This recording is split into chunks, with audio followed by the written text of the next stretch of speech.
はい、ということで、コンソメです。なんと、配信始まってましたね。PLL11 時からということだったんですけど、配信始まってます。ちょっと見てみましょう。で、まあそんなので770行ぐらいの原稿になってたんですよ。始まっとった。そしたら昨日ですね、昨日の早い。まあ昨日締め切りだったんだよね。そしたらね、入らないから330行にしてくれって言われて、ちょっと待ってよってびっくりした。あれびっくりしたね。閉じたもんすぐ。あっと思ってメール閉じちゃった。And so we were looking at this article, we were making sure that everything is good, and we were proofreading it, and then it turned out to be about 770 lines of text. And I believe the deadline was yesterday, so we were trying to get it done. But when we received the feedback, it was like, oh, I'm sorry, this article won't fit in the space allocated, so could you reduce it down to 330 lines? And we were all like, what?で、今回の配信は、なんかミラーリング OK だそうなので、ミラーリングしながら見ていきたいと思います。348行ぐらいにして、もう俺の本文は削りようがないから、なんか他で削れそうなところは提案しとくから、あとは編集さん側でなんとかお願いしますっていう第3次があったんですよ。And so I tried my best to narrow it down and I did my best, but like it was still 348 lines and I couldn't cut any further out of what I had said. So I returned it to the editor saying that, hey, I'm going to make some more suggestions of where you can cut, but I can't cut any more of what I had said.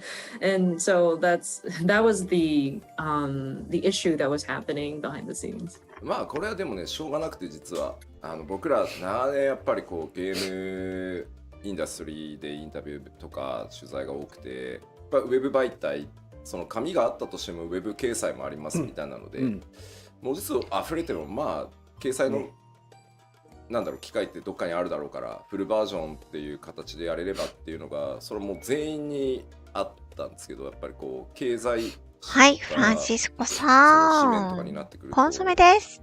で、やっぱりここまでこだわって構成する人があんまりいないんだろうなと思ってて、はい、もやさん、おはようございますです。コンソメです。その1行あたりのちょっとさ、慌てて配信してます。聞いた上で構成するならした方がいいかなっていうのが、起きたばっかりで喉が学びでしたね。喉ガラガラですけど。I mean, I think it's the way we write articles nowadays, considering the game industry and the different interviews that are being held, and a lot of media nowadays, even if they have a print media, they typically have like a web version of whatever article they write. So if something doesn't fit in the print version, it could always be used as further content on the web version. And I think the team was kind of under that assumption for this interview as well. And so I think this was more like a financial paper that we had to interview for, and it was more like a print media. And I think there's just fewer and fewer places that have a very sort of strict limitation on how they structure their articles. And so it was definitely a learning point for me to understand how many characters and or how many letters need to fit in a certain line of text before I had went into it with our sort of edits. そんな中、宣伝チームから今朗報が届きまして、調整版で問題なく受領いただけましたということで、ありがとうございます。And it seems like we have approval with the updated version of the article. Hooray! Our edits were accepted. で、まあもうテストなんでそろそろ終わんないとあれだけど、一個だけさっきね、結構その NFT に対して NFT は反対だっていう声がまあ Twitch 中心に、特にね海外の人たちすごくナーバスになってると思うんだ。まあスクエアニックスの社長の松田が昇進表明みたいな形で今年の話を出したから、ちょっとやっぱりナーバスになってるなっていうところがあるなと思います。And I do want to touch upon, I know we are doing just our test broadcast, so we need to end soon, but we did notice a lot of reactions from especially the Western users about the NFTs, many comments about how you are opposed to NFTs. I do understand that our CEO, Matsuda, had commented on the concept of NFT in his sort of New Year's greetings, in his messaging, and there may be a bit of sensitivity, a little bit of nervousness happening around the topic. でまあはっきりさっきも言いましたけど、14ではもう一切なんだろう、ゲームデザイン上そういうものじゃないので、やる気はないので、まずそれは安心して、もし不安に思ってるんだったら安心してほしい。それも明言しておくのでやらないです。はい。And I did mention it earlier, but based on how Final Fantasy XIV is designed, we don't intend on incorporating any sort of NFT element in the game at this point. So if anybody is worried or concerned about it, I can clearly state at this time that we do not have any intentions to incorporate that into the game.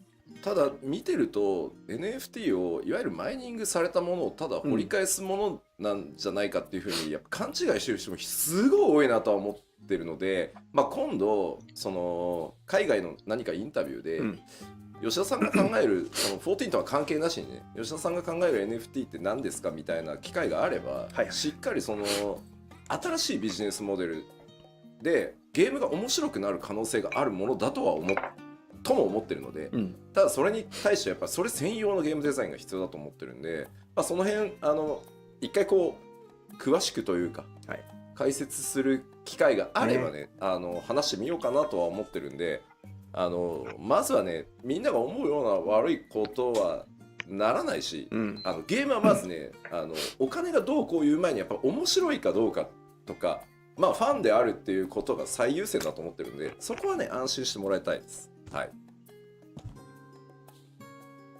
But looking at how people are reacting to the subject matter, there also seems to be a good amount of people who may have it misconstrued as something that this is like a mining effort, that's something that you are digging up.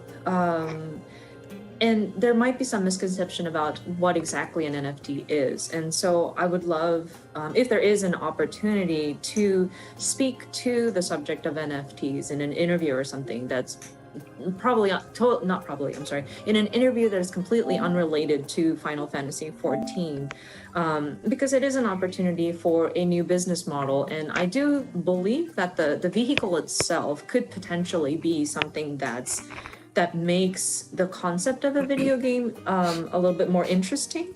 But that being said, we would need a specific game design that would accommodate for that concept of NFTs. And so if there ever is an opportunity to go into it in deeper detail, I would like to sort of talk about it. And I think there's a potential of utilizing it without going in a wrong direction or like a bad direction. And with any sort of video game, I think before we even talk about the financials or like monetary discussions, I think we need to make sure that the game itself is fun and are there fans of the game? And so I think that's a very important piece that we still need to keep in mind with games. さあ、というわけでまあ簡単に言うと14に NFT が入ったり来たりしないので安心してねって話なので以上です。じゃあテスト終わって少し休憩したら本番行きましょうか。はい、テスト終了だそうです。No NFTs in FF14, so don't worry. But yeah, I think that's it for now. We will take a little bit of a break and then we will get into the main part of the broadcast. はい。Alright, so the letter live will kick off in 15 minutes, 11 a.m. 本番はこの後15分後、11時、午前11時から始まりますので、一旦このまま2人に戻りますが、そのままページほっといていただければ始まりますので、また後ほどお会いしましょう。So we are going back to the cover image, but see you in 15 minutes. はい、本番は15分後だそうです。See you later. はい、エイザちゃん、コンソメです。いらっしゃいましです。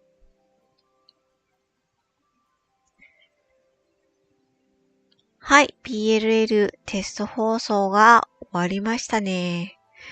いや、びっくりした。11時から始まるって思ってたんですけど、さっき、もうついさっき起きて、配信 YouTube 見てみたら、もう始まってると思って焦りました。テスト配信だったそうです。そして今回の配信は、ミラー配信が OK なんだそうで、ちょっとミラー配信してみたいと思いました。ね、みんなでワイワイ PLL 見れるといいなーって思います。だちさん、私もテストだったわね。ね、なんかね、音量とかのテストだったみたいです。はい。なので、実際始まるのはあと15分後ぐらいかな。ちょっと待ちましょう。この間に、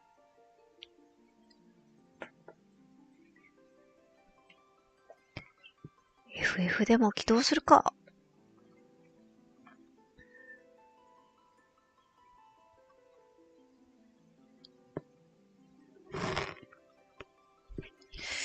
でもあれだな、FF 起動しちゃうと FF の音入っちゃうな、これ。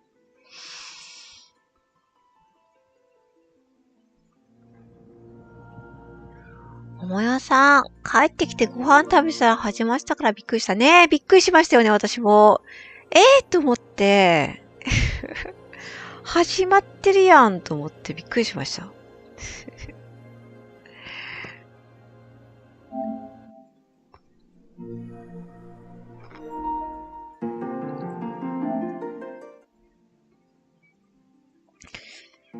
でもこれゲーム、あれか。ゲーム始めちゃうとゲームの音入っちゃうな。多分。どうすればいいんだろう、これ。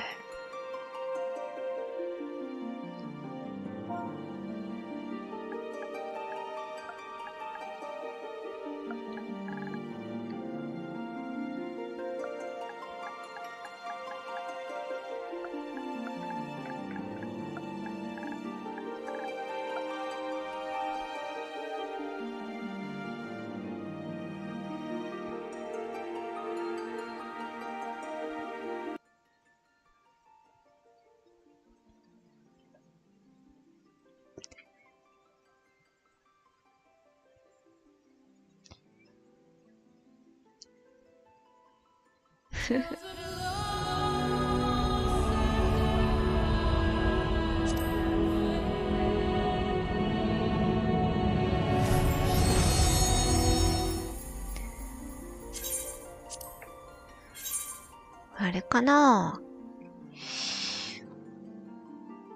いや、音入っちゃってるな、これ。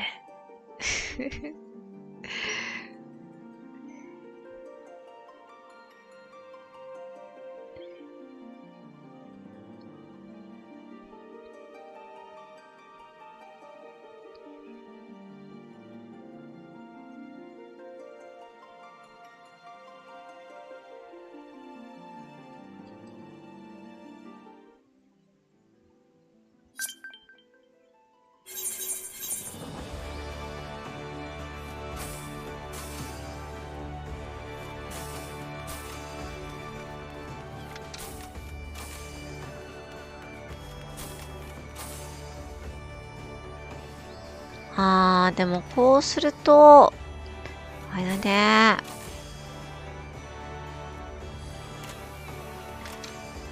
ゲーム画面。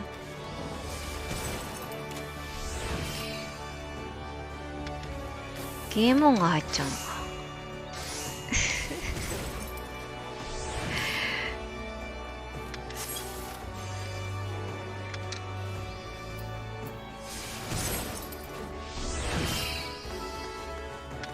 はい、しばし待ちまーす。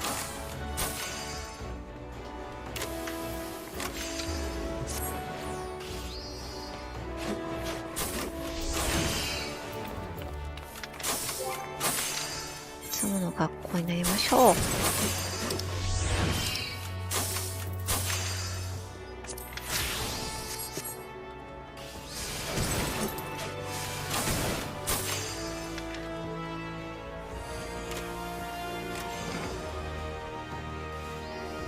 てかこれごめんあれだ、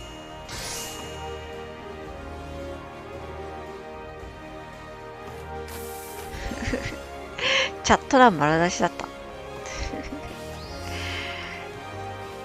ちょっとガルーダに行ってみましょう。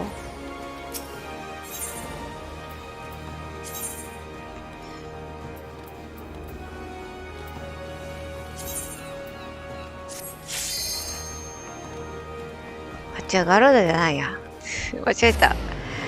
違う、ラムーに行こうと思ったんです。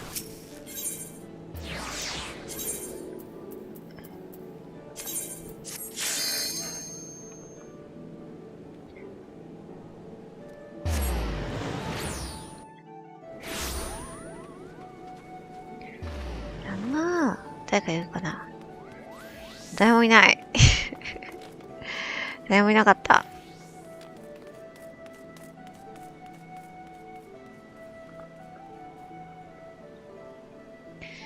さあ、しばし。っていうか、もうすぐか。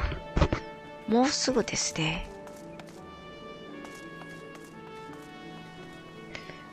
なんかこの配置も悪くないな。でもチャット欄が見えちゃうんだよね。はい。ということで、ちょっと待ちますか。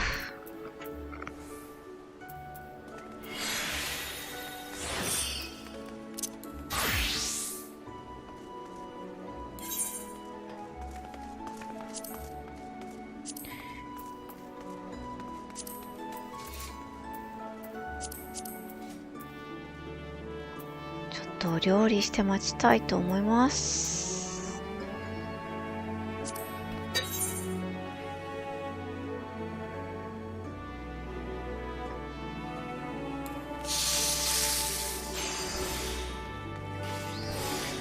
はい、コクバルさん、コンソメです。いらっしゃいましです。ね、楽しみですね。いやーもうテスト配信がすごい早い時間から始まっててすごい焦りました。はい、アリスちゃん、おはようございます。今日は PLL 特別編ですね。もう石筆、裏方作業やってます。お疲れ様です。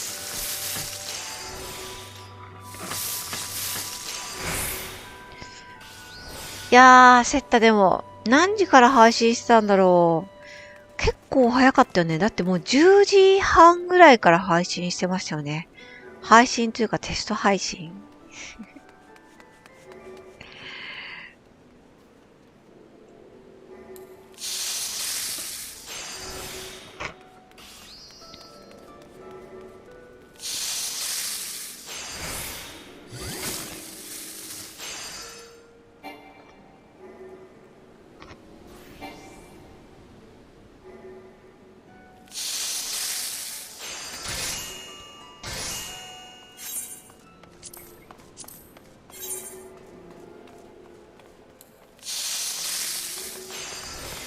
あと5分ぐらいですかね。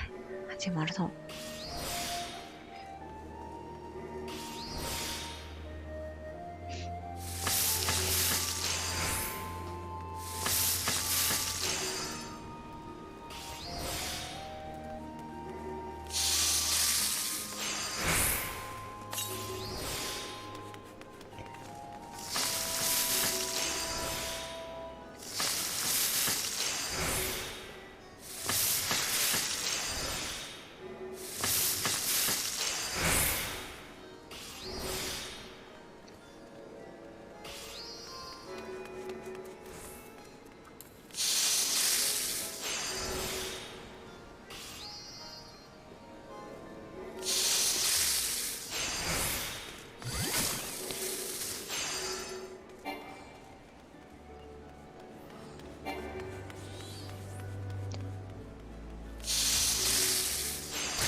そろそろかな。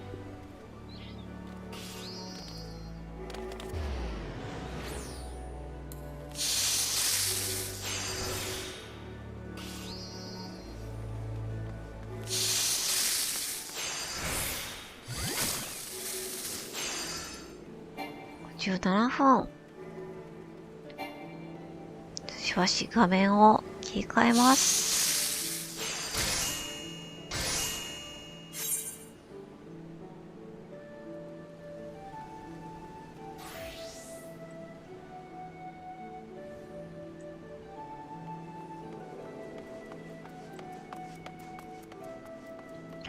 そろそろじゃないかな。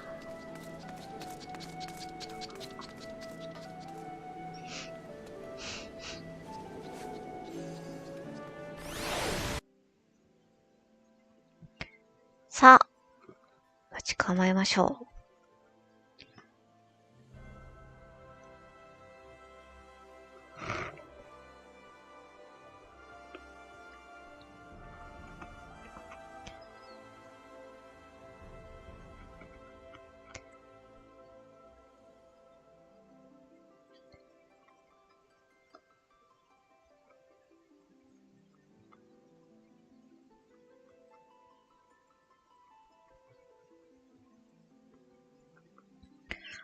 アリスちゃん、サメさん、キャラ放置中の場合、自動ログアウト気をつけてくださいね。ね。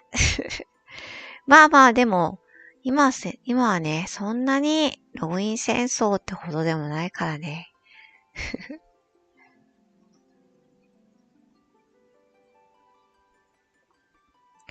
さあ、そろそろ始まるのではないでしょうか。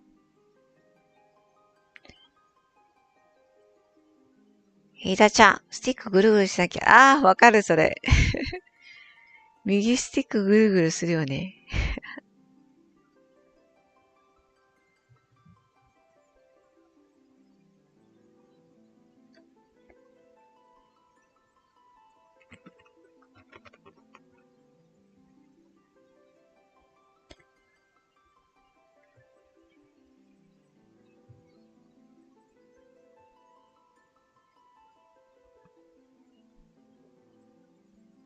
さあ、11時になりました。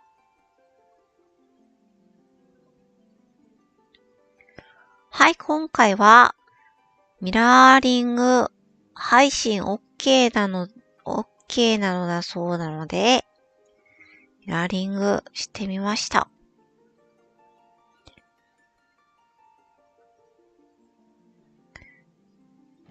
お、来た。おはようございます。おはようございます。来ましたね。おはようございます。第68回ファイナルファンタジー14プロデューサーレターライブをお送りいたします。はい、 Thank you very much for tuning in to Final Fantasy 14 Letter from the Producer Live number 68。皆さんに自己紹介お願いします。Please introduce yourself, please. Hi, my name is Naoki Yoshida, producer and director of Final Fantasy 14。皆さんおはようございます。そしてこんばんはな人も多いですね。Final Fantasy 14プロデューサー兼ディレクターの吉田です。よろしくお願いします。よろしくお願いしよろます。しくお願いします。そして本日進行を務めますコミュニティチームモルボルこと室内です。よろしくお願いします。My name is Toshio Murochi, also known as the Fox Clone. You are a global community producer here.I will do the MC stuff for today's live letter.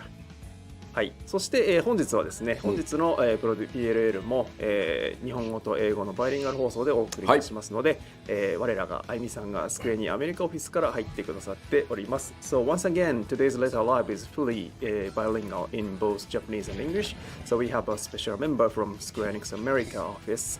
あいみさんです。おはようございます。おはようございます。スクエアニックスアメリカの徳竹あゆみです。通訳を務めさせていただきます。よろしくお願いします。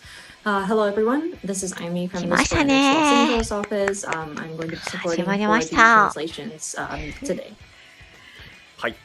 で本日の、PLL はですね、このセットアップをご覧になった方もいるかと思いますが、吉田さんが話したことは、あいみさんが通訳してくださいます。で、私が喋ることは私が自分で、翻訳しながら進めていきますので、で、対して私からは大して重要な話は出ませんので、私が私のことを翻訳し忘れてるなというのはスルーしておいていただければと思いますのでよろしくお願いします。So today's setup is 吉田さん explain things はい、 in やや Japanese ちゃん、 and then おはようご Aimi-san ざい will do ま Yoshida-san's voice す。in English and I will translate myself。はい、そして今日の PLL はですね、前半戦はファイナルファンタジー14の新たなる挑戦、次の10年に向けてということで、吉田さんからいろいろご説明いただきます。そして後半はですね、休憩挟みまして後半は、フォーラムで事前に募集しました、パッチ 6.0 をプレイしてみての、Q&A セッションをお送りしたいと思います。So today's Letter Live has two major parts, and then first half is the kind of presentation by producer director Naoki Yoshida, which is where we are and where we are going for next 10 years. And then we have a taking break, and then latter half is the Q&A session based on your gameplay of 6.0 expansion. はい。はい、ということで、始めてまいりたいと思います。ですね、私がこっちを見てるとき、こうなってるときは皆さんのコメントを見てるときなので、今日こういうシチュエーションすごい多いと思うんで、ご理解ください。あれですかね、音ちゃんと入ってま So す you might see か？ me turning my head sometimes when I'm speaking, but I am actively looking at the comments that people are making as they watch the stream. So you may see me turned this way, but I am still participating. So just wanted to let you know. まあちょっとね、日本のコメントでね、この手の通訳放送はテンポ悪いんだよなって言ってる人いるんですけど、まあグローバル全体でねお届けしているので、吉田の長い話をですね、あゆみさん一生懸命ね通訳してくれてるんで、そこはね、それを言われると我々ちょっと悲しくなるんで、そういうまあファンフェスのステージぐらいで思って見てもらえると嬉しいかな。うん、入ってるっぽい。 And we do see some comments about how translations kind of drag on the pace. It doesn't feel as quick. But Amy is here to try to facilitate communicating Yoshida's comments. It makes us sad if you're disappointed that it's in two languages. But perhaps if you look at it like a fantastic event where we have the Japanese and English, maybe that might help it make it more fun. あとコメントで今日は 6.1 はがっつりじゃないんですかっていうのもあるんですが、So we see some comments. Do we have any further updates for 6.1? So 6.1 がっつりってことだけはないんですよね。そうですね、パッチ 6.1 の内容と紹介に関しては、はい、3月4日、はい、4日ですに、パッチ 6.1 特集パート1の PLL をやる予定なので、6.1 のまあでも今日ちょっと出ますけどね、はい、6.1 の詳しいところはそっちに譲ります。6.1 の詳しいことは次回なんだ。Today's podcast is not literally going to be just about 6.1. We may touch upon it, but then the details are going to be explained on another episode of the live letter on March the 4th. This is JST, but we will go into details at that timing.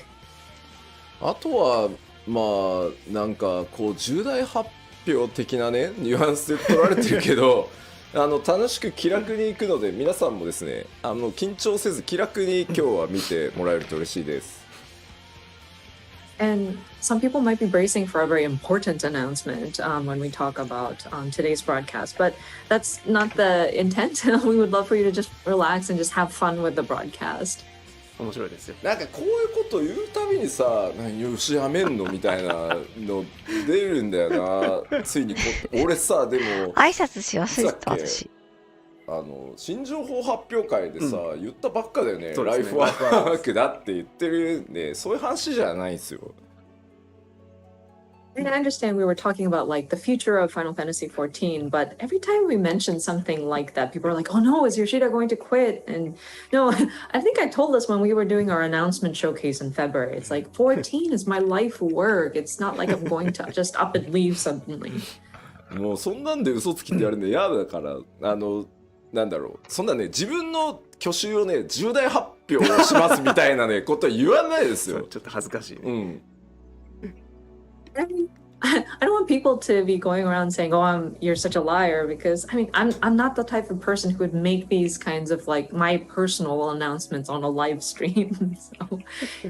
さあでは、やっていきましょうか早速。前半だいたいね2時間ぐらい、後半も多分2時間ぐらい使うんじゃないかなと思います。なのでご飯食べたりですね、今日土曜日なんで飲める人はお酒飲みながらとかでも全然いいので、楽しくいきましょう。So we're looking at least for the first part, we're looking at about 2 hours broadcast. And so you're free to do like you have dinner or like eat lunch as you're watching the broadcast. It is a Saturday, so if you want to start drinking early, you're more than welcome to do so. さあ行きましょう。では、画面切り替えてもらっていいかな。はい。はい。じゃあ早速いきますが、改めて今日お話しする内容のトピックおさらいしておきましょう。Okay, so jumping right in, let me go over the topics we will cover. で、まず一つ目はちょっとですね、まあ14これまで、正確にはね11年やってきているので、まあちょっと振り返りを最初にね、皆さんへの感謝も込めて、やりたいと思います。The first topic, of course, it's been about 11 years to be accurate, how long 14 has been going on. So we'd like to kind of do a little bit of a retrospect, just convey our thanks to our players and look back on everything. でまあそれを振り返った上でですね、まあちょっとこの先じゃあさらにもう10年は僕続けたいと思ってるんで、まあ、この先10年さらに14を発展させていくために、まあ、新しい挑戦やっていきますよといろいろそこについて、まあ、どんなことやっていくのかというのをお知らせしたいと思います。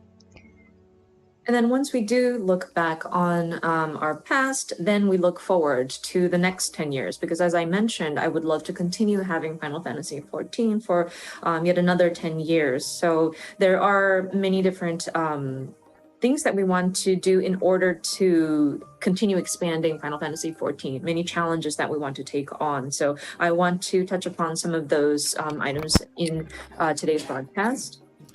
でここまでいったら1回休憩を挟んで、放送の後半として3つ目、パッチ 6.0 行月のフィナーレ、プレイしてみて何かありますかというので Q&A 事前に質問募集していましたので、それに対していろいろお答えしていこうかなと思ってます。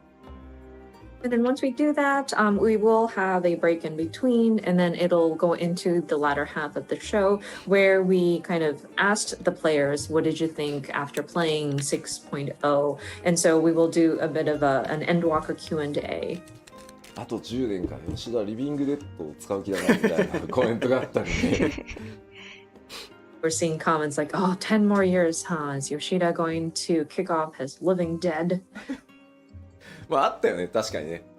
吉田の量産を開始しましたとか、クローンの吉田が誕生したので紹介しますとか、そういうのじゃねえかって書かれてましたね。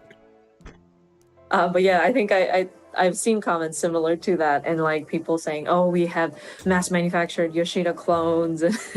なぜか私はもう完了してますよって書いてあるんですよ。そう。いやね、I say, はい、ごじょちゃん、おはようございます。口パクしてたら全部染さんが喋ってるようになりそう。まずはまあ正確にはね11年なんですけど、口パクしてみようか。大きく作ってまあ10年ここまで皆さんとねやってきたのをちょっと振り返っていきたいと思います。Okay, so jumping into the timeline here, of course, accurately it's 11 years, but like we'll call this the 10 years of Final Fantasy 14. 本当だ、なんかちょっと私が喋ってるみたいに見える。いろいろありましたね。まあ2010年サービスを開始して、その12月に運営体制ね全部開発も一新して、僕はここから参加ですね。So first, 2010 was when it all started. Many things that happened caused us to sort of reconsider the development structures, and there was a lot of changes that were made in order to kind of reboot the title. So this is when I joined in. Yoshida joined into the project. で2011年の2011年の10月14日に、まあ、14日が縁起がいいだろうっていうので申請をやりますよという発表してますね。And then 2011, October 14th, we were thinking 14th must bring us good luck. And that's when we announced that we are going to have Final Fantasy 14 イーダちゃんがやってきた。海外の皆さん詳しいよね。あゆみさんもインタビューにいてくれたと思うけど、9番を遊びみたいので9番のサーバーを復活させる気ありませんかってクラシックファイナルファンタジー14やる気ありませんかってナイトメアって答えたやつみんな覚えてて、ナイトメアってすげえ言ってんのコメントで。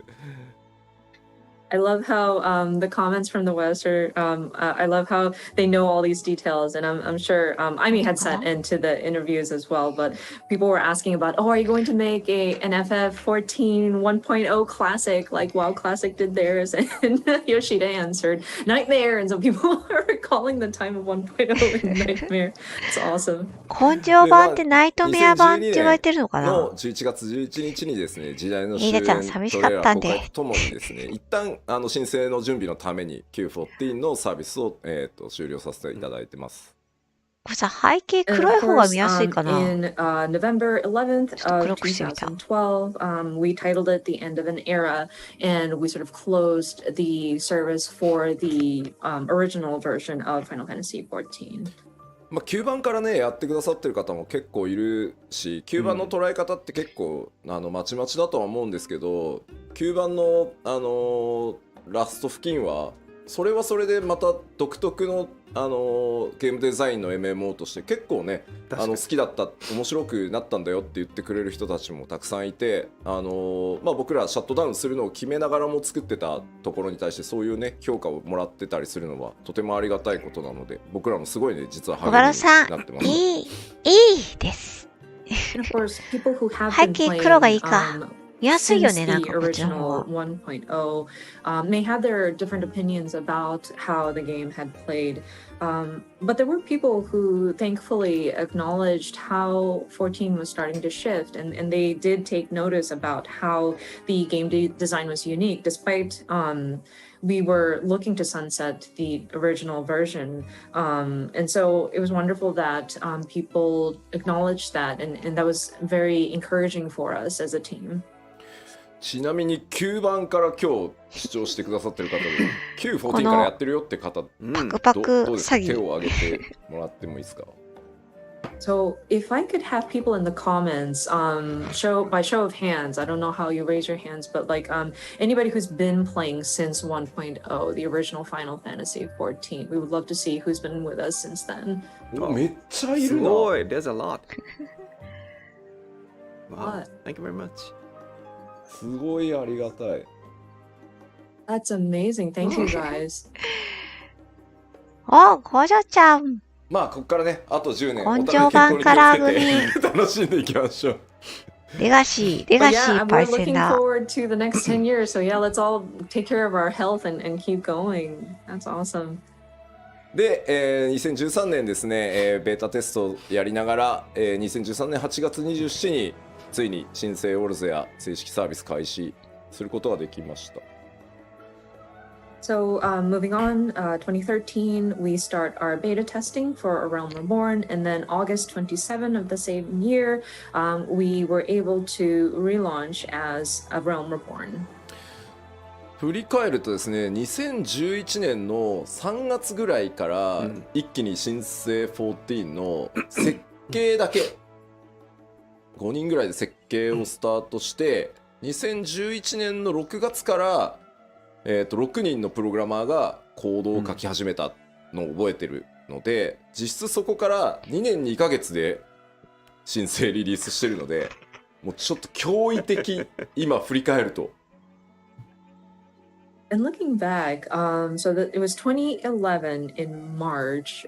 We started at least doing the framework, just the design structure first, and it was a very small team that worked on it. It was 5 people who started on the base framework, and then starting June of that same year, 2011, we had 6 programmers starting to write code. And considering it took about 2 years and 2 months to relaunch, that's just incredible. で、念願だったですねファンフェスっていうのを2014年の10月からですね、スタートすることができました。今でも覚えてます。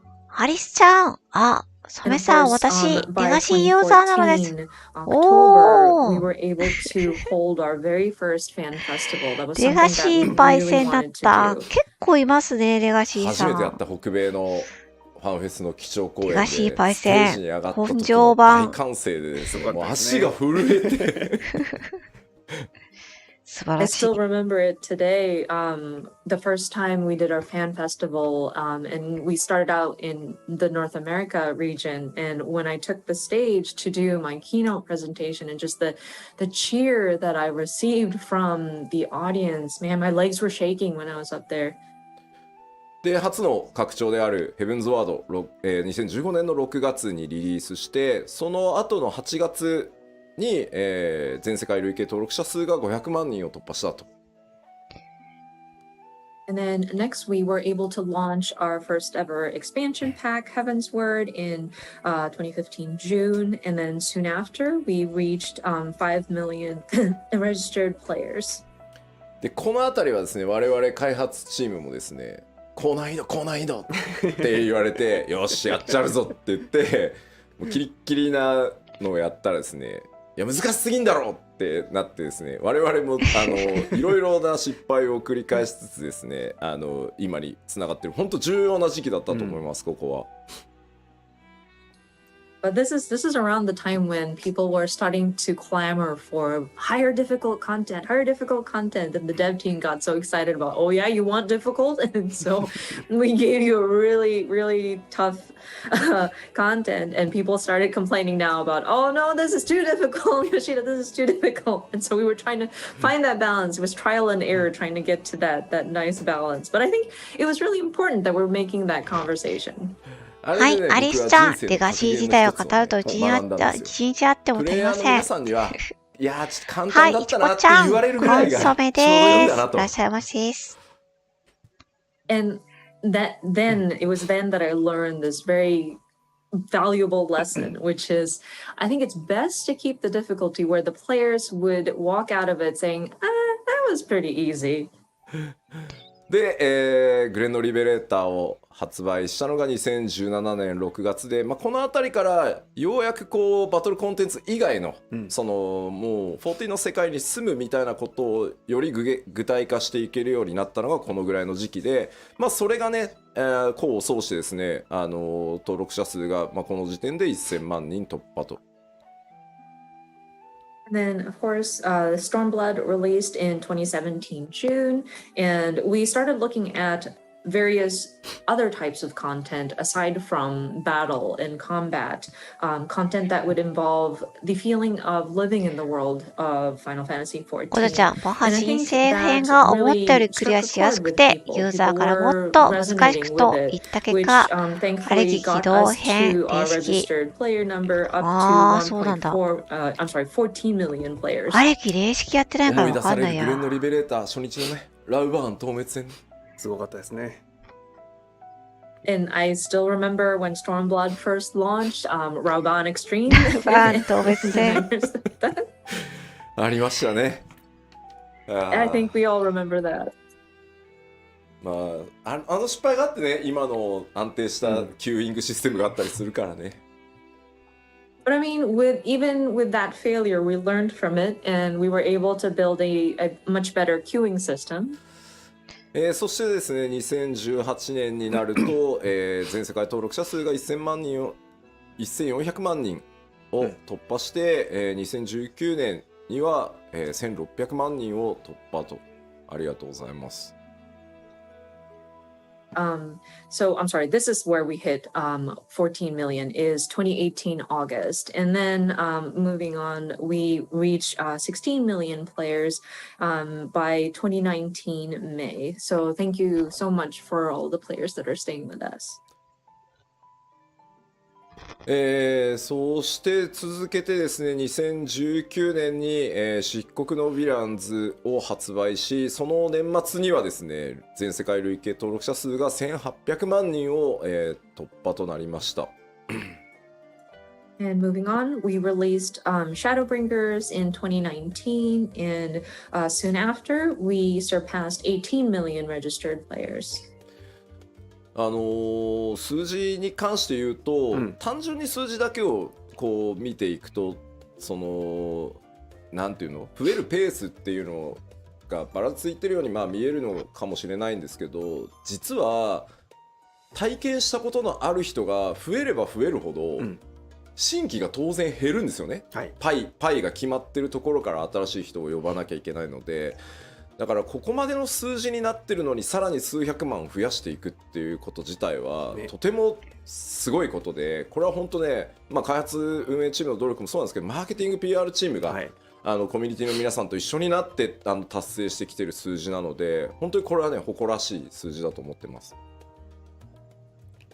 And looking at the numbers, it might seem like there's no real, like nothing of note. Oh yeah, the numbers are just increasing. But if you consider this, if we have a certain number of people already playing the game, and if we have a single pie that we're taking numbers out of, like you would expect the numbers to start going down, but it's interesting that we see more and more players join us even after all these years. We are seeing millions signing up. So, of course, I really want to acknowledge the development team, operations team, but also the marketing and PR teams working with the community to kind of promote the title and get the word out. So I'm very proud of their achievements. そして2021年、去年ですね、12月2日にはですね、全世界累計登録者数が2500万人を突破し、ちょっと昨日の数字とかは見てないですけど、まだ全然まだ上がってってると思うので、で12月7日ですね、すいません、2週間ほどちょっと遅延をさせていただくことにはなってしまいましたが、行月のフィナーレを発売して、ハイデリンゾディアーク編完結というところまでこぎつけてこられたなと。Of course, 2021, which is last year, we surpassed 25 million registered players. I did not see yesterday's numbers, or like as of yesterday's numbers, but I do understand that our numbers are still increasing. And then afterwards, I know we had to delay the release by about 2 weeks. Again, apologies for the delay, but we were able to release Endwalker, and finally we were able to conclude the overarching story of Heidelin and Zodiark. 長かったようで、僕は結構あっという間の11年でした。でも本当にね、世界中のプレイヤーの皆さん、光の選手の皆さん、メディアの皆さんもね、関係各社の皆さんにも本当にものすごくこんなに支えてもらうタイトルは他にないだろうと思うぐらい支えていただいてここまで来れたので、改めて本当に感謝をお伝えしたいと思います。ありがとうございます。And it feels like a long time, but man, these 11 years went by very quickly for me. And all of our warriors of light, our players, members of the media, all of our supporting partner companies as well. There were just so many people that supported us throughout this all. So I do want to take this opportunity to convey my gratitude from the bottom of my heart. So I sincerely thank everybody. はい。あとは本当ね、開発チームにも、本当に厳しいスケジュールでやってきてて、実は拡張パッケージそのものの開発期間って1年とか、下手すると1年切ってたりするんで、本当に頑張ってきてもらいました。And I also want to acknowledge the development team as well. They were always working against a very harsh schedule, and even developing some of our expansion packs. Sometimes we have only about a year or even less than a year to get through all of the tasks that needed to get done. So I really want to show my appreciation to them as well. さて、ではこれを踏まえてですね、ここまで歩んできたその11年、9番の状態を考えれば、これ以上ないぐらいの成功をさせていただいたと思ってます。ここはあんまり言葉を隠さずに成功できてると思ってるので、それでいいと思ってるんですけど、ここまではある意味もう過去になったので、ここからさらに次の10年また挑戦を続けていきたいと思います。And looking at the trajectory here and the path we've walked down, これからの10 I 年 think I want to どうなる consider の this か a 気に success なる from と what ころ we ですね。 had taken and what state it was in when we had first taken on the the project and to bring it to where it is now. I'm not ashamed to declare it. It might be a little awkward in the Japanese, but I believe it is a success. And I think it's a good thing that we've gotten here. But now that we have gotten this far, all of this is now in the past. And so we want to look to the future. We want to see what kind of challenges we can take on. というわけで2つ目のセクションである14の新しい挑戦と題してですね、今後どういうことをやっていくよというのをお伝えしていきたいと思います。So for the second part of this presentation, as you see, it is entitled Newfound Futures. So I would like to discuss what we are intending to do. まずですね、僕としてはですね、社長からやめろって言われるか、やめろって言われても抵抗するとは思うんですけど開発チーム運営チームからやめろって言われるか死ぬかぐらいの以外では14をやめる気がなく続けていきますんで、この先もぜひ皆さんよろしくお願いします。And me personally, as Yoshida, unless the CEO says, Yoshida, you need to leave, and even then, I think I'm going to fight him. Or if like the development team, the operations team want to kick me out, or if I, God forbid, die, those are the only extreme cases I would even consider leaving the 14 project. I want to continue working on Final Fantasy 14, so your continued support will definitely be appreciated. というわけでですね、まず今回その10年さらにこう14をせっかくねここまで日本初のそのサービスでこの規模まで来れるってなかなかあることじゃないので、この先の10年に向けてまずは 7.0 をめがけて、新しいことに挑戦していこうと思ってます。So of course, with this title, and considering that this game was launched from a Japanese development studio and being able to expand to this global scope, it's a rarity, I think. And so my next goal, my future goal is now looking at 7.0 and leading up to that, what can we do? コメントが 7.0 って言ったかで大丈夫大丈夫。もうシナリオ会議の1回目やったから合宿やったから 7.0 はやるよ。People are already speculating about, oh no, 7.0 confirmed? Well, I mean, we are already talking about scenario for 7.0. I'm not afraid to say that we do intend on doing a 7.0. まずここに向けてちょっとコンセプトを話をさせてもらいます。まずその一つ目がこちらになります。Now, that being said, I do want to establish what my thinking is and the concept behind what we're trying to do leading up to 7.0. And this is the first point. これ具体的にどういうことっていうのはこの後ちゃんとお話ししようと思います。And of course, I will go into detail as to what this exactly means. そしてですね、7.0 に向けて、チャレンジとしてですね、こちら、第1次グラフィックスのアップデートの準備開発っていうのをやっていきます。グラフィックスのアップデート。And then next, again, leading up to 7.0, and one of the challenges that we want to take on is our first graphical update, at least the preparation and the development for it.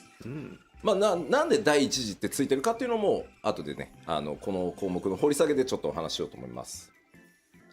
And of course, when we dive into each of these different points, I will touch upon why we are calling this the first graphical update. 一応先に言っとくコメントが結構多いんで7.0 で PS4 が遊べなくなるってことはないです。それはないのでお約束しておきます。それは困る。I do want to clarify though, because I am seeing a lot of comments wondering about this. This does not necessarily mean that we are ceasing the support for PS4 as of 7.0. So I do want to clear that out first. そしてですね、今日3つ目、せっかくなのでパッチ 6.x シリーズでどんなことをやっていくかというのもお知らせします。And then the third point, I mean, since we are here, I would like to take the opportunity to cover what we are planning to do throughout the 6.x series as a sort of roadmap. はい、では各項目、詳しくよりお伝えしていこうと思います。Diving into the details. まずコンセプトの一つ目ですね。一人でもみんなでも遊べる RPG へ、さらなる進化をしていきますと。一人でも So みん our なで first も遊べる concept だ of っ even better て。 RPG, alone or with friends. これ何かというとですね、読んで字のごとくなんですけど、そのファイナルファンタジー14、一応ジャンルとしては MMORPG って呼ばれてます。So, いや、で I も mean, ぼっち it に is はありがたい。 what it says, of course, but 一人でも遊べるって。 yes, I understand that Final Fantasy XIV as a game genre would be categorized as an MMORPG. 小原さん、無人島の情報ドキドキです。僕この11年、ねえファイナルファンタジー14をやってきて、世界中のプレイヤーの皆さんとイベントだったり、ファンフェスも含めてですけど、本当たくさんのゲーマーの人たちと話をしてきました。And of course, throughout the 11 years of doing Final Fantasy XIV, we did various events, gaming events, including Fan Festival, and I had the opportunity to speak with the different gamers. そこでですね、あとそのマーケティングチームに市場調査とかをしてもらって、これね定期的に拡張のたびにやってるんですけど、やっぱりそこで出てくる答えっていうのが、なかなかブレイクスルーできないなっていうのがあったりします。And of course, I would have my marketing teams perform market research as well. And this is something we regularly do when we start to plan for upcoming expansion packs. And with the information that we receive, and there's always like a question that we never seem to find a way to break through. 2つあって、1つはファイナルファンタジーシリーズ大好きなんだよ、すごいファンなんだ、全部やってるよ、ただし11と14以外ねっていうのがめちゃくちゃ悔しい。 So there's actually two, and one of them is we see there's a lot of players that love Final Fantasy and many that claim they've played all of the Final Fantasies except for 11 and 14, which is very frustrating. 11もね今かなりアップデートをかけてかなり大部分ねソロで遊べるように快適にしてますが、14はさらにその先へ行きたいと思ってます。And of course, we are paying attention to おじさん、 Final Fantasy 全 11 ID players as 透明 well. 性 We've フェイス made 多様 various 化やや updates. こ I とに think な it る has な。 become very solo なる friendly ほどね。 recently. But with Final Fantasy そう 14, だ we ね、 want フ to ェ go イス beyond を使 that. 用したらあとはさ、一人で遊べるもんね。オンラインなんだよね、めんどくさい、人と遊ぶの嫌なんか人間関係作るの嫌っていうのがですねやっぱりナンバーワンなんですよね、そのプレイをしない理由っていうところで。The second point we are trying to reach a breakthrough is people who comment about, oh, online play, I don't want to deal with having to play with other people. I don't want to develop relationships online. And that's エイダちゃん、ジョ actually ブ a ごと very に敵の large 体 reason, 力 if とか not the 変わ number るん one か reason な。 many players kind of そうなんだろ hesitate う playing ね。 14. だから10年かけて MMORPG っていうジャンルじゃなくて一人でもみんなでも遊べる RPG っていうジャンルにしたいと14を。So what I want to do here is spend the next 10 years and break out of that MMORPG category. I want this to be an RPG that can be enjoyed alone or with friends. まずなので、7.0 でまでの間、フェイスシステムの大規模アップデートっていうのをやっていきます。お、やっぱフェイスか。 So as a lead up to 7.0 or until that time, we will continue to make updates to the trust system. パッチ 6.1 から 6.5 までの5つのメジャーパッチで全メインクエストの必須 ID と4人用の透滅戦をすべてフェイス対応します。おー、出た、フェイス So as 対 it says here, 応。 trust compatibility for all main scenario dungeons and for player trials to be added in patch 6.1 through 6.5. おー。順次なのでね、パッチ例えば6.2 とかを見ると中途半端なところまでしか対応されてないとかいうことがある可能性は高いんですけど、それにね怯えているといつまで経ってもできないので全部一気には不可能なので、もうなのでこの 6.1 から 6.5 つまり 7.0 までの間を次に飛び上がるためにもうどんどん順次やっていくという期間に当てさせてください。And so, of course, these are going to be incremental implementation. And so you might look at, say, patch 2 point something and 6.2, and you might notice that maybe not all of the dungeons have been supported with a trust system compatibility. But if we are afraid to make progress and be just in the middle of work in a certain major patch update, we won't be able to make progress. I think it's impossible to do everything at once. So we are trying to address this as we can, and we're looking at this as a preparation for 7.0. And so we would like to ask for your understanding as we lay these foundations. その第1弾となるパッチ 6.1 では新生ロールゼア編のうち、2.0 範囲をすべて対応します。So the first implementation, patch 6.1, will make a Realm Reborn, and this is just patch 2.0 range, and the scenarios duty become trust compatible. そしてですね、それに伴って一部初期のですねメインクエスト ID とか、透滅戦もリニューアルします。And then further improvements will be made to some low-level main scenario dungeons and trials. でちょっと注意なんですけど、蒼天の石ガルドに入ってからの8人透滅戦ストーリー上に出てくるあれらはちょっとやっぱりコストを全見積もりしたんですけど、どうしてもこう 6.1 から 6.5 までの期間では対応しきれないので、8人の透滅戦に関しては 7.0 以降順次対応していくつもりです。You may see the すごい、 disclaimers ほ on とん the どフェイスでい bottom, けるようになっ but ちゃうん for だ。 the 8-player trials, すごくない？ especially those with the Heaven's Word expansion, I'm afraid we are unable to 確かにそれだっ update たら it at 人の this ことを time. 気にせず、 We tried to ね、 calculate all 好 of きな the ようにダンジョン cost 行けるよ and the ね。 resources that it would take for おじ us ゃちゃ to ん、そもそも address さ all っ of さっ this さとか、 within that 誰 sort of と行くんだ 6.1 ろ through う。 6.5 timing. But あー、 I'm なるほ afraid ど。 we would be unable to allocate the resources for あれ it. か So な、モ we ブの冒 will 険者と get か to 出て it くるのかな。 after 7.0. Yeah, these updates will be considered for 7.0 or エダちゃん、 later. エダちゃん、まあもちろん皆さんご存知の通り、あのグループいたね。通そういえ常のねば。マッチングがなくなるわけじゃないので、あくまでストーリーを一人で進めていきたいっていう人のための機能なので、レベリングルーレットだったりね、マッチングっていうところはそのまま継続していくので、そこはご承知おきください。これじゃ Of エ course, ダちゃん行 we くと don't 歴 intend 史 to が do 変わっ away ちゃ with the う。 regular 確か matching に。 systems.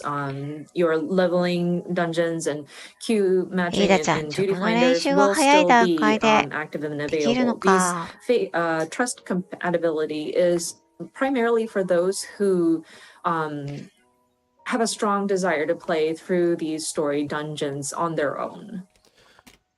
で、ですね、8人透滅戦は今回行月のフィナーレでハイデリン透滅戦でテストケースとしても含めてやったんですけど、やれることはなんだろう、確証を得られたんですけど、まあ、相当やっぱりコストがかかるっていうのと、ギミックから調整していかないといけないっていうこともあって、まずは数の多い ID から優先させていただいてます。あとはね、8人なんで責任半のかかり方がちょっと減るんで、やっぱり、まあ、ここは逆にマッチングの面白さみたいなところも味わってもらいたいので、一旦7.0 以降にさせてください。And of course, with these 8-people trials or 8-person battles, we did try it out with the Mother Crystal trial, and we were able to see success as like a test case, but it did require a lot of resources for us to build it. And then if we were to start applying that system to existing dungeons, we'd have to adjust the mechanics so that it would accommodate for the trust system. So at this time, we made the decision to move forward with はい、 just デ the コスタちゃ instanced ん、 dungeons. コンソメで And す。 with いらっ an しゃいませ。 8-person trial, I think that sort of reduces the responsibility per person going into the match, hopefully. So we're hoping that players would still jump into like a duty finder and hopefully get the enjoyment out of matching up with random people. So at this time, we are unable to address it within the 6.1 through 6.5 period, but we are looking to it for 7.0 or later. でちょっと注意なんですけど、はい。まあどうしてもフェイスっていう呼び方をすると、暁といけんのかなとか名のある NPC といけんのかなってイメージがちょっと強いと思うんですけど、ストーリー上こうそのマッチングでしかいけないからこそ、じゃあ俺は他のことをやってくるみたいなのでこうみんなちょっといなくなったりとかしてたと思うんですよ。あれまで全部変えるはさすがに無理なので特に序盤とかは冒険者ギルドのメンバーだったりとか、暁の光のなんだろうこう光の加護を持っているであろう他のメンバーみたいなイメージで組むケースが多いです。And I want to make another point of caution here.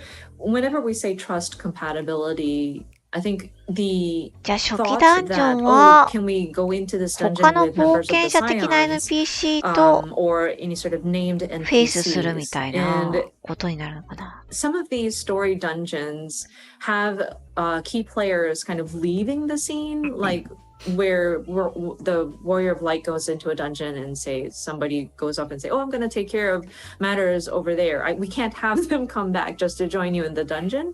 So in those cases, especially the earlier dungeons, you will see your trust members as like members from the Adventurers Guild or maybe other people who have the Echo accompany you in these dungeons. ただまあキーになるストーリー上のキーになるポイントで、まあこいつはやっぱり本当はダンジョン一緒に行ってほしかったなってプレイヤーの皆さんが思ってるようなポイントは、シナリオ一部カットシーンも含めてちょっと変更してでもできるだけそれにまあ添えるように、やっぱりニーズヘックと対峙するときはエスニアンも行って欲しかったなみたいなやつはできる限りそういうシチュエーションはなんとか対応していこうと思ってるので、一部ねそれもちょっと変更する部分があるかなとじゃあもしかしてアレンバルドといける可能性があるってこと？ But that being said, there are certain key points in the story where we do understand players might have a very strong desire to have particular NPCs accompany you in a dungeon. So in some extreme cases, not extreme cases, but like some key points, the team will make some adjustments. We may have to change a part of the script so that it'll make sense for the character to join you. An example I can come up with off the top of my head is probably the Nidhogg battle. I'm sure a lot of people would have thought like, oh, it would have been nice to have Estinian join as part of the trust NPC. So we're considering having that available. So there may be some content that accommodates for certain NPCs to join. いやー、誰とダンジョン行けるようになるのか、誰とフェイドできるようになるのか、胸熱ですね。So your understanding on that would be appreciated. そしてですね、ごめんねちょっと長くて、6.1 特集パート1の時にまた詳しくお話ししようと思いますが、新生オルゼアの後半って結構今のレギュレーションと違ってしまってるこうダンジョンとかが多いので、かなり手が入ってますいろいろ。And of course, with the details of 6.1, we will have a dedicated live letter for that, and I will delve into details at that time. But I do want to mention that much of the content, especially in the later half of ARR, differ in how the regulation is set up. So there are changes that have been made. まあ例えばトトラクとかの、ドゥーンってなってヘビースローがかかるヘビーがかかる床とかなくなってます。なくならないあれ。For example, like when you go into the Thousand Miles of Totorak, and you step on those like poison floors, and all of a sudden you are hit with heavy or slow. We're actually getting rid of that. まあ、あトラックのとはドゥンドゥンなくなるんだ。Q14 から申請するのに急いで作ってちょっとライティング良くないなとかいうところのダンジョンもちょっと絵的な調整もそれなりにやってます。And there are also some aesthetical changes that we wanted to make. あれ There were certain areas of the earlier part of FF14 これが止まった。 when we were trying to quickly just relaunch as a Realm Reborn. So there were areas where lighting may not have been 100% to what we would have been satisfied with. So we went back in and adjusted those as well. そしてですね、まあ他にもですね、8人パーティーバトルの一番最初であるビットアッティン教習戦なんですけど、なくなります。And then one of the first 8-person party battles that you encounter, I believe, is Camp Westwind. And I want to mention that we are doing away with that. 皆さん大ショックを受けておられますね。People are getting shocked.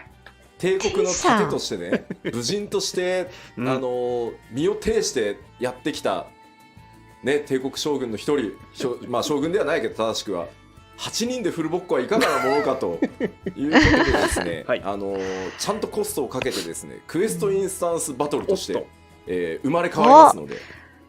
ティンさん、生まれ変わるんだ。Considering Litatin is like the shield of the Garland Empire.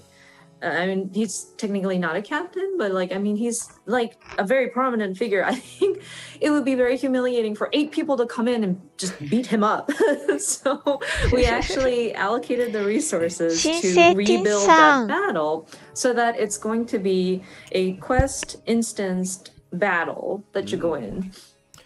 まあ他にも内閣外閣と呼ばれている8人ダンジョン、あれらもですね、今回すべて4人用 ID に作り直してあります。おー。And of course, the Praetorium and the Castrum Meridian. すごいアップデートですな。Meridianum. Those very long Guardian bases that you need to go. They were originally 8-person content, but we are going to be changing it so that these are 4-person instanced dungeons. なのでアルテマウェポン戦も切り出して、4人用としてシナリオモードを作って、であとラハブレアが憑依したサンクレットさんを8人でただひたすら無言で殴るっていうのもストーリー用のクエストインスタンスバトルとして作り直してる。ああ、そうなんだ。結構変わるね。すごいアップデートですね。Ultima Weapon will be changed to a 4-person battle. We are adjusting the scenario. もう一回やりに行かなきゃって感じですね。And then where you go in and silently beat up La Habrea, aka Thancred being possessed by La Habrea, is also going to be adjusted so that it's like an instance during a story quest. というわけで、まあそんな風にコストもですね、レギュレーション、今のプレイフィールにできるだけ近づけられるように、いろんな改修をしつつですね、パッチ 6.1 から 6.5 にかけて、4.x までの ID ですね、全部対応していこうと思いますので、よろしくお願いします。So, yeah, in a nutshell, we are going in and making many adjustments so that it fits with kind of follows suit better with how the game feels at this time. So throughout patch 6.1 through 6.5, we will be looking at the various content up to the 4.x series, the different instance dungeon to make adjustments. さあ、ではこのセクション以上で次へ行きたいと思います。Okay, so moving on to the next section. 2つ目の新しい挑戦ですね。この、6.1 から 6.5 までの期間、まあ、7.0 リリースまでの期間を使ってですね、まず、長期運営やっていく上で第一次のグラフィックスアップデートを、裏でね作業させていただきます。グラフィックスアップデートとは So our second concept, and こ again, れ以 this 上 is 綺麗になる going to be the の preparation that we will be doing throughout patch 6.1 through 6.5. テクスタちゃん、これで苦手なジョブの練習はできていいね。確かに。or like preparations for ねえ、 long-term 苦手なジョ operation ブ of だ the とさ、 game. 他の And 人にさ、迷 we 惑か want ける to んじゃないか be と思って、なかなか doing ね、 this in the background, but we'll be 練習で preparing き for な our いっ first ていうのはあ graphics るよ update. ね。ただ、なぜ第1次グラフィックスアップデートと言ってるかっていうと、2次も3次もあるんだろう、もしかしたらってことなんですけど、なぜかというと、もうここまで11年運営してきてると、もう尋常じゃないリソース、グラフィックスアセットが存在してます。So the reason why we named this the first graphical update, and that's of course to imply that there will probably a second and or third after this, but our game has been in operation for about 11 years, and considering all the graphical assets we have produced, it's an insane amount. やっぱり一気に極限まで上げようとすると、絶対コンバートミスがあったりとか、そもそもコンバートの物理時間が足りなくて、もうデザインチームが無理です、絶対できませんっていう答えになってしまうので、やれることを一回やって引き上げたら、またその状態で安定が見えたら次のをやってっていう形で、その第1回目が来るんだというふうに思ってください。And so if we attempted to update every single piece of graphical asset or resource that we've put into the game all at the same time, we might run into issues of conversion errors, or it's just physically takes a lot of time to convert everything. And consulting with the graphics team, they already know that we can't address everything all at the same time. And so what we're trying to do is address these in phases so that we can test out certain elements, see how they work, and if it seems to be stable, we move into the next phase. And so I think with our first graphical update, this will be like the first time we start testing some of these elements. 4K グレープスでめっちゃ吹いたんだけどI saw a comment that says 4K grapes. Thank you so much for that. That was hilarious. あそこに 4K とかねなんか40万ポリゴンとかかけてると、それこそ940みたいにキャラクター全然表示できねえぞってことになっちゃうのでちょっとこれから詳しく説明はしますよ。That's hilarious, but like imagine spending so much resources just to get the grapes to be 4K resolution, and imagine spending 400,000 polygons just to depict a piece of fruit. We won't have enough resources to render our characters on screen. But let me go into the details. 国原さん、SS も楽しそそうです。のグラフィックスアップデートは一気に、7.0 での投入を予定してます。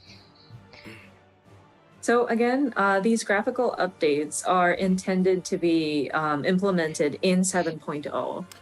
その次期拡張パッケージまでの間っていうのを、僕らのそのグラフィックスのアップデートのシェーダー追加したりとか、いろんなものを追加していくテスト期間だったりプログラム期間だったり、それに合わせたグラフィックスアセットのコンバート期間というふうにさせてください。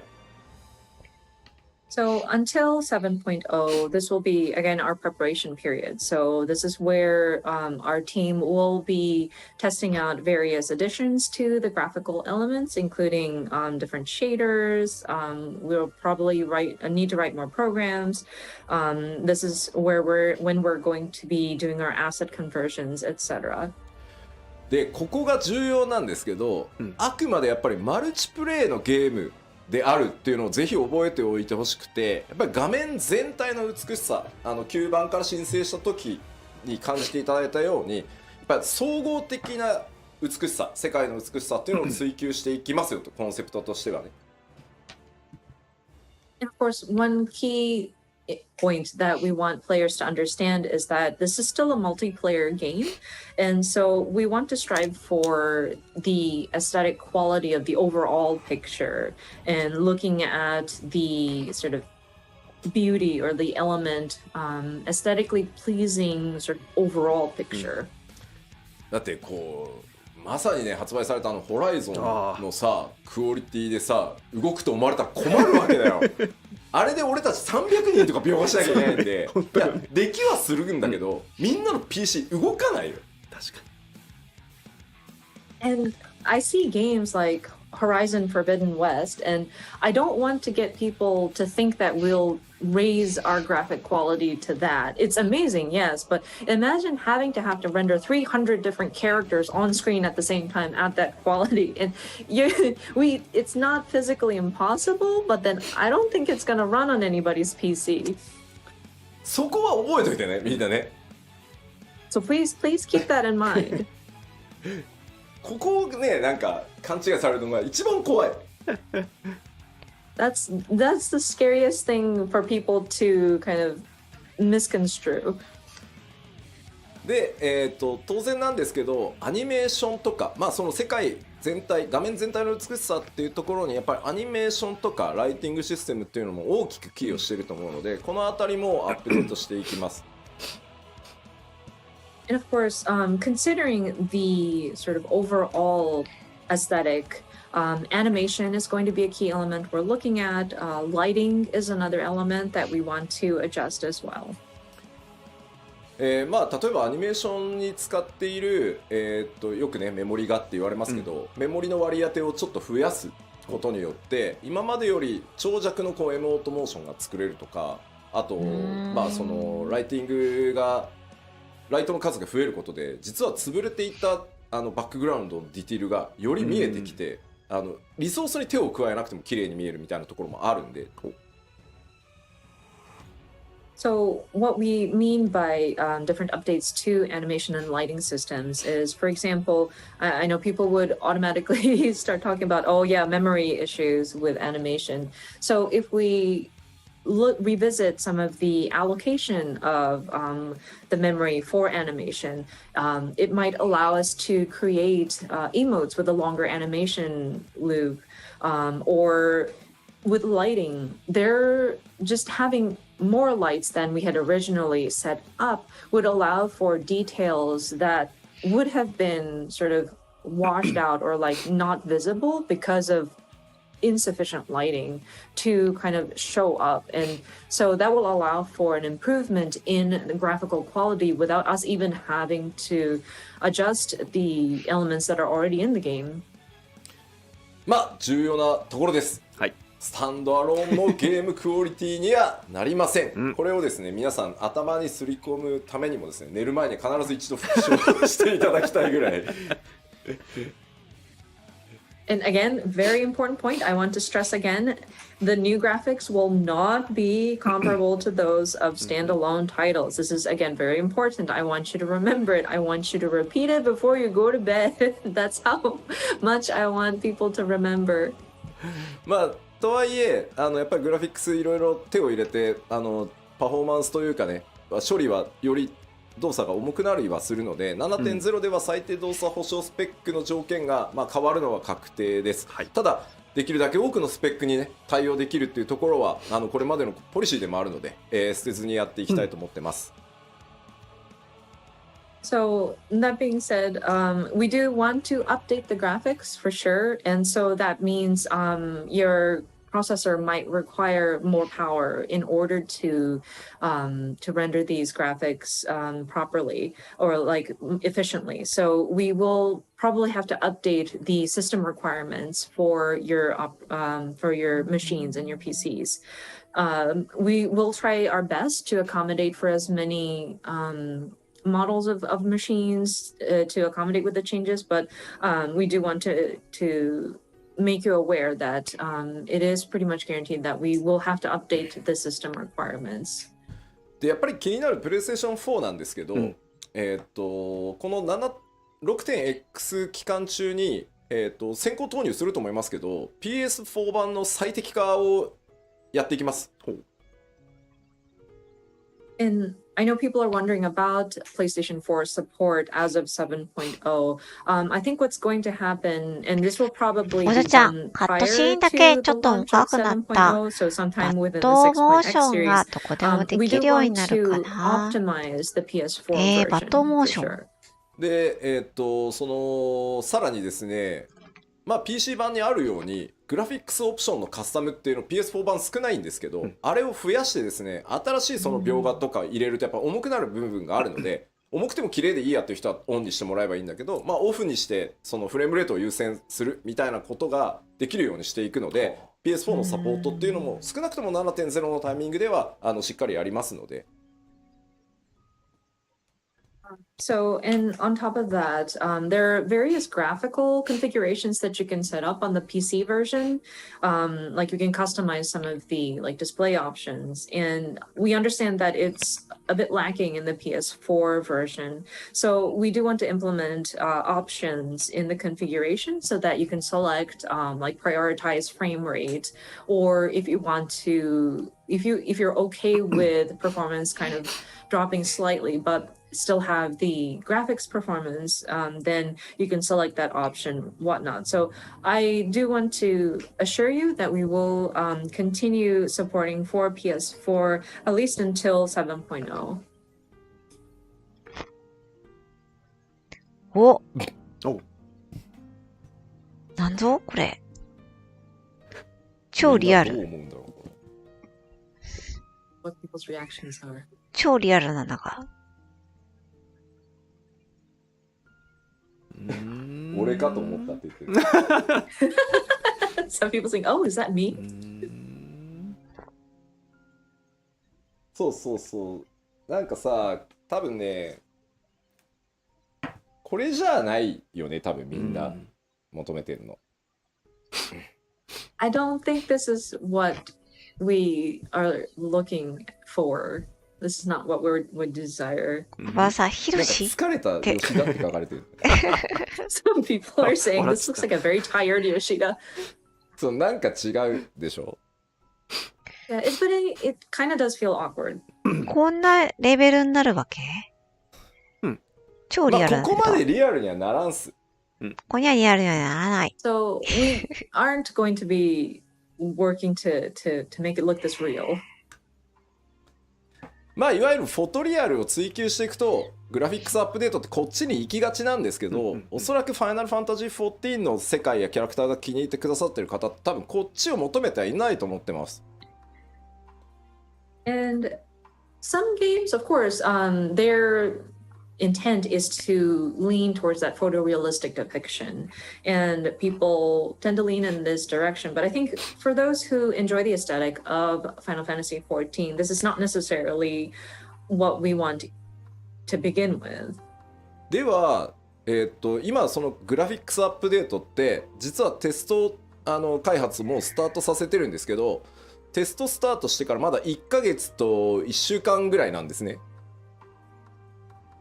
So with these graphical updates, we are already starting testing actually, and it's been about a month and a week. なのでその1ヶ月と1週間ぐらいテストをして、まあこれだったらもう今出してもまあいけるだろうここまではと。まあこれ以上を目指すんだけど、まあ少なくとも一旦お見せしてもここまでは間違いなく大丈夫だよあると 7.0 でっていうのを用意してきたんでちょっと見ていきましょうか。And so we are still very early in our testing stages, again, about a month or so testing, but we do have results that we're seeing that is, of course, we're going to aim higher than what we're going to be showing you, but I think it's coming out pretty nicely, and we are relatively confident. So let us show you some of these images. こちらがですね、テスト期間1ヶ月目のサンプルです。キャラクターですね、まず。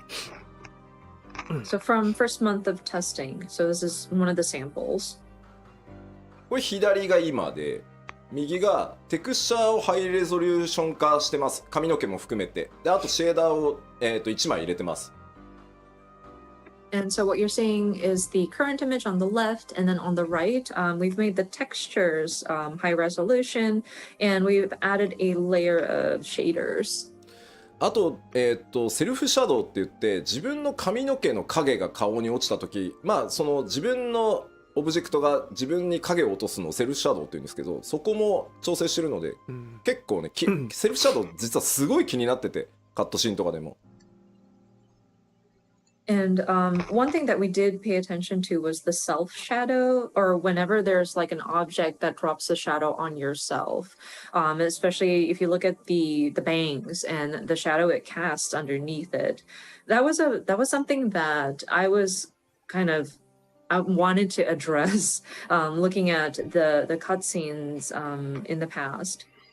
でまあこれ1ヶ月目のサンプルなのでもっと上目指せるとは思ってるんですけど、動作保証あまりにも重くならないっていう意味ではちょっとリアル。今一旦お見せできるのはここまで、まあ、この上さらにいろんなことをやった上で最適化していって、まあ、やれるより高いところは目指していこうかなと思ってます。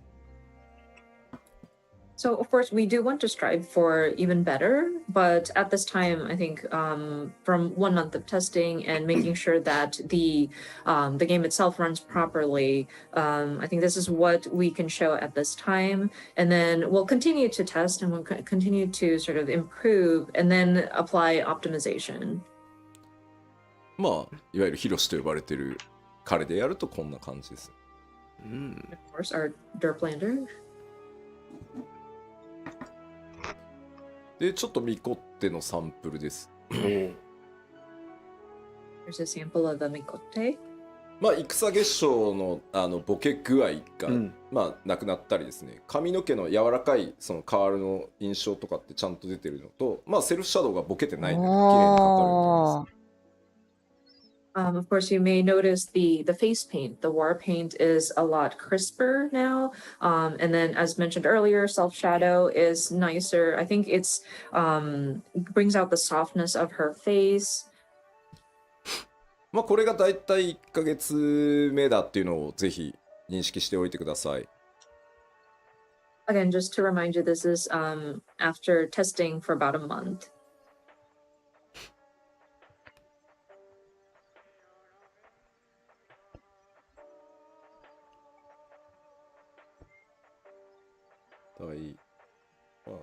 まあこの方向性で良さそうよね、やっぱりね、みんなのコメント見てると。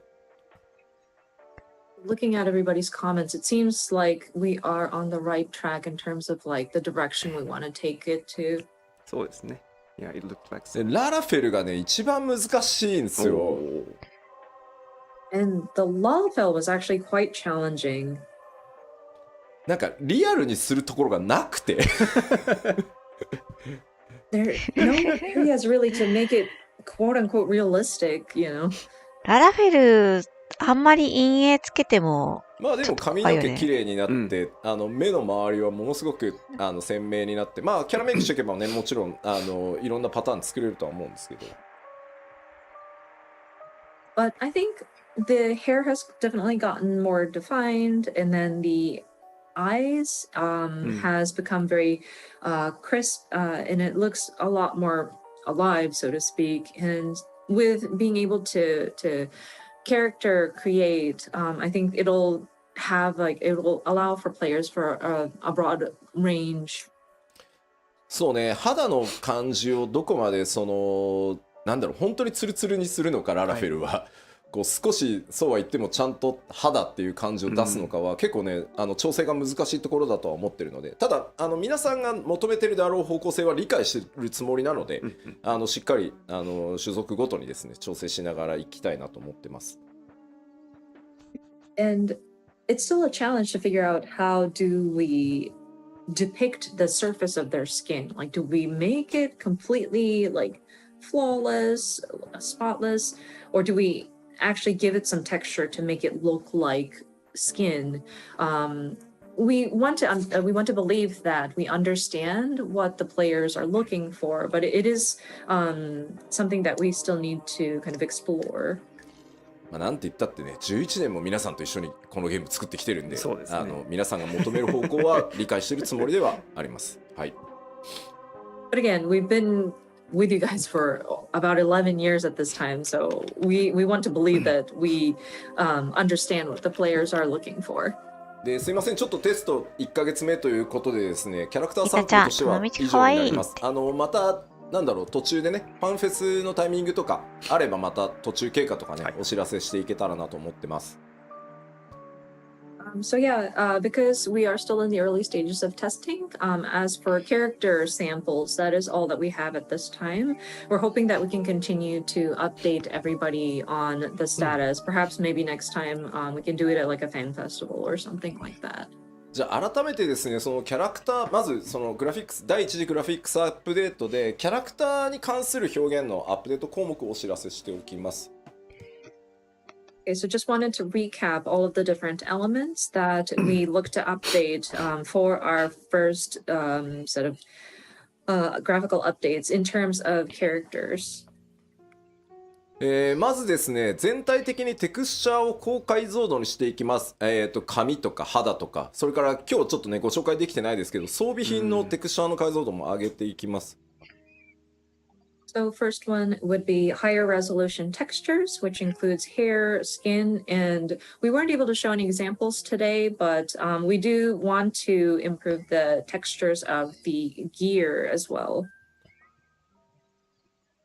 でさらにですね、これはシェーダーと呼ばれる、処理になってくるんですけど、質感の表現というのを向上させていきます。例えば肌、それから装備品の金属部分、あと布って、布用のシェーダーっていうのが実はあって、Q14 では入れてたんですけど、重すぎて外してるんですね。そろそろいけるだろうということで、布がもう少し滑らかに布っぽく見えるっていうシェーダーなどを今、研究トライしているところです。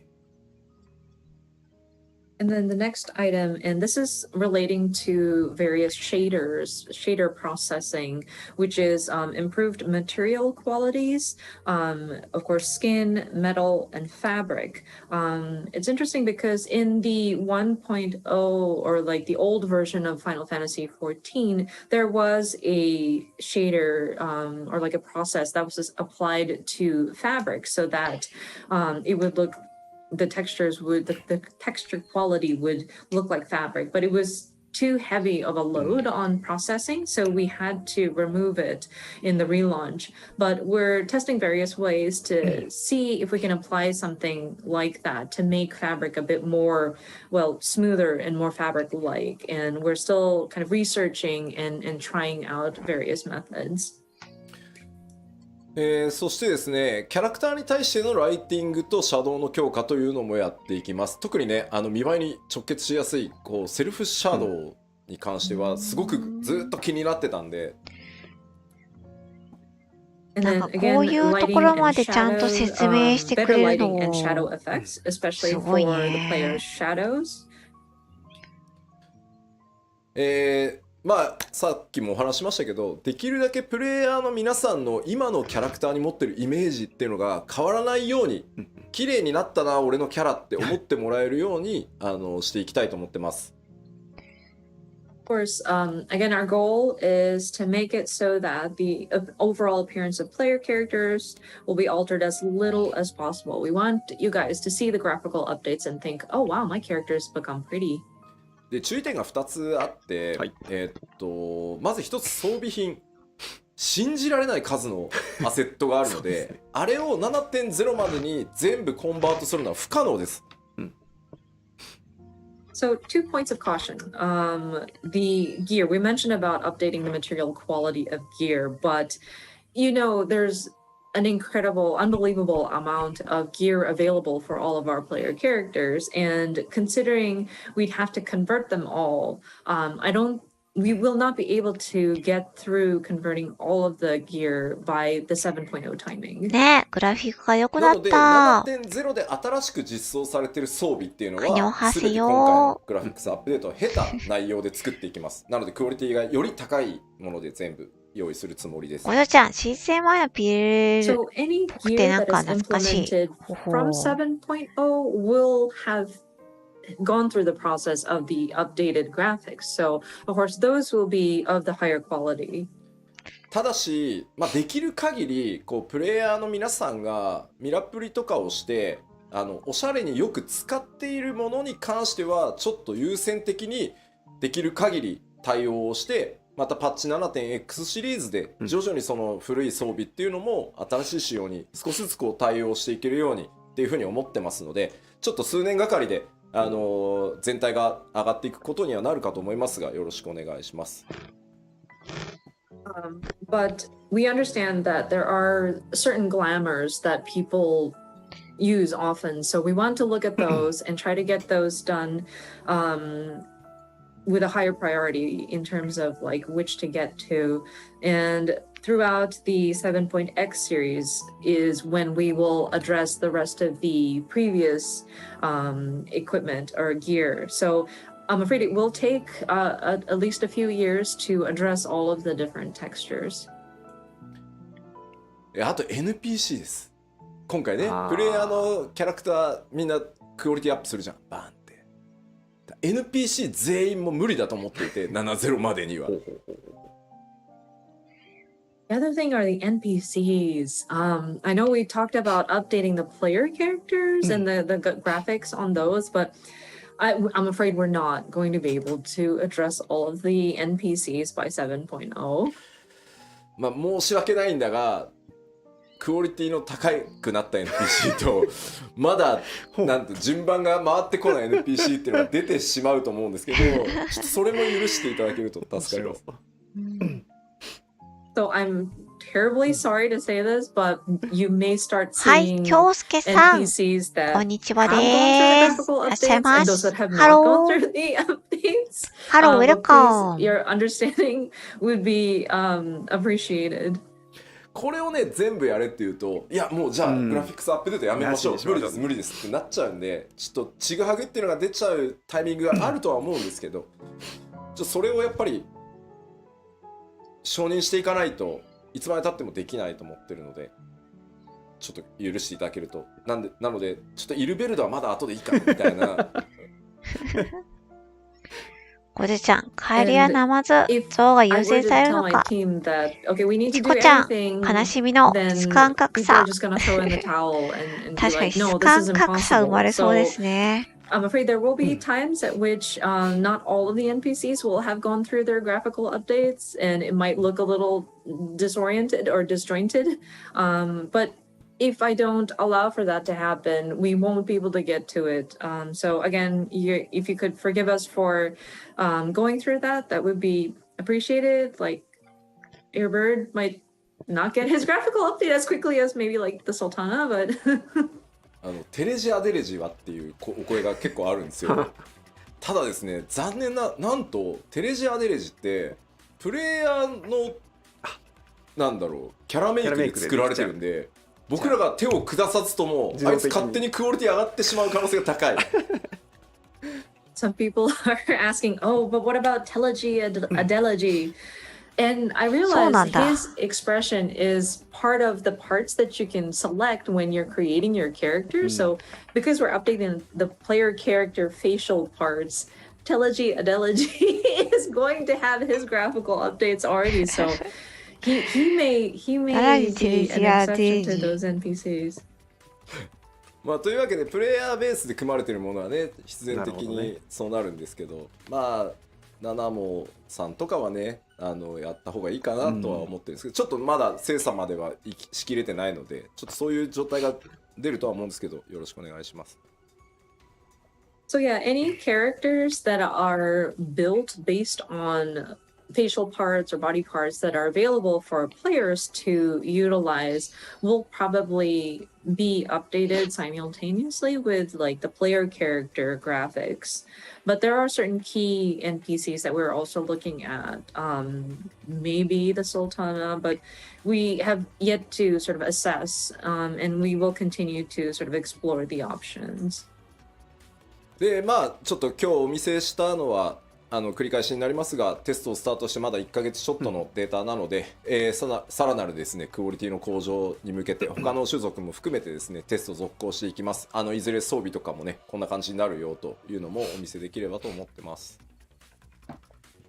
But yeah, again, what we showed you was only about a month or so of testing. So we're hoping to provide you with more updates as they come in. Perhaps the other races, perhaps we can provide you an update with gear, etc. in the not so far future. で、そうだな。あとは結構コメントであったんですけど、装備の干渉なんとかしてほしいって、あれは正直どうにもならないです。物理エンジンを入れて計算でかわすしかないんですけど、それをやるとやっぱ動かなくなっちゃうと思うので、あとやっぱり装備の干渉を許可してる僕が、もういいとこれは割り切ってくれって言ってるから、今のペースでそのアセットギアが報酬が装備がリリースできてるっていうところもあるので、努力はしますが根本的にオフラインのゲームのようにはならないので、はい、そこはすいませんご了承ください。And I'm also seeing comments about can you do something about like gear or equipment or like player characters like body parts interfering with the graphics of gear, equipped gear. And I'm afraid that is something that we cannot address fully. We would have to put in a physics engine in there, and that would cause for some of the characters to kind of not move properly anymore. And plus, I, as the director, have allowed for those imperfections to my team. I'm afraid we're just moving on with it, or else we won't be able to keep the pace in releasing these different gear and the different designs that is available. So I'm afraid we are unable to address it fully to match something that of a like a standalone game. Sorry. さあでは次はですね、ちょっと BG、マップに関わるところもテスト1ヶ月ちょっとのサンプル持ってきました。Okay, we have more samples though. This time it's for various backgrounds and like map elements. まずこれは単純に、テクスチャーとかに何も手を入れずに、配置できるライトの数を増やすっていうテストのサンプルです。So this first image is a test of just simply the number of lights we can place in a certain scene without it touching any of the textures or surfaces. 配置ライト数をですね、複数増やすとこんな感じになります。So we just added a few more lights in a particular scene, and what you see is in the right side of the image. ライトがですね、遠くに左側ね、1灯しか焚けないので、ちょっと見てほしいのは手前側にあるデスクに影がほぼ落ちてないのが、右側複数ライトによってちゃんと影が出るようになってるでしょ。So if you look at the one on the left, we were only able to place one light source in the scene, but in the picture on the right, we were able to place multiple lights to give it a more realistic look. And as you can see, the desk is now casting a shadow.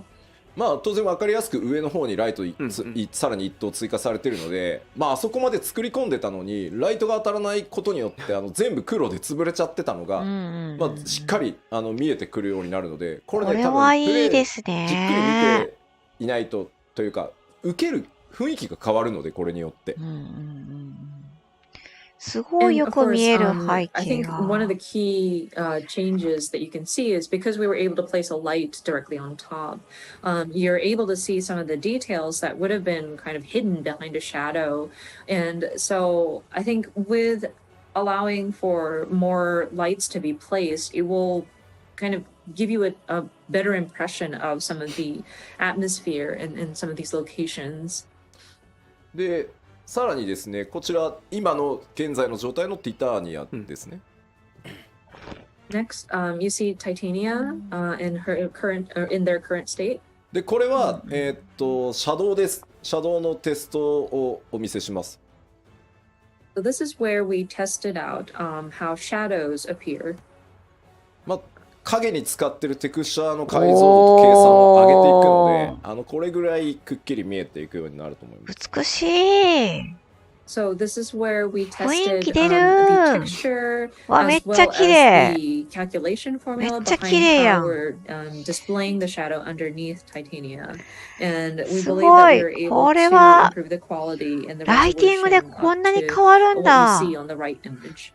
さらにですね、これ複数ライトも置いてみてるので、もう素晴今のらしい。14だと左の環境しか作れないんですけど、複数ライトさらにカラー変えたりしていくことで、右のようにね、かなり複雑なライティングの絵作りっていうのができていくようになります。すごい。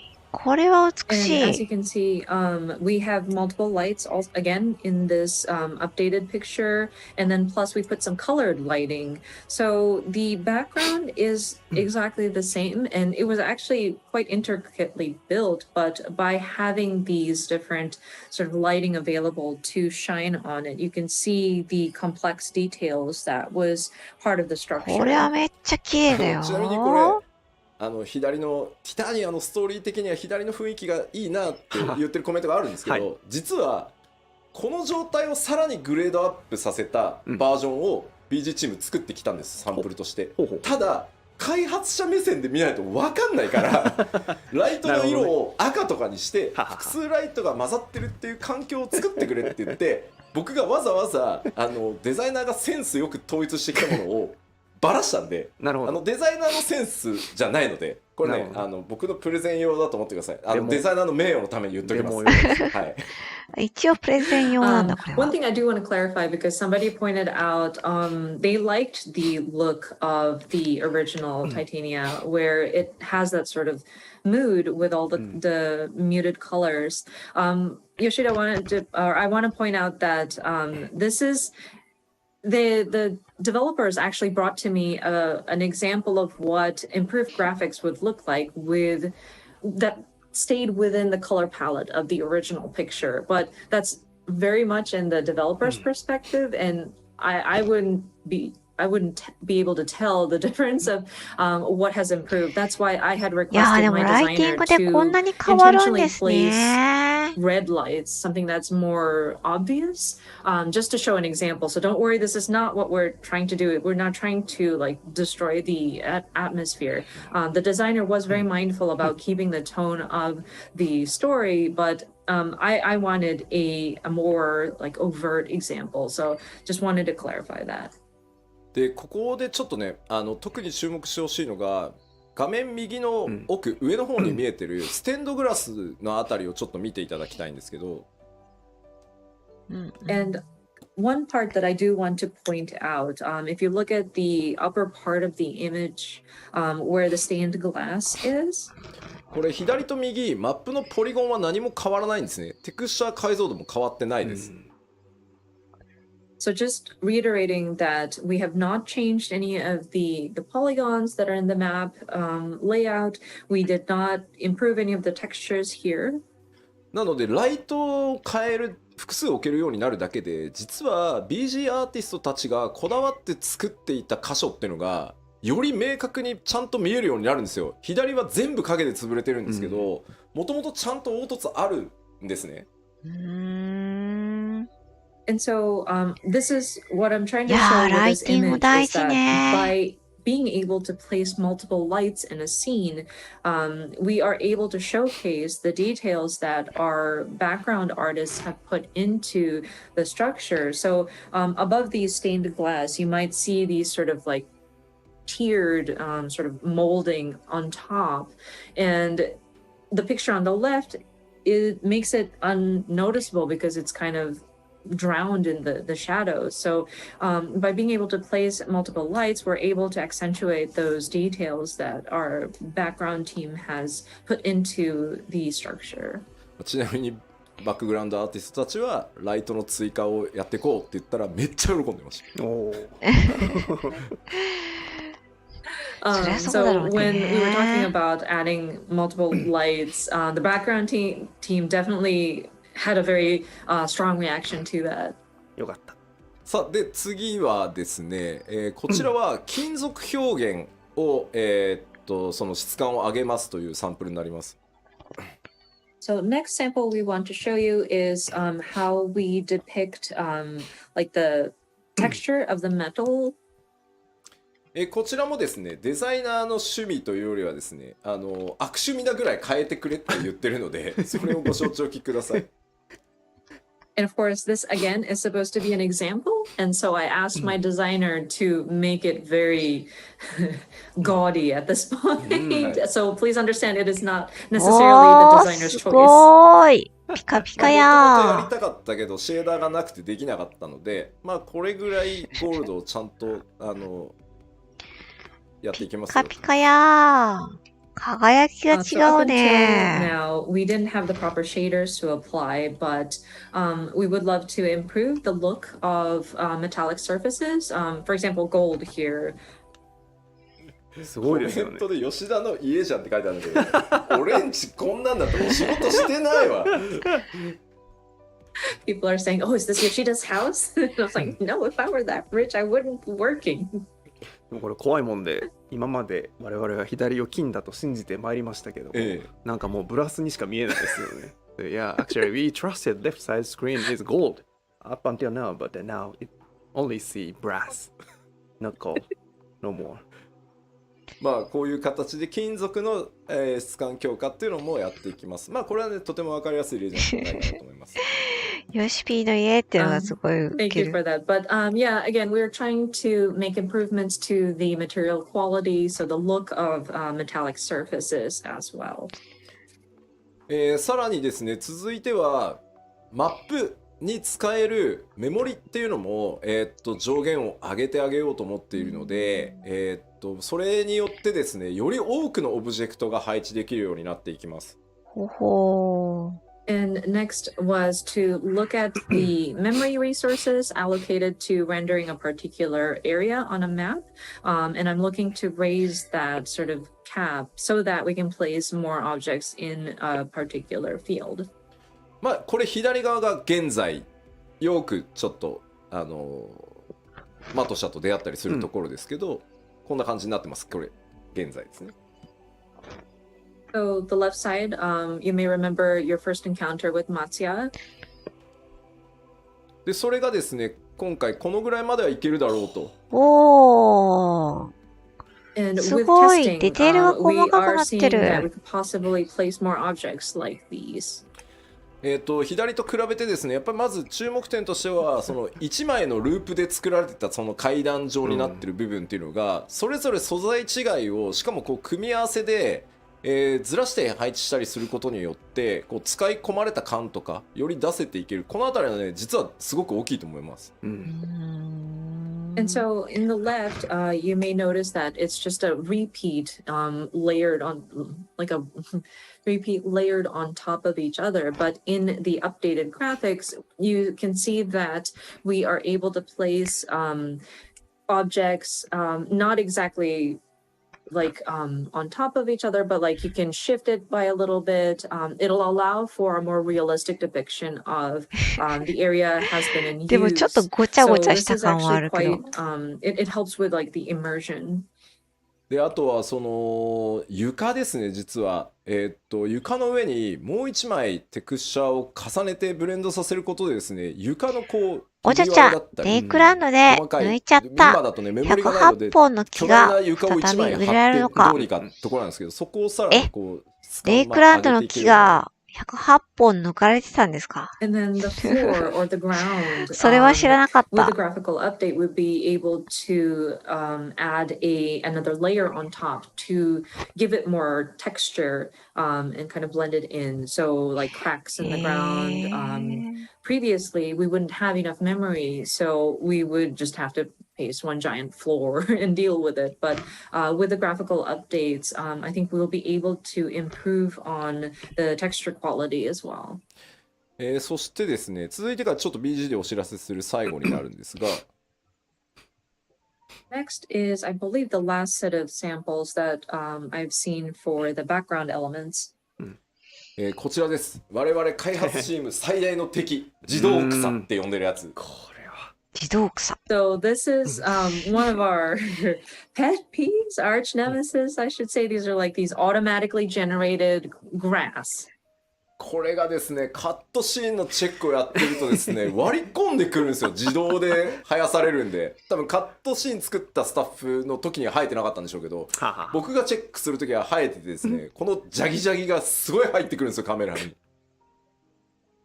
And this is so, it takes away from cutscenes when it barges in. I'm sure when the cutscene team is creating the composition, they don't see the grass because this is just automatically generated after the fact. But sometimes it's like so close up and it's so pixelated, and that pixelation is it bothered me very much. おちゃちゃん、メディアお披露目かなんかで重かったから抜かれちゃったのよ。あ、そんなことあったんですね。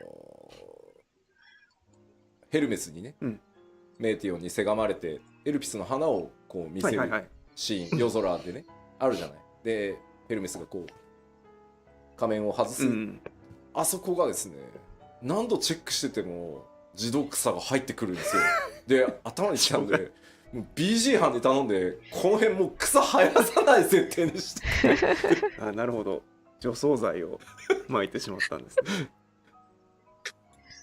So one behind the scenes comment I wanted to make when I was looking at the cutscene in Elpis, sorry spoilers, but Hermes, when he's talking to Meteon about, oh, I want to show you the flowers in Elpis, and he removes his mask, and the grass automatically generates. And it gets in the way. So I got so mad. I told the background team, like, can you make it so that you don't have grass being generated in this part of the ground? で、それがですね、今まだテスト中ですが、こんな感じになります。はい。草が綺麗。But that will be updated hopefully. Again, we're still testing, but this is a sample image of what it could look like.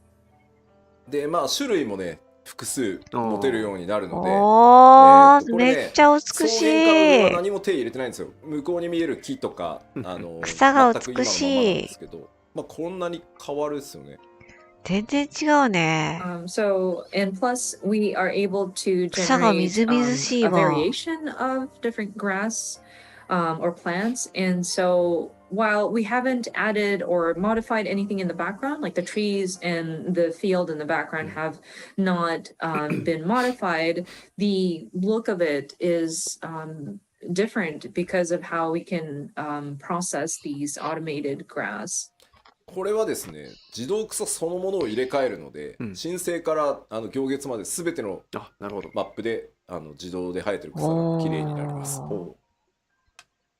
And for this update, we will be replacing the system that generates these grass or plant light. And so this should be applied throughout all of the areas from around the board throughout Endwalker. さあ、ではバックグラウンド、実はねまだあるんですけど、ちょっとどんな表現バックグラウンドを上げていくかというのをお知らせしておきます。We've done various other testings in terms of background elements, but allow me to summarize again.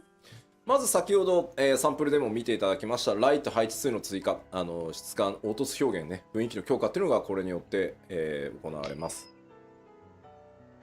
So again, we are going to be doing additional lighting points, so improved visual quality, depth, and immersion. そしてですね、影の高解像度化、影のテクスチャーを高解像度にすることでですね、ちらつかなくなったりですね、影がよりメリハリが効くようになります。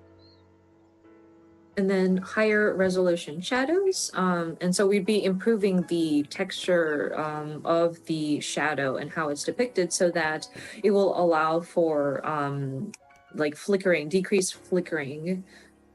ちょっと嘆きの海のマップを思い出していただきたいんですけど、あそこ実は雰囲気を宇宙空間にするために、ライトの距離をすごい遠くして、全体の暗さをこう締めるようなことをやってるんですけど、結果そうすると影がものすごく長く表示されるんだけど、テクスチャー解像度が低いがゆえにすごいじらついたりボケたりする箇所が結構多いんですよ。ただ雰囲気を優先したんで我慢してたんですけど、そういうところもですね、より綺麗にちらつかずに影が出てくるようになると思います。So if you would recall Mare Lamentorium and how we were trying to depict or make it seem like you're in outer space and make sure that the lighting had been placed in a very distant location so that we emphasize that sort of darkness that surrounds you. because of that, whenever you're on the moon, your shadow gets to be very long, but because the shadow textures were not optimal, you would see frequent areas that would cause the shadows to flicker, or it could get blurry. So with the graphical update, we're hoping to improve so that those shadows would come out a lot crisper. そして質感表現の向上です。これもシェーダーでですね、金属とか布とか、それ以外のちょっとシェーダーも今検討してます。And then, of course, improve textures, which includes metals, fabrics, and we're also trying to consider what other elements can we improve. そして最後にご覧いただいた自動配置植物の強化、高解像度にしたりですね、あと植生をね、種類を増やしたりしていきます。Lastly, more and better auto-generated greenery, which is increased resolution, variety, and etc. で、画面全体にフィルター効果として非常に重要なアンビエントオクルージョンっていう機能だったり、フォグ、いわゆる霧をこう重ねるみたいな、それをフォグって呼ぶんですけど、これらに関しては今テストをしてるんですけど、まだちょっとサンプルをお見せできない状態です。And we're also considering other effects or filters that would apply to the overall screen, including ambient occlusion and fog effects. Now, those are still being tested, but we couldn't produce results that we can present at this time. めちゃくちゃ雰囲気出るし、めちゃくちゃクオリティ上がるんですけど、画面全体にパフォーマンスの影響を与えるものなので、慎重にテストをして、しっかりこれだったら大丈夫だろう、その皆さんが極端に PC を買い替えたりとかしなくても、あとオプションでね、ちょっと切ることで軽くできるとかっていうのをちゃんと用意した上で、ここまでやれますよっていうのをちゃんとお見せできる。まだちょっと1ヶ月じゃそこまではいけないので、ただこれらも強化はしていきますので、また続報をね、お待ちいただければと思います。And we totally understand that it will give it a different sense of atmosphere, or it would really improve the mood if we had those kinds of textures applied or those filters applied. But it does affect the overall performance of the game. So we will need to test it very carefully for sure. So we want to explore our options, but we also want to make sure that we are at a state where we're comfortable and not requiring for so much resources that players would have to like update their PC to an extreme, or be able to provide an option to shut it off if you want to optimize your performance. So I'm afraid we're not able to show you anything as of like a month or so of testing, but we're hoping to bring you updates further down the line. So yeah, if you could please stay tuned for that. さて、では、グラフィックス第1次グラフィックスアップデートの、今日お伝えできる範囲としては、ここまでとさせていただきます。Okay, so in terms of the graphical updates and the preparations that we're making for it, I think is all that I have for today's presentation. さあ、では続いて、3つ目なんですが、引き続き多くのアップデートこれまでと変わらずですね、適切なスケジュールでお届けしていきますよというお話です。So yeah, we will continue to provide regular updates on an appropriate schedule. せっかくの機会ということでですね、ちょっと 6.1 から 6.5 まで現状決まっているものでお知らせできそうなものをお知らせしておこうと思います。So I would like to share information that we know that we're going to have from 6.1 through 6.5. まずパッチ 6.1 なんですけど、こちらねリリースタイミングが読み切れないと思うんですけど、皆さん4月には出します。ヒルデブランド、ヒルデブランドやんなくちゃ。One series. I understand that it's still kind of hard to see when it's coming, but we are looking at April at this time. 当然ですが、メインクエストのアップデートっていうのは 6.1 から 6.5 まで新しい冒険をお届けしていこうと思ってます。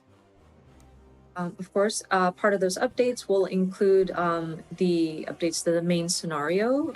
We will have a new story with each patch installment. そしてですね、全世界から帰ってこいと言われていた、事件や紳士ね、ついに帰還でございます。ヒルディブランドの行月編が、始まります。行月編。Of course, we've heard many people やばい、 ask for 私 him ね to come back. やってないんだよね、最後まで。 Gentleman extraordinaire, やんなく Mr. ちゃ。 Hildebrand, will be making his return. イシュガルド編で終わってた。新しいサブクエストシリーズとしてですね、タタルの大繁盛商店というのが、連続として始まります。タタルの大繁盛商 And 店だっ then, て。 of course, a new series of side quests named 盛りだく Tatar's さんだ。 Grand Endeavor.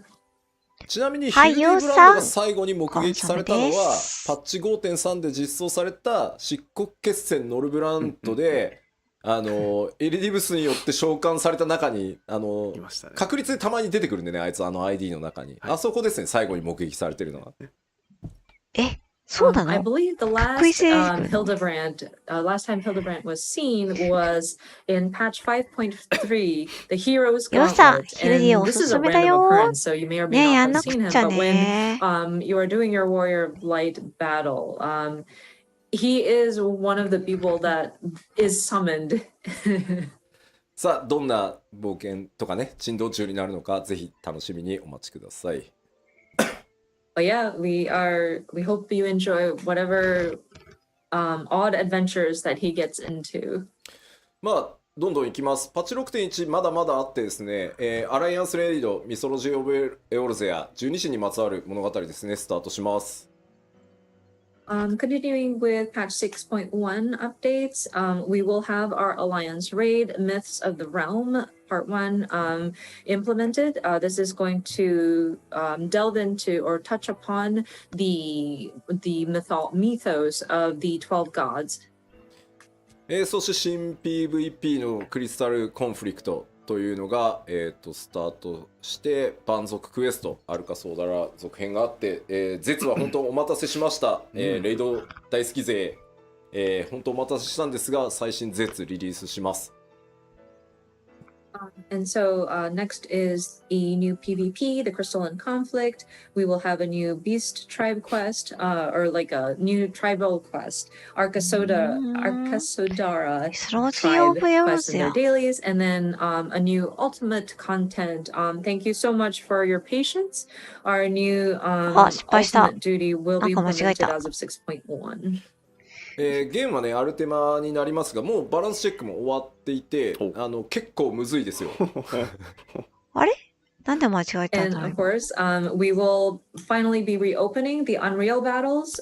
Ultima's Bane will be what's coming for the next battle. We are currently testing this out, but it's quite challenging.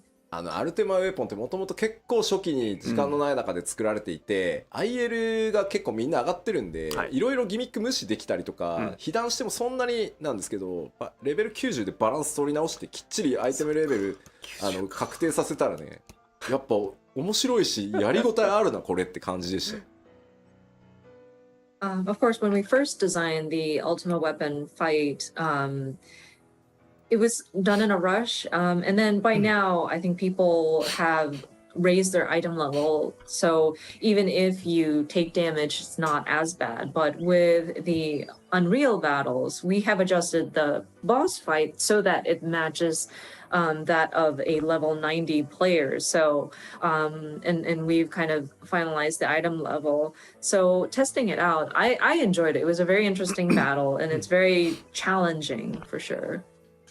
でも今ちょっとコメントであったんだけど、蛮族クエストっていう蛮族って呼び方やめたいなっていうコメントがあって、確かにそうだね、ちょっと考え直そう。メモっといてもらっていいかしら。はい。表現変えていきましょう。There was a comment about the Beast Tribe quest, and it seems to not be very favorable to call it that. I know we're trying to shift it to say tribe quests, or like we're just calling it by the tribal name in the English, but we are going to try to figure out a better way to phrase it. そして絶なんですけど、めっちゃ調整続いてるんですけど、絶。多分一番難しいと思うんで、やる方は覚悟をしておいてください。多分やらないであろうコンテンツである。And I want to backtrack a little bit to the ultimate duty, the new ultimate duty, and we're balancing right now and making adjustments, but it's quite difficult. So if you're up for a challenge, that's fantastic. But yeah, it's going to take some. It's going to again be challenging. 実は 6.11 かな。Oh, I'm sorry. Ultimate would be not 6.1 but 6.11. So it's probably not at the same time as the major patch. まあメインシナリオをやったり、ハウジングの抽選に応募したりとかすると思うので、2週間空けて出す予定かな。はい。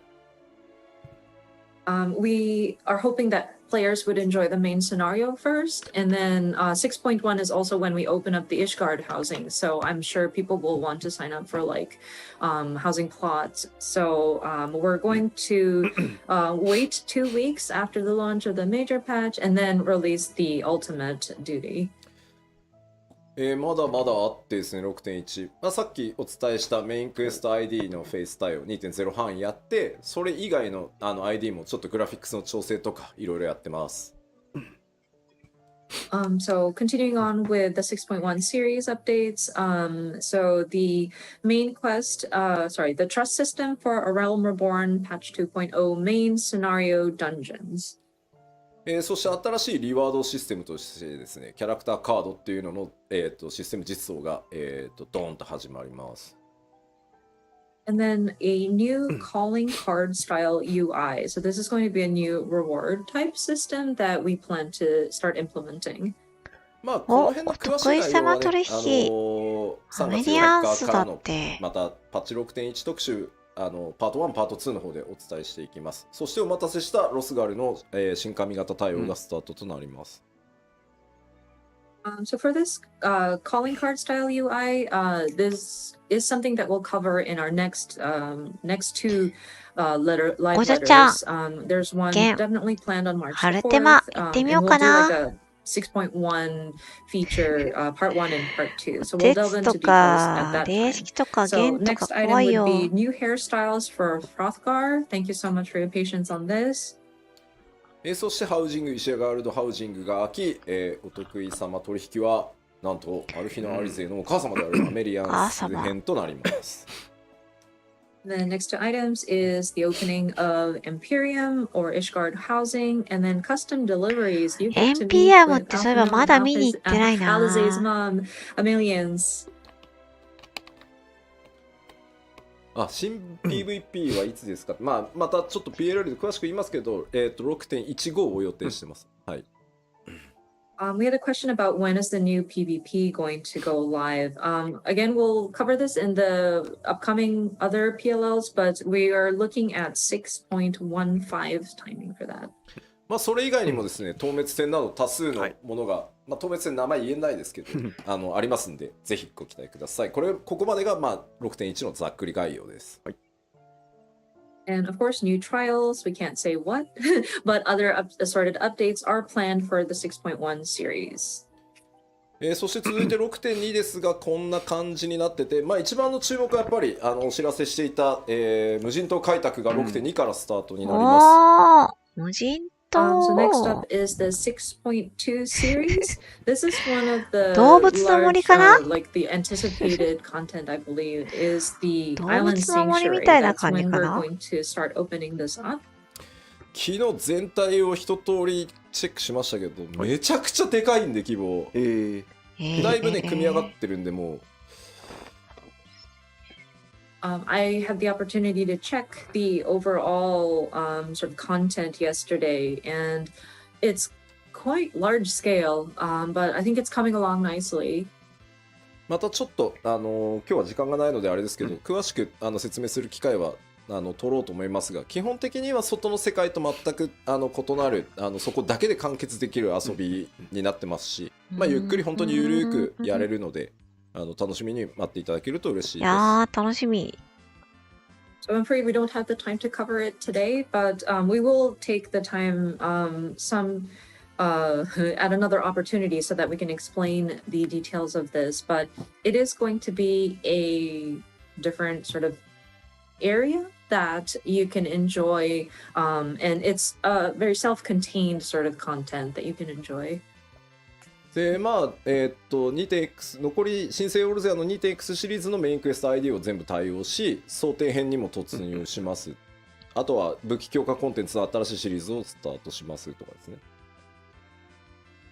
So going back to the earlier bullet points, we will be applying the trust system for the 2.x main scenario dungeons, maybe partially into Heavensward. It says here. ああそうだもうね多すぎて入れてないんですけどミラプリの拡張もね 6.1 から第1弾始まるんで言っときます。ミラプリの拡張嬉しい。We also want to mention, we will be expanding on Glamour's. ミラプリの拡張は嬉しいです。ごめんなさい、ミラプリはグラマープリズムの方でしょうか。言えない感じですか。第1弾はプレート増やすをやっていくまず第1弾。So glamour related updates. I'm sorry, I wasn't sure how to phrase it, so I squeezed it out of Yoshida-san. We will be addressing and expanding upon glamour plates as part of the first glamour related updates in 6.1 series. やったぜちょっと全部書ききれないけどいつもの討伐討滅戦のノーマルと極があるとかいうのは、いつも通りやっていくので、その辺は書かれてなくてもあると思ってもらえると助かります。ミラプリ増えるのは嬉しい。全然足りないもんね、あれじゃ。You can expect in a patch update, so like new trials, etc. It's not written here because we couldn't fit it all in the slides, but yes. 収納数増やすトライもしてるから。あ、収納数。どっかのタイミングで増やします。収納数増えるのは助かる。And we're also looking at like how to expand upon like the number of ワーマイテスト、ネタ装備でパンパンだもん。We're hoping to find an opportunity to do that update, like not an overhaul, but like an update on that as well. そしてですね、さりげなく書かれてる新しいこの 6.2 から新しいバトルコンテンツ。タイプが全くこれまでと違うコンテンツを今開発中です。And then the fourth bullet point, it's just kind of snuck in there as part of like the updates, but it's a new thing that we're trying to do. It's a dungeon with variable difficulty. これ難易度可変ダンジョンって今開発コードネームなんですけど、1人から4人でチャレンジできて、1人で行く、2人で行く、3人で行く、4人で行くっていうので自動的にそれに合わせて難易度がコントロールされるっていうチャレンジ型のコンテンツになります。一人でも行けるんだ。The code name that we're using here is like Criterion Dungeons, but so you can attempt this with 1 to 4 people, and what makes it variable is that if you go in, depending on the number of people you go in with, so 1 person, 2 people, 3 people, 4 people, the difficulty sort of varies. It will automatically scale, so it's like a content where players can sort of challenge themselves. こちらも組み上がってはきてるんですけど、まだ調整いろいろチェックやってたりするんで、6点に近づいてきたらしっかり特集していきたいと思います。It is coming along nicely, but and we're still performing checks on the content. So please stay tuned for new information as they become available when we can talk about 6.2. そして 6.3 になるとですね、メインクエストの ID フェイス対応が争点編をここで完了させる予定です。And then moving into 6.3, so we continued to add more trust NPCs. We should be able to address the remaining main scenario instanced dungeons in ディー Heavensward. プダンジョン新シリーズだって。でかいのはですね、世界中からですね、ディープダンジョンシリーズの新しいのがやりたいという、お声をたくさん頂戴していたので、今企画をやっている最中です。6.3 で、ディープダンジョンシリーズの第3弾実装予定です。And then players from around the world had asked about when do we get a new deep dungeon? And so we are in the planning phases at this time. We're hoping to launch the third in the series of deep dungeons at 6.3 series timing. そしてですね、すでに、開発スタートして進んでるんですが、Z シリーズの第5弾を、6003でリリース予定です。And then we are already starting to make plans for this, but we do intend on adding one more ultimate duty. So this will be the 5th one in the series. そしてですね、6.2 でリリースされた、無人島開拓のアップデートももちろん行っていきます。And then, of course, because we will be opening up the Island Sanctuary as of 6.2, at 6.3 series timing, we will continue to update it. で、まあ、4と5はちょっと、パッチ 6.4 と5はまとめてのご紹介になっちゃいますが、この4と5でグレン編のメインクエスト ID のフェイス対応を全部終わらせて、まあ、これで、ストーリー上に登場する ID は、全部対応が終わる予定です。す And ごい。 then next page covers both 6.4 and 6.5 series. But by this time, we aim to complete the trust system implementation into all of the Stormblood main scenario dungeon series. And so that should get through all of Stormblood. で、難易度可変ダンジョンと呼んでる新しいバトルコンテンツシリーズの第2弾とか第3弾も入れていきますし、無人島開拓の開拓エリアを追加したりっていう予定ももう当然ね、我々長期計画で進んでるので予定されてます。And then, of course, our Criterion dungeons will see an update. We should have numbers 2 and 3 implemented. And then for Island Sanctuary, at this time, we want to expand upon the area. So we'll have an additional area. でですね、例えば青魔同士のレベルキャップをどのタイミングにする、解放をどのタイミングにするのとか、そういう状況を見ながら調整しているものに関してはどうしてもまだ言えないので、それらもちゃんとどっかのタイミングでやっていきますんで、またそれぞれでですね、パッチの特集をお待ちいただければありがたいなと。やらないとかいうわけじゃないんで、ここに書かれてないものはね、まだ詰め切れてないものはちょっと言えないのでさすがに、まあこの辺りはもう全部確定しているのでお知らせしております。I'm sure some of you might be wondering about, okay, when is the next time the Blue Mage is going to have their level cap increased? And some of these items, we need to monitor the situation. And so I'm afraid we aren't able to determine exactly when this is going to happen, but we do intend on doing it. We will share more information when we are going to do like a patch specific like updates live stream. Please note that even if it's not written in the document, it doesn't mean that we're not going to do it. So yeah, there might be information that we're still in the planning phases and we weren't able to solidify at this time. So we will continue to look at the various existing content and provide updates when we can. まあなんかパッチ情報を出すとみんな細かいところあれはどうこれはどうってやっぱなっちゃうね。まあ皆さんが思ってることは基本的にやっていくんで大丈夫ですよ。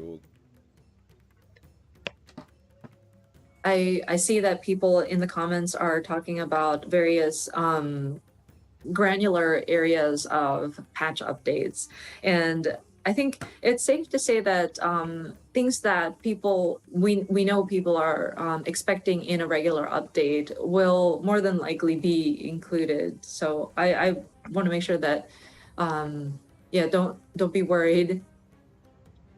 まあアルカスソーダラの次のはどうなるの、種族ってどうなるのとかもう全部決まってます。ちゃんと毎パッチやっていくので、まああれかなこれかなって思いながら待っていただけると嬉しいです。And the tribal quest beyond Arkasodara is I'm sure a mystery, but we have a plan. We do have like which group to focus in on, and we do want to have content available per each of the patch. So it'd be great if you could wait or not wait, but like speculate, kind of imagine which tribe will we be focusing in on. あとゴールドソーサーも予定してるんですけど、4になるか5になるかまだ決まってないんでちょっと待ってください。And we do intend on making Gold Saucer updates, but we still haven't determined if it's going to be 6.4 or 6.5. So that's why we're not mentioning it at this time.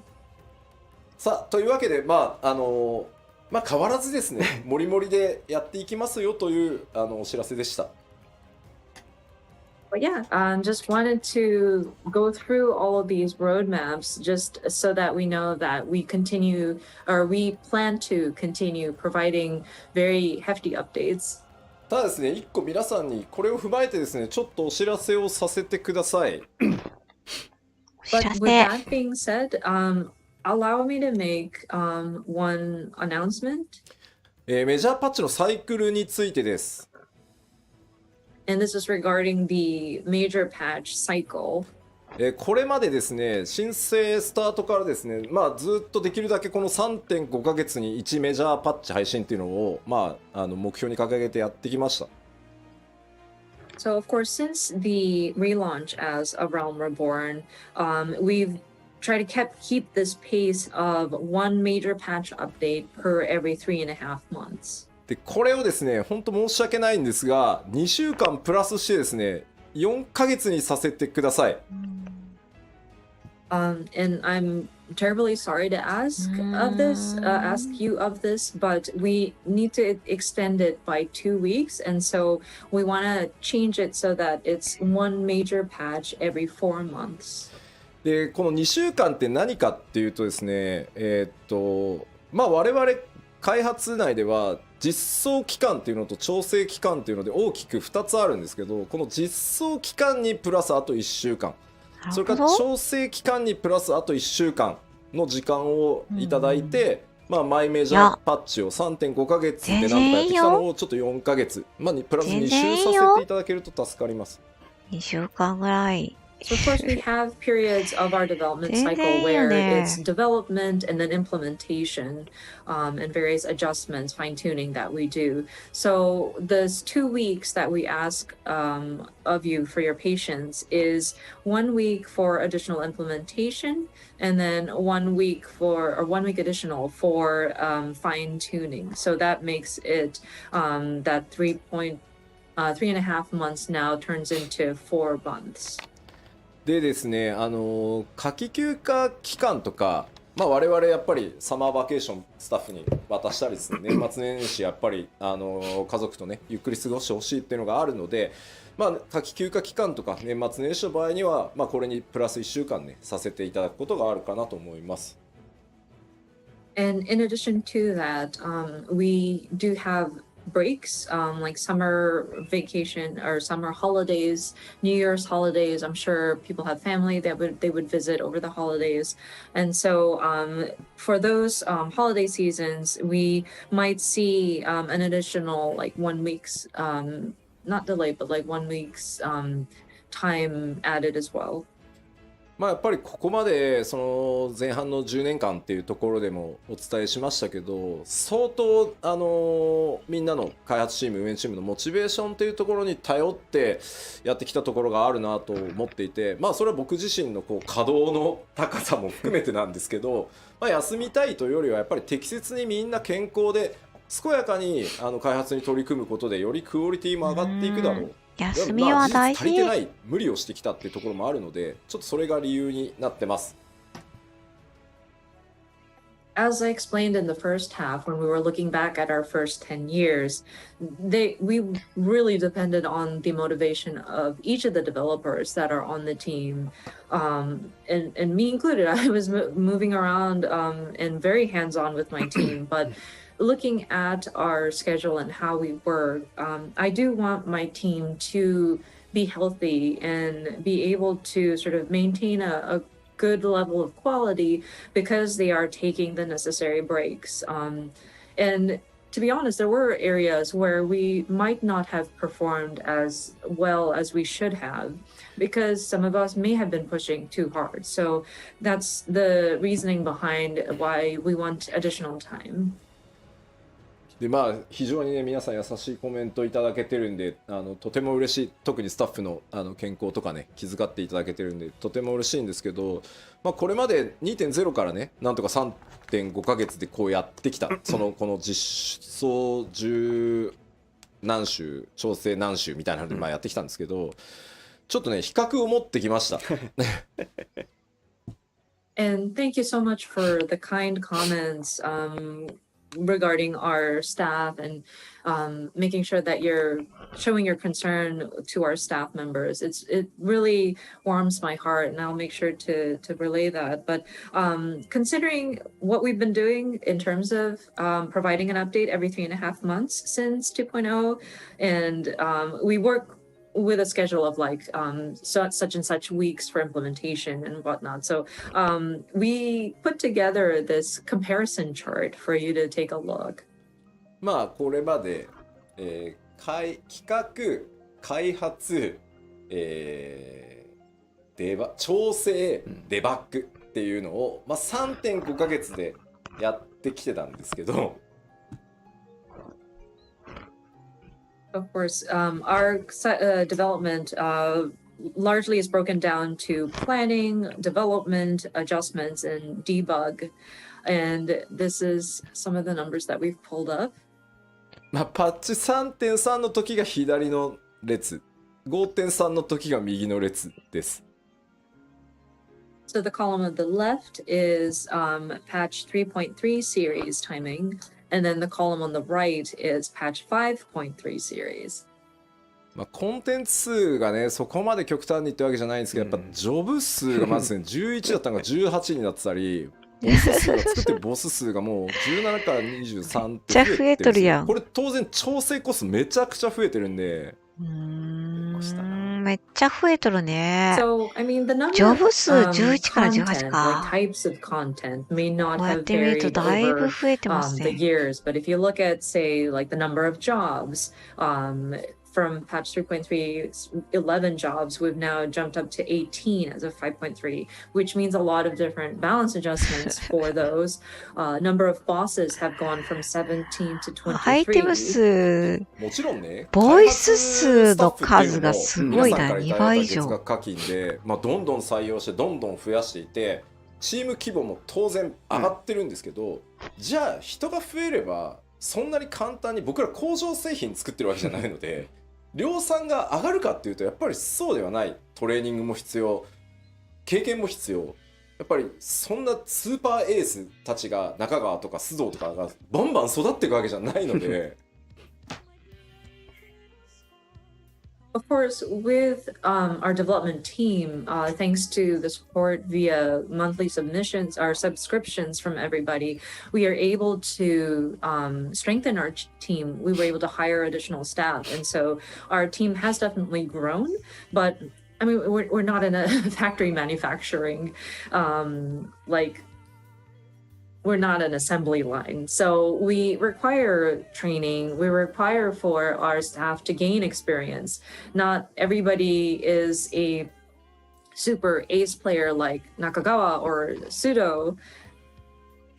例えばこの開発チーム運営チーム三角形だとした場合に、この三角のスケールはめっちゃ大きくできるんですよ。はいはいはい。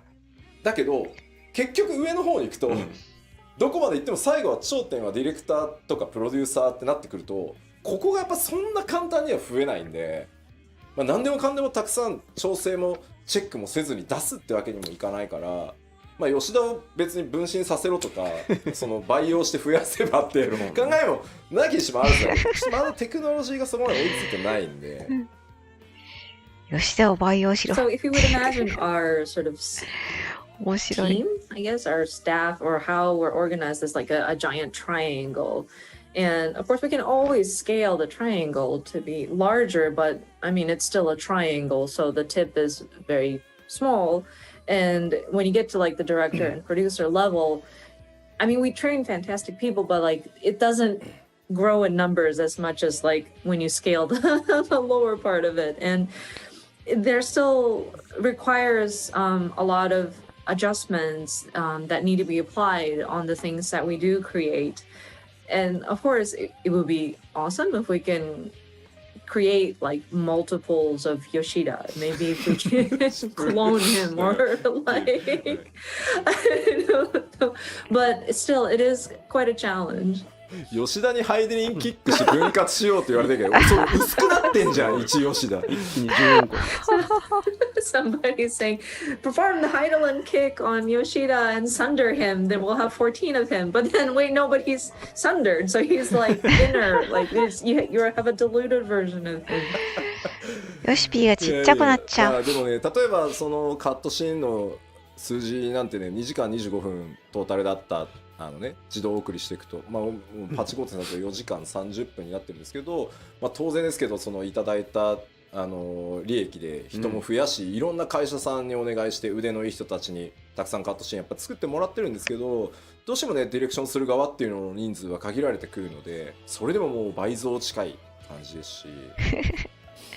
で、エイザちゃん、ハイデリン And キ if ッ we ク。 look at the cutscenes, we went from 2 hours 25 minutes to 4 hours and 30 minutes. And this is like if you let the dialogue autoplay. But I mean, we have brought on many talented people onto our teams, but we still require somebody to look at the product that they create. And there needs to be a director that makes sure that we're aligned. もうなんか面白い、もうなんか能力の薄い吉田のただのやからやんけって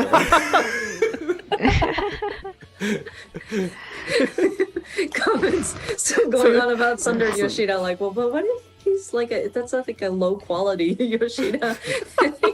It's just a man. というわけでですね、これからもちょっと今日お伝えした内容 7.0 に向かっていろいろやっていきます。パッチの物量というのも頑張ってまた作っていきますし、クオリティとか調整というところも妥協なくねまた進めていきたいとは思うんですが、その分ですね、ちょっとこれまでのパッチサイクル3.5 ヶ月にプラス2週させていただいて4ヶ月っていうサイクルでですね、ここから先まだまだ楽しみお届けしていこうと思ってます。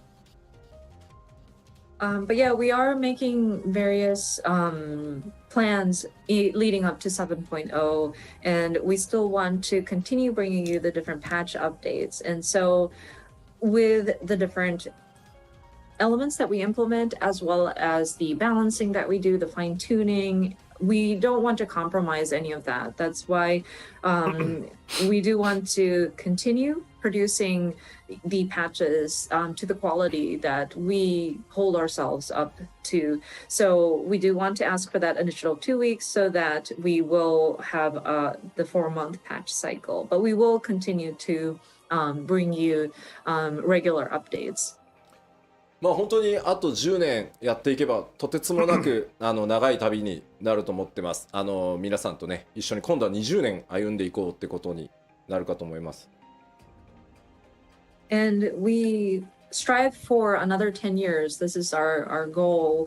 And I'm hoping that we will get to a point where we will be celebrating, or like we will be looking back at our journey in our 20th anniversary.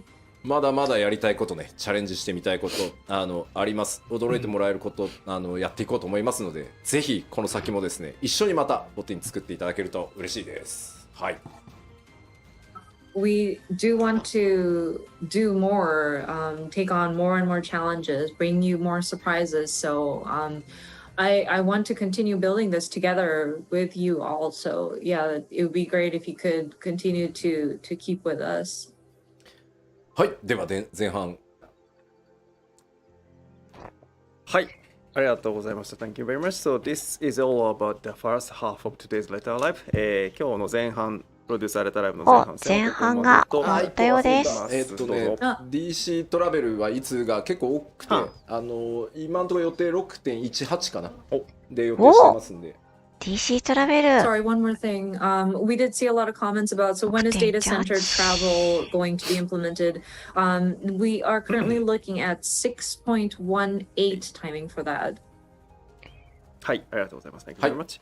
ではこの後休憩に入るんですが、ですね、今日は後半戦は、通訳は別の方にお願いすることになっておりますので、あゆみさんがここまでとなります。So before going to break, because we have another person for translation for the Q&A part. So that's it for あゆみさん today. So あゆみさん、皆さんに一言ご挨拶お願いします。はい、長い間お付き合いいただきありがとうございました。Thank you guys so much for your patience as we navigate through all of this. But yeah, I will see you guys at another opportunity. ありがとうございます。Thank you very much, あゆみさん。まあ僕がね安心してこうゲームシステムの話っていうのを全世界の皆さんにこういつもの調子でお届けできるのは、本当にあゆみさんの高い翻訳スキル、特にね僕の性格を把握した上でのやっぱり、トランスレーションがねもう長くなりますのでね、僕らもコンビを組ませてもらって、なんで本当に助かってます。いつもありがとうございます。ありがとうございます。ここどうやって訳しましょう。僕が言えばいい。吉田さんは、Thank you. あゆみさん really knows Yoshida-san's characteristics very well, so we are very relying on あゆみさん's translation for when he explains the game systems or mechanics. So thank you very much, あゆみさん again. Thank you. はい。では今から休憩に入るんですが、休憩だそうです。40分再開。So we want to restart the latter part of the letter live at the 1:40 p.m. Japan time, which is in 20 minutes.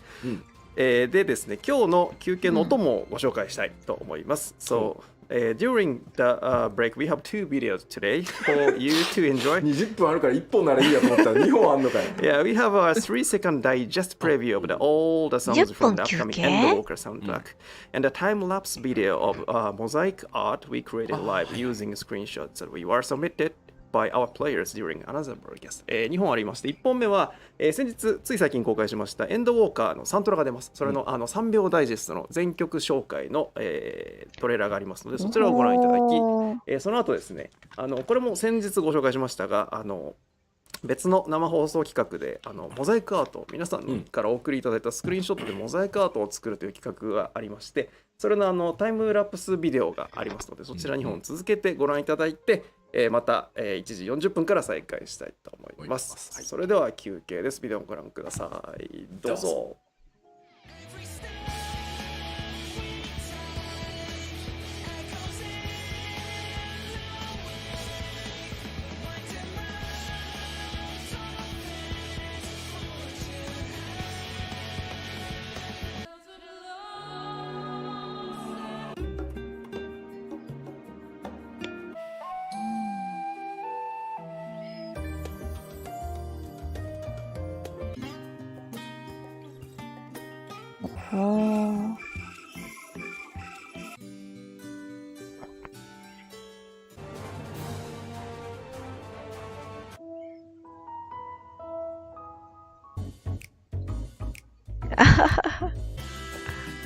ぐったりしとるサンクレットたち。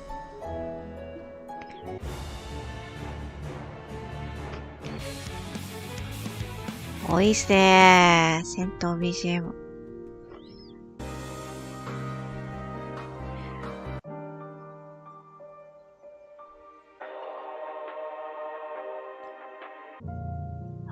ガレバレードのラジオの音楽切ないよね。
やっぱコーラス入ってる曲ってすごいグッとくるよね。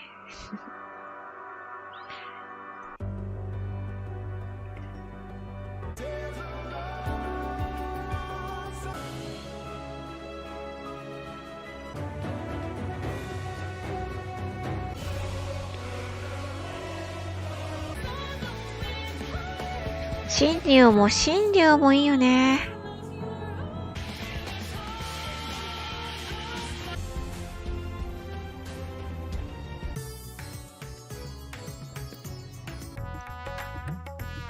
なんかラザハンの音楽結構好き。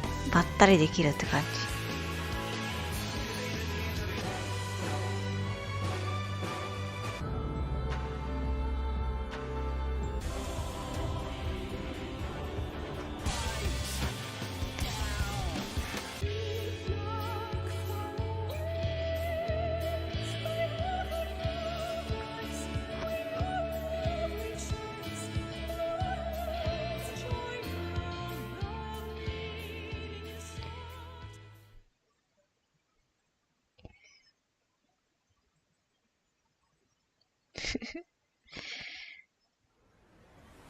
いやー、ちょっとこの間に、あれですね。私も、ちょっとお花摘み休憩しとこうかな。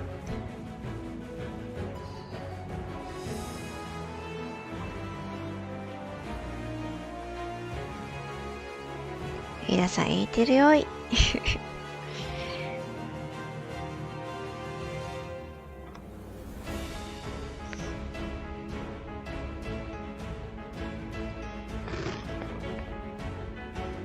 よし、ちょっとね。ちょっと飲み物取ってきまーす。私も休憩です。ポチッ。ちょっと行ってきまーす。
はい、ただいまです。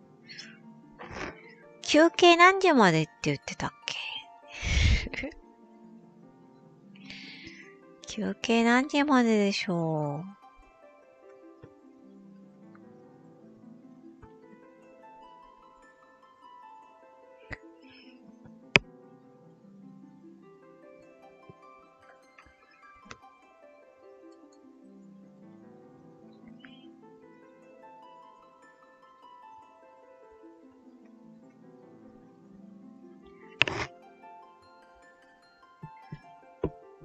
何分でしたっけ？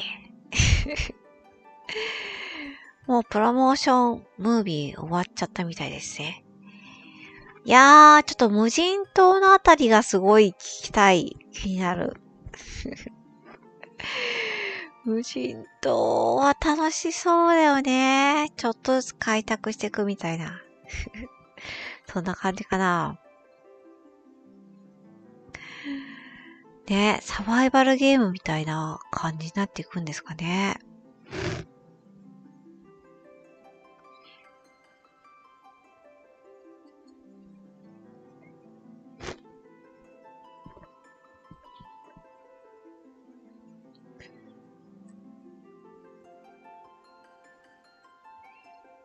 どうしよう、この間。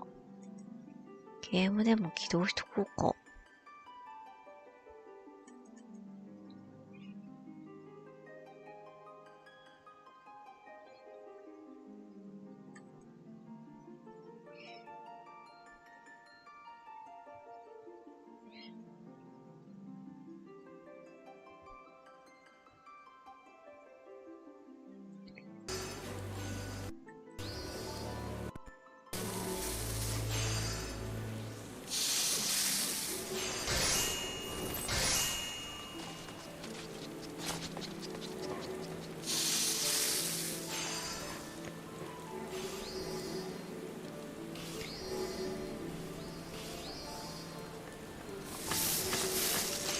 ちょっと待ってください。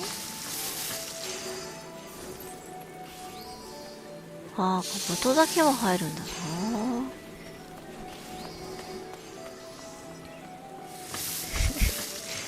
今こうやってお料理してました。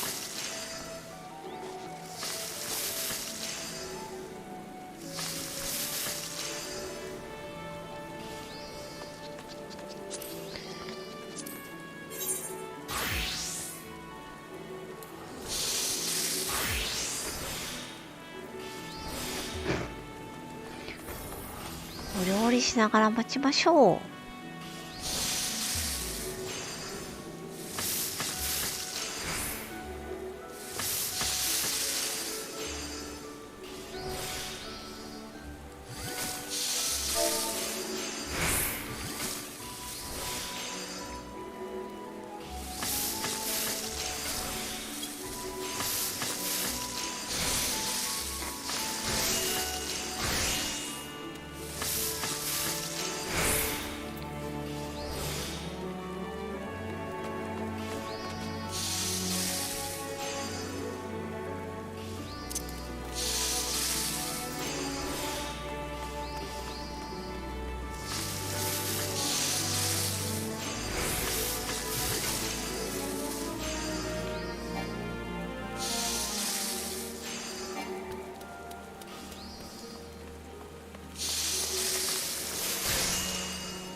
あ、テクスタちゃんだ。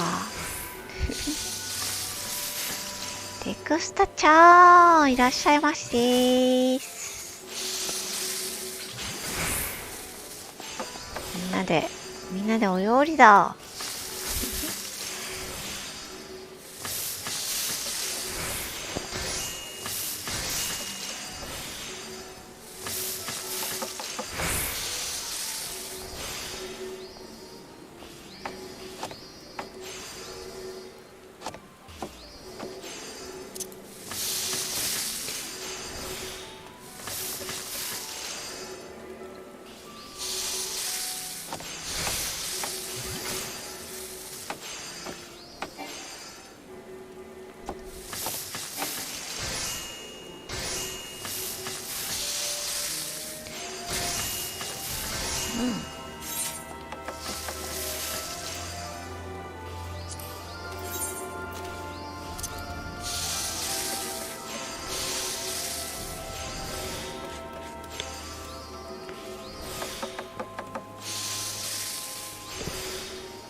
ケイダさん、うちのミニオルシュファンが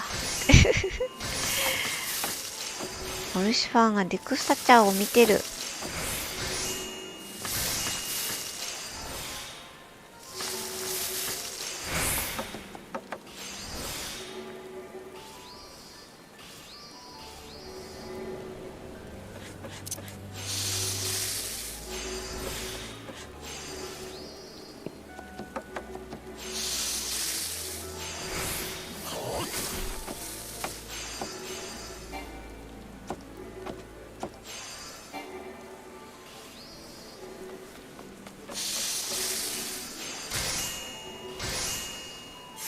あ、ちょっとあれですね。修理着用。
はい、戻ってまいりました。はい第68回ファイナルファンタジー14プロデューサーレターライブをお送りしております。So welcome back to the Final Fantasy 14 letter from the producer live number 68。で後半戦はここからのお時間は、Q&A セッションということで、行月のフィナーレをプレイした経験から皆さんに質問をお送りくださいということで、事前にフォーラムでお送りいただいた質問をもとに吉田さんに答えていってもらおうということになっております。So for latter part of the today's letter live, we gathered lots of questions of all of you from the global players on official forums based on your gameplay through the Endwalker. So we have Yoshida-san to answer your question.ということで吉田さんよろしくお願いします。はい、よろしくお願いします。で後半戦ですが通訳にはローカライズチームのケイトさんにお越しいただきました。So for latter part, 吉田さん 's voice will be covered by ケイトさん from our localization team。皆さんご挨拶お願いします。はい、ローカライズのケイトです。よろしくお願いいたします。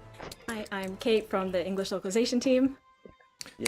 まあ緊張してると思うんでね。はい、でまあちょっと注意点を3つね、言っときます。まずですね、今回行月のフィナーレをプレイしてということでですね、設定に関わる質問とかすごい多いです。なのでネタバレ炸裂しまくりなので、クリアしてねえぜっていう人はですね、ちょっと、後日クリアしてからご覧いただきたいです。Okay. So first of all, Kate's probably pretty nervous. Yes, I am. So we'll distract from that by talking about something to watch out for. If you're about to watch this session, please know that we have a lot of questions about the plot and lore of Endwalker. So if you have not finished Endwalker, you're going to get spoiled. So maybe come back to this later when you're done. でもう一個はですね、設定間違いがないようにですね、今回いただいた質問はですね、私、ちゃんと石川夏子と、小田万里とですね、話し合っておりますので、ちょっとたびたびちゃんとメモを読む可能性がありますので、下を見る可能性があります。And also, I'd like you to know that in order to not make any mistakes, when talking about this complicated lore, I did talk to Botany Oda and Natsuko Ishikawa before coming here, and I made a lot of notes. So if you see me obviously reading off a paper, I'm checking to make sure I don't mess up. でですね、3つ目なんですけど、ケイトさんをね、意外とご存じない方が多くて、ちょっと、今回ね、まず、ここちょっとあなたが翻訳してほしいんですけど、まずね、ローカライズチームものすごい稼働してですね、めちゃくちゃギリギリのギリギリまでハイクオリティにね努めようとしてくれたので、まずどうしても日本語チームがこう言われやすいんですけど、本当にローカライズチーム主力を振り絞ってクオリティ叩き出してくれたので、まずそれのお礼を言いたいです。ありがとうございます、本当に。はい、じゃあ、I take a translation for this part, and then for the localization team, they did their super hard work until very, very last minutes. I mean, until the launch of Endwalker. So, I mean, we tend to receive lots of the appraisal voices to the Japanese team, but Yoshida-san would like to take this time to thank you to all the localization team members. Thank you very much. でですね、特にね、ケイトさんの場合、北米の皆さんがね、よくね、こうレディットとかで講師ってなってるんだけど、漆黒のヴィランズも、行月のフィナーレも、ケイトさんがメイントランスレーターなんで、英語は。So also, Yoshida-san would like to address one thing that I mean, since Shadowbringers, especially on Reddit, people are excited about, hey, Koji, yeah, he's great, Koji. But the truth is, since Shadowbringers, that Kaito-san is the person who is taking the lead of the English translation. いや、もちろんね、コージだって作詞協力だったりとか、ケイトさんが悩んだ時にコージが相談に乗ってたりとかっていうのはしてるから、別にチーム離れてるわけじゃないんだけど、今メインほら第3開発事業本部もう一個 FF 作ってんじゃん。工事はちょっとそっち側のねなんで、はい。So I mean, Koji is still in the team, and then he's actually doing the supervising, and then Keito-san take lead, and then Koji is still doing the writing of lyrics of some songs, and then sometimes Keito-san is asking Koji for his advice. But I mean, as a whole of the business, development. BU3 ケイトさんかわいいですね。I mean, they are working on the other Final Fantasy title, and then Koji is kind of busy for that one. So I mean, he is still working with us, but I mean, the main portion for him is something else. いやほらね、こういうことを言うと、ほら主力は16かとか言う人いるけど、漆黒行月とクオリティ下がってないでしょ、全然。なんで先に言っちゃうとね、わーわー言うからあんま言わないようにはしてるんだけど一丸となって第3全体で14も16も作ってますって思っておいてもらえると嬉しいかな。はい。So yeah, why we didn't say this, I mean, beforehand. I mean, when we say this beforehand, I mean, we know some of you are saying, hey, the BU3, I mean, the dev team are working more on 16, and then, I mean, 14 is left over, but that's not the fact. And then entire team are working both on 14 and 16, and then that's the thing. So, and then the both Shadowbringers and the Walker has a super high, I mean, comments and then appraisal. So, I mean, she's actually doing very well. はい。というわけでじゃあ質問パートに入っていきましょう。はい。それでは質問 Q&A の方に行きたいと思います。So let's move to the Q&A. So the first part is scenario and lore stuff. 最初はシナリオ設定に行きますので、ネタバレの方向でございますのでよろしくお願いします。お願いします。So the first question is システムを説明します。はい、私が英語で質問を言って日本語で質問を言います。はい、その後吉田さんが日本語で回答したものをケイトさんが翻訳してくださいます。はい、So let me quickly explain how it works. I read the question in English and Japanese, and then 吉田さん answers in Japanese, and the ケイトさん translate it into English. Yep. Okay, the first question is, I'm wondering what Azim was up to during the final days. Did they hear about what was going on from Bina?And how did they end up parting ways with Silk and Hitodeas? Will we learn more about Azem in the future? 古代世界を襲った終末の際、アゼムがどのように過ごしたのか気になります。ベーネスから終末のことを聞いていたのか、エメトセルクやヒトロダイオスとどう別れたのか、今後アゼムについて語られることはあるのでしょうか。まあベーネスからアゼムの座を託された、人がね、古代を襲った終末の際に何をしてたかっていうのは、まず秘密です。So what the Azem who took over the seat from Vina did during the final days is a secret. 秘密なんだ。いずれ語るかもしれないし、語らないかもしれないです。ここは決めてないです。ただ何をしてたかはある程度は決めてます。はい。So we do sort of have an idea what they were up to, but we're not sure if we'll have a chance to talk about that in the future. で、ただ皆さんさ非化戦だし、もしかしたらねアゼムの分割された魂なのかな、みたいな予想も立ってると思うんですけど、その皆さんだったら仮に告げられたとしたらどう行動するかっていうのを想像してみれば大体近いんじゃないかなみたいな気はしますけどね。はい。However, I also think because you are all the warriors of light yourselves, probably what you imagine when you think, okay, if I was Azem, what would I have done if Vina had told me this? That's probably pretty close to the truth. ほらね、ハウジングしてたかとかさ、麻雀かなとかさ、そのお使いに走り回ってただろうなとか、いろんなコメントがあるじゃない？だからきっとその中に近しいものがもしかしたらあるのかもね。For instance, we have people saying, I don't know, play around with housing, like do some mahjong. If you think so, then yeah, that's probably what happened. はい、ありがとうございます。以上です。では次いきます。Moving to the next questions. Why did Zenos dream of Armor's final days? Also, how did he come to be a Reaper and learn to manipulate his avatar in time before 6.0? なるほど。ゼノスが以前に終末のアーモロードの夢を見ていたのはなぜでしょうか、また彼が 6.0 までの間にリーパーになりアバターを刺激できるようになっていた経緯も知りたいです。なるほど。まずちょっと思い出していただきたいんですけど、ゼノスの父親はバリスでしょ、でバリスの祖父にあたるのはソル帝ですね、ソルですね。So the first thing you need to remember is that Zenos' father is Varys and his grandfather is Solus. でソルはそもそもエメトセルクなので、ゼノスはエメトセルクの血縁者、ひ孫に当たるのかな。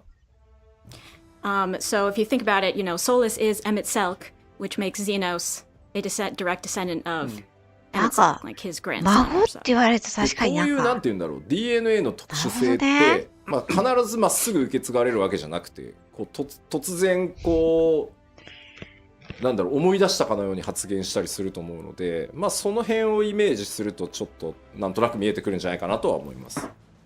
If you think about, how sometimes when things are passed down through DNA, they don't appear in every generation, but eventually it suddenly remembers. 改めてそう言うと不思議な感じしますね。Maybe you can sort of understand what happened here.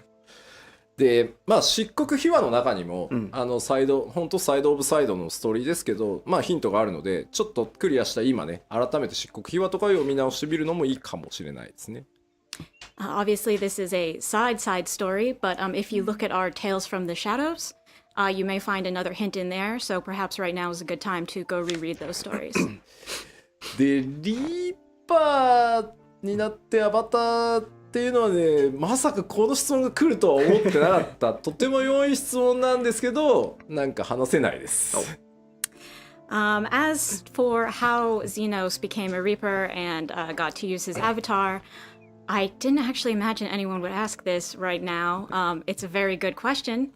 Unfortunately, I am bound to silence on this matter. 考えてなかったわけじゃないですけど、話せないです。話せないものは話せない。It's not that I've not thought about this, but I absolutely can't tell you right now. ありがとうございます。Thank you very much.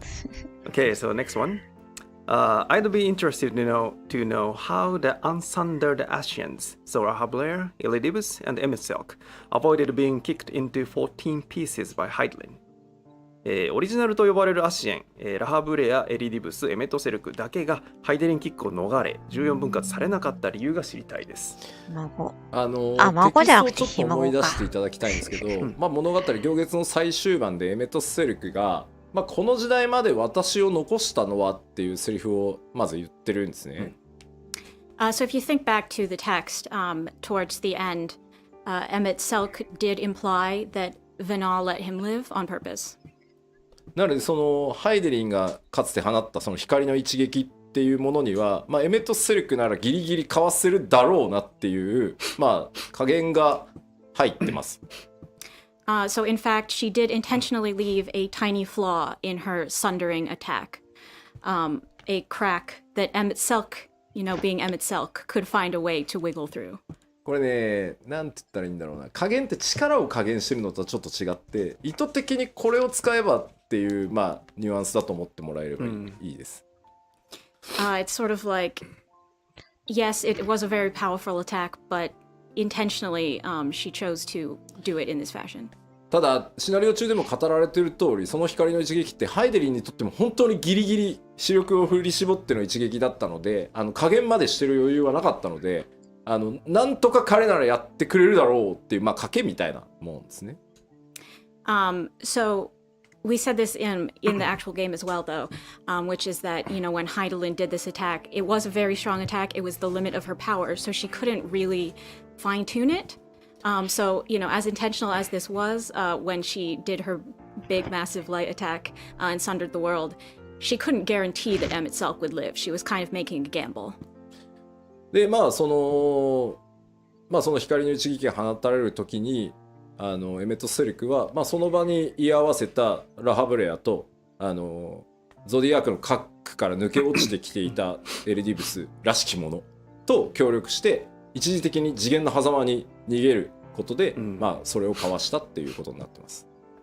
But in fact, what happened was at the time that Heidelin performed the sundering, Emetselk was with Lahabrea and Elidibus-ish. It was the Elidibus that had come out from Zodiark, so a little bit different from the original version. But nevertheless, he had those two, and he joined forces with them. And then that's how they escaped into the rift without being sundered. エリディブスはね、ゾディアークの核から抜け落ちてきた時に記憶もいくつも失ってるし、この辺りちょっと漆黒秘話でもフォローされてますけど、5.3 のラストでね、エリディブスも失ってるものが多いっていうこともあって、ただ居合わせたオリジナル3人が協力してたっていう感じですね。はい。Yeah, I mean, you may recall, if you've read Tales from the Shadows, that Elidibus, when he came out of Zodiark, he had sort of lost some of his memories, some parts of himself, and that's sort of the point in 5.3. By the time he dies, we sort of know that, he's lost a lot as well, just like Emetselk. But yeah, that's how the Unsundered got out, was by working together. その3人だけ世界に放たれた頭割り攻撃から頭割りに入らなかったって言われてるし、ダメージ。How is it just the 3 of them that managed to do this from this thing that busted the entire world into 14 pieces? Well, good question. ありがとうございます。では次です。Okay, next question. Are there sundered Asians other than Fandaniel or Black Master Asians of lower 皆さん、 rank ゾディアークの核はタタロさんでし I'd ょ also like to know which Asians those two red masks that Gaius carries around belong to. なるほど。ファダニエル以外の転生組アシエンや黒い仮面のカイアシエンたちはまだ残っているのでしょうか。あとできればガイウスに狩られた赤仮面のアシエン2人が誰なのかも教えてほしいです。細かいなところをしっかり見てくださってますね。転生組のアシエンはまだ確かにまだ何人か残ってるかもしれないですね。That is a really good question, and wow, you guys are paying close attention to this game. But yes, I do think that there are probably still some of the sundered blast mask wearing Asians around. ただその転生組のアシエンが、何人か残ってたとして彼らが原初世界にいるのか、共存世界のどっかに身を潜めてるのかっていうのに関してはちょっとまだ分かんないですね。But those sundered Asians, however many of them there are, we can't really say whether they'd be in the source or in one of the reflections. ちなみにガイウスが持ってたその仮面はウルテマとデュダルフォンです。As for the other part, the masks that Gaius carries around, they once belonged to Ultima and Dudalophon. ただ仮面を持っているだけで、果たして本当に倒されてるのかどうかっていうところはまだ何とも我々は言ってないので、そこら辺はまだ推測しておいてもらえるといいかなと思います。生きてる可能性ありな感じですね。That doesn't necessarily mean that he vanquished them. この言い方は、so you'll have to come up with your own theories as to what has gone on there. そのアシエンを倒すっていう方法って、これまで何回かね描いてはきてると思うんですけど、その辺ともこう重ね合わせて可能性とかを考えてもらうのもちょっと面白いのかもなとは思います。We've had a lot in the story so far about what it takes to truly defeat an ASEAN. So maybe think back upon those things when you're theorizing. はい、ありがとうございます。では次いきます。Next question. In your mind, in Yoshida-san's mind, how much time has passed during the story spanning from 1.0 through Endwalker? I want to know how many years older the Warriors of Light is now.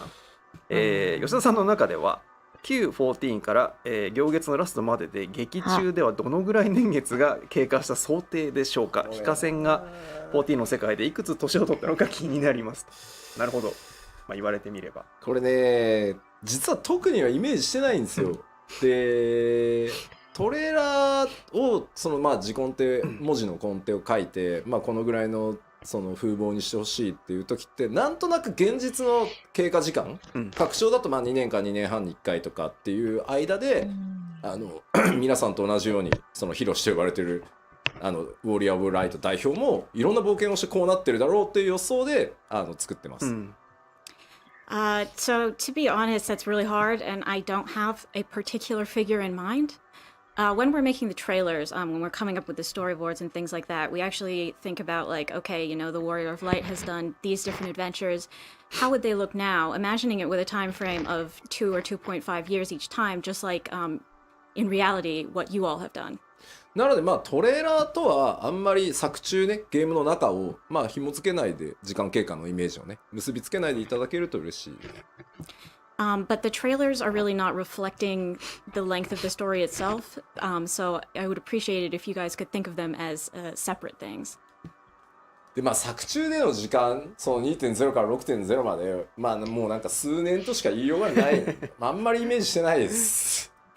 As far as the actual story is concerned, I don't really have an exact figure in mind or an exact imagining of how long it's been since 1.0. もう突っ込み出すとキリがないでしょ。じゃあアシトラの実年齢は何歳なんだとかさ。Yeah, I mean, because if I go down that rabbit hole, I will never stop. But how old is Shistola? I don't know. I don't want to think about it. なんであんま深く考えない。フィーリングで感じる。It's better not to think about it and to just feel vibe. Yes. 聞いて感じて考えて。Hear, feel, think, perhaps. Thank you very much. では続いていきます。Next question. As I understand it, Emmett Selk and Hyslodias returned to the Ethereal Sea, so they can now be reborn.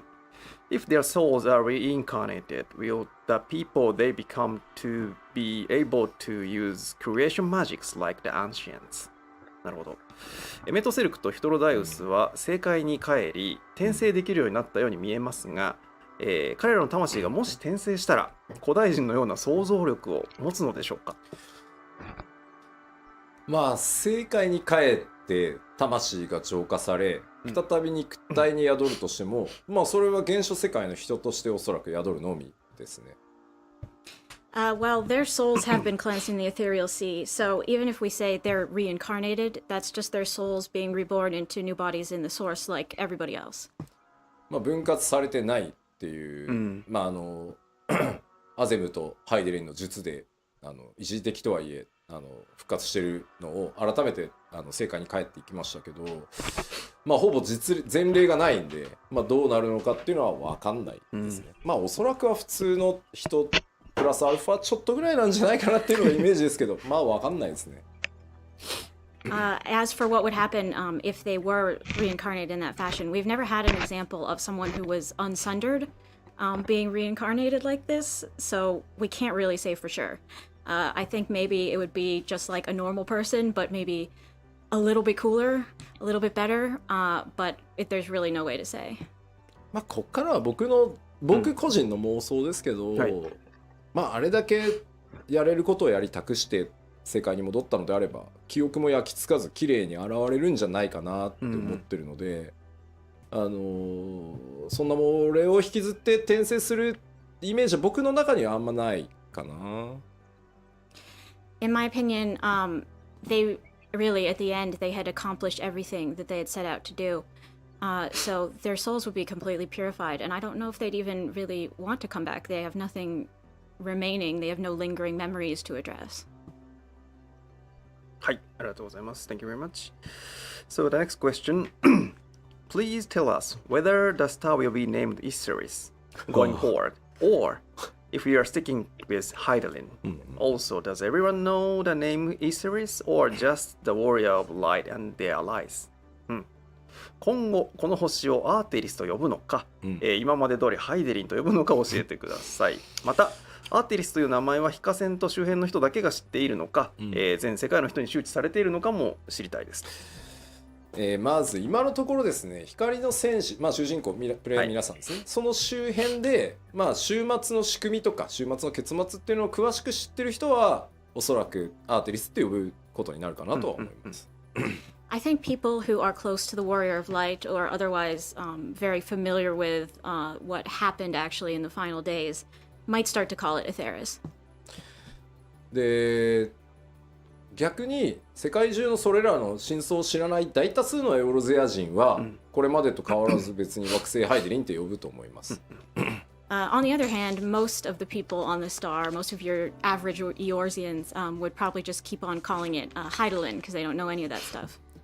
まあただそもそも東方の人たちとかそれから新大陸にいるような人たちっていうのはもともと惑星ハイデリンと呼んでない地域もあるので統一されてないんですよ世界で。なので呼び方はまたそこに行くと星の呼び方変わる可能性はあるかなと思います。However, there are peoples in the East, for instance, or the New World who never called it Hydaelyn to begin with because they have different cultures. So if we visit those areas, we might find another name entirely. まあ一番実は困ってるのは宣伝チームじゃないかっていう気がします。I think the people who are going to be struggling with this the most is PR team. だってこう新規向けにさすでに惑星ハイデリンを巡る冒険があって言ってさ光の戦士たちがさいや分かってねえなアーテリスだろみたいなツッコミを受ける可能性もあるしさLike now if you make catch copy that says like oh a grand adventure on Hydaelyn then the Warriors of Light are just going to be like did no one tell them? すでにねエンドウォーカー前の時点でエオルゼアなのかハイデリンか問題っていうのがすでに PR チームありましたよね。We already, I mean, the PR team already had a problem if we call it Elzer or Hydaelyn. So, yeah, the bigger question. はい。Alright, thank you very much. 次の質問、シンプルなやつ来ました。The very simple question. Will Zenos come back to life again? ゼノスはもう復活しませんか？まあ彼の肉体は、まあ、世界の果てでもなければなんだろう今みんなが活動してる場所でもない世界の割と断りとは切り離された空間にまあ放置されてるっていう状態ですね。So, as we saw, Zenos' body right now remains in a dimension that is separate from our universe and all of its laws. まあゼノスの運命に関しては正直カットシーンで結構丁寧に演出したので、それを見た直感がそのまま答えです。はい。I mean, we depicted his ultimate fate at length in a cutscene, so I think your answer is to watch that and see how you feel. ちゃんと呼吸っていうか心臓止まる演出されてるでしょ？ I mean, we did show him stop breathing and his heart stop beating, right? 復活しないから、はい復活しなそうですね。では次の質問です。Next question. 残念。If you look at the これは source and 復 its 活しない reflections フラグ today, か。 they are inhabited by various races such as Mikote, Aura, Lalafels, and the like. ゼノス However, 復活してほ all し the いよ ancients ね seem。to be of a hare-like race. Is there a lore regarding how mankind came to have such varied appearances? なるほど。現在の現象世界、共造世界にはミコッテ、アウラ、ララフェルなど様々な外見の人がいますが、古代世界にはヒューラン風の人しか存在していないように見えます。今のようにいろんな外見の人が現れた理由について設定があれば教えてください。全然質問が頭に入ってこなかった。コメントでさ、ごめんね。本当に。いや、まあ、ゼノスがさ、友よ、無人島で待っていたぞ。見ちゃってさ。It's really distracting because I'm looking at the comments and everyone is writing like Zenos stuff like my enemy, 無 my 人 friend. 島で待っててほしい。無人島だっつってんだろ。無人島で待っててほしいね。Look, just leave us alone. エイダちゃん、トムヨコールがまた聞けるかなと思ったんやけど古な。代人は全部ヒューねランっぽいんだけども、いろんな種族、外見の人がいるけども、なんか設定あるんですかっていう。 But races, yes. 世界が分かたれた時に、まあ、人っていうのが全ての生物が不完全なまず存在になりました。Okay, so when the world was sundered, all livings became so-called incomplete. でも不完全だからこそ長所と短所っていうのがより強くこう現れていくことになります。But it's that very incompleteness that allowed them to develop strengths and weaknesses, and that over time sort of compounded into racial traits. その長所と短所っていうのが、まあ、長い世代をこう経ていくうちに種族との外見だったり特徴だったりっていう風にそれにこう現れてきたっていう風に僕らは解釈してます。It's sort of things like, so if you have something that's a little bit less or a little bit more, over time it will increase, be stronger, and, in certain tribes will compound into distinctive feates. まあここは世界設定側からのコメントだったりするから、ちゃんと設定なんですよ。なんで耳が伸びたのって書いてあって多分もともとすごい聞こえてたのに聞こえなくなって一生懸命聞こうとしたんだろうね多分その人は。Look, I don't know the official lore for this, but people are asking things like, okay, but why are the Mikote's ears so big? And I think, maybe they couldn't hear that well and they tried super hard to hear, and maybe that is what led to them eventually developing those big ears. もうララフェルはじゃあなぜ縮んだって多分圧を強くしたかったんだろうね。So why are the Lalafels so tiny? I don't know. Maybe they were under a lot of pressure. Maybe they were really intense.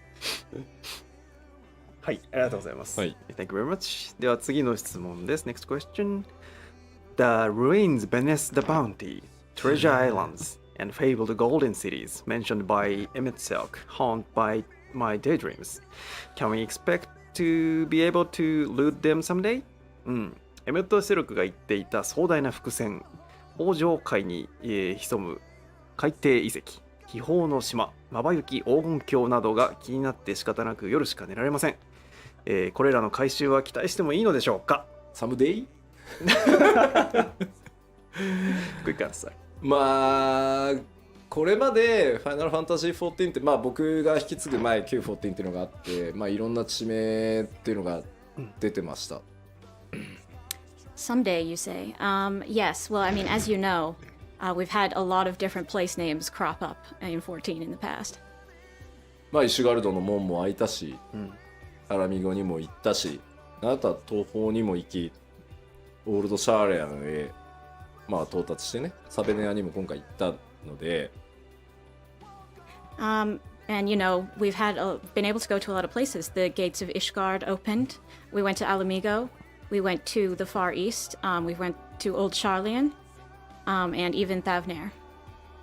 まあこれまで出てきた地名はなんとか行けるようにこう頑張ってきたんで今後も頑張るんじゃないかなと思います。We've tried really hard to make sure that you could visit the places we've mentioned so far, and I want to keep doing that. はい、ありがとうございます。Thank you very much. では次です。Next question. In Elpis, Emmet Silk adjusted our warrior's lights to be closer to the ancient's height. Given how tall Medion was compared to us then versus in the present day, I feel like she shrunk. Did something happen to her in the intervening time, or is there another reason for this? エルピスで非化線はエメトセルクの術で、古代人サイズに大きくしてもらいました。その状態の非化線とメーティオンの身長差を考えると、現代で非化線と対峙したメーティオンはかなり縮んだように思います。長い時の中で何かあったのか、理由があれば教えてください。わかりました。もうその前にさっきのね、まあ、いけるところはまあできるだけ頑張りますみたいな言ってたらね、もう楽しみすぎて夜しか眠れないみたいなコメントが多くてね。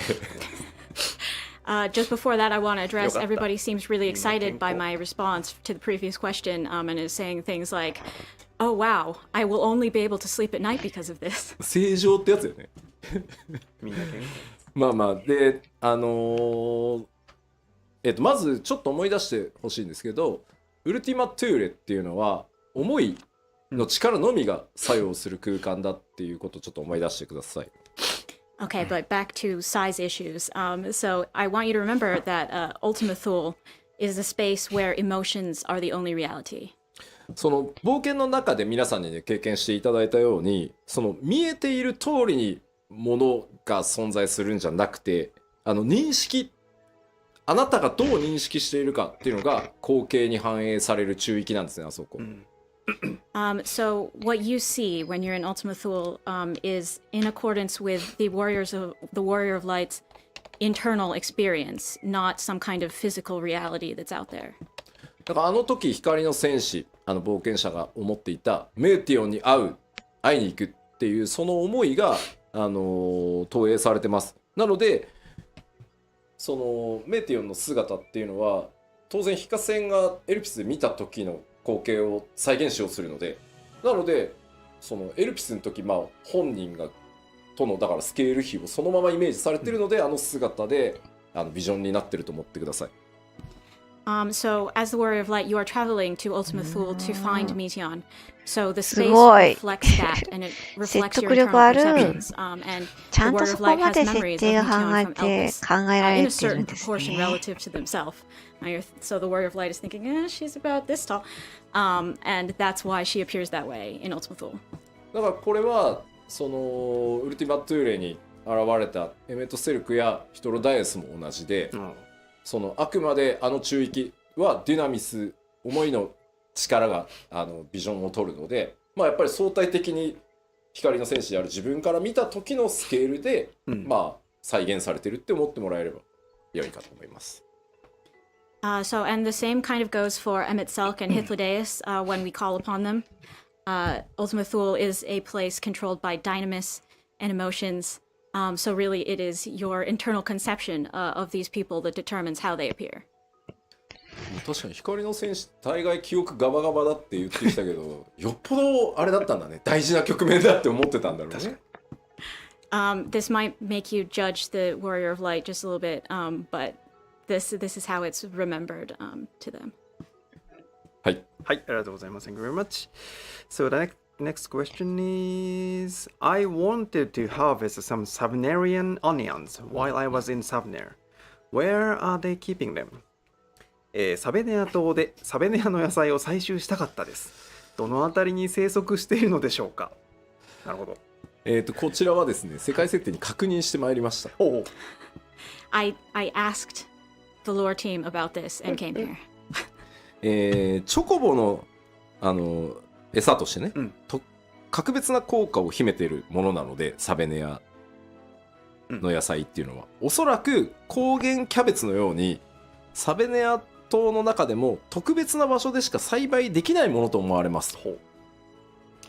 So these Thavnarian onions have these surpassing effects as chocobo feeds, so they must be a really unique cultivar. And I think similar to in real life, the cabbages that can only be grown in a certain village in Gunma, they're probably only available in a very small area of Thavnair. すべてはライブ班ノンコンバットコンテンツチームという名の神様の、さじ加減次第ですというふうに回答が来ております。Such things, they are dictated by the whims of the gods that we call the non-combat content designers. つまりこれはあれです。華麗に世界設定からライブ班へヘイトをスイッチしたということです。シャークされてしまいました。In other words, it's their fault that this is how they've interpreted the setting. 仲良くやってください。はい。ありがとうございます。Thank you very much. では次の質問です。Were Zodiac and Hydlin completely destroyed? Or are there still standard parts of them on the other reflections? なるほど。ゾディアクとハイデリンは今回で完全に消滅したのでしょうか、それとも共造世界には分かたれた体があったりするのでしょうか。どうでしょう。これはもう明確に答えてしまいますが、はい、ハイデリンは完全消滅です。I'm just going to give a straight answer here, and that is Hydaelyn was completely destroyed. そしてですね、ゾディアークに関しても、ファダニエルに乗っ取られて核を完全に破壊されたので、ゾディアークも完全消滅です。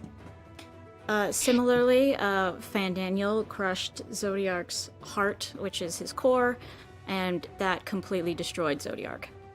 各共造世界にこう分割されて封印されてたんですけど、ゾディアークって、だからまあ見てもらえれば分かるんですけど、ゾディアークっていくつかのパーツまだなんかこうワープしたかのようなこう次元の別次元にこの先あるみたいな感じになってると思うんですけど、各共造世界に当然封印されてたんですけど、本体が完全消滅したので、それらのパーツも全部消滅してます、同時に。There were, of course, parts of Zodiark in the other reflections. When he was sealed, he was split across all of them. But at the same time that his main body was destroyed, they all would have also faded into oblivion. はい。なるほど。ありがとうございます。Thank you very much. では次です。Next question.I don't really understand why the Warrior of Light messing around in Elpis didn't create any alternate timelines. Can you explain what happened? 非化線がエルピスで過去に干渉した後、未来が枝分かれせずにつながった理由がよく分かりませんでした。その辺の仕組みを教えてほしいです。まあ正直なところ自由に解釈していただいても構わないっていうのがまず前提です。Well, I think the most important thing is to say I think you all can come up with your own theories for this one.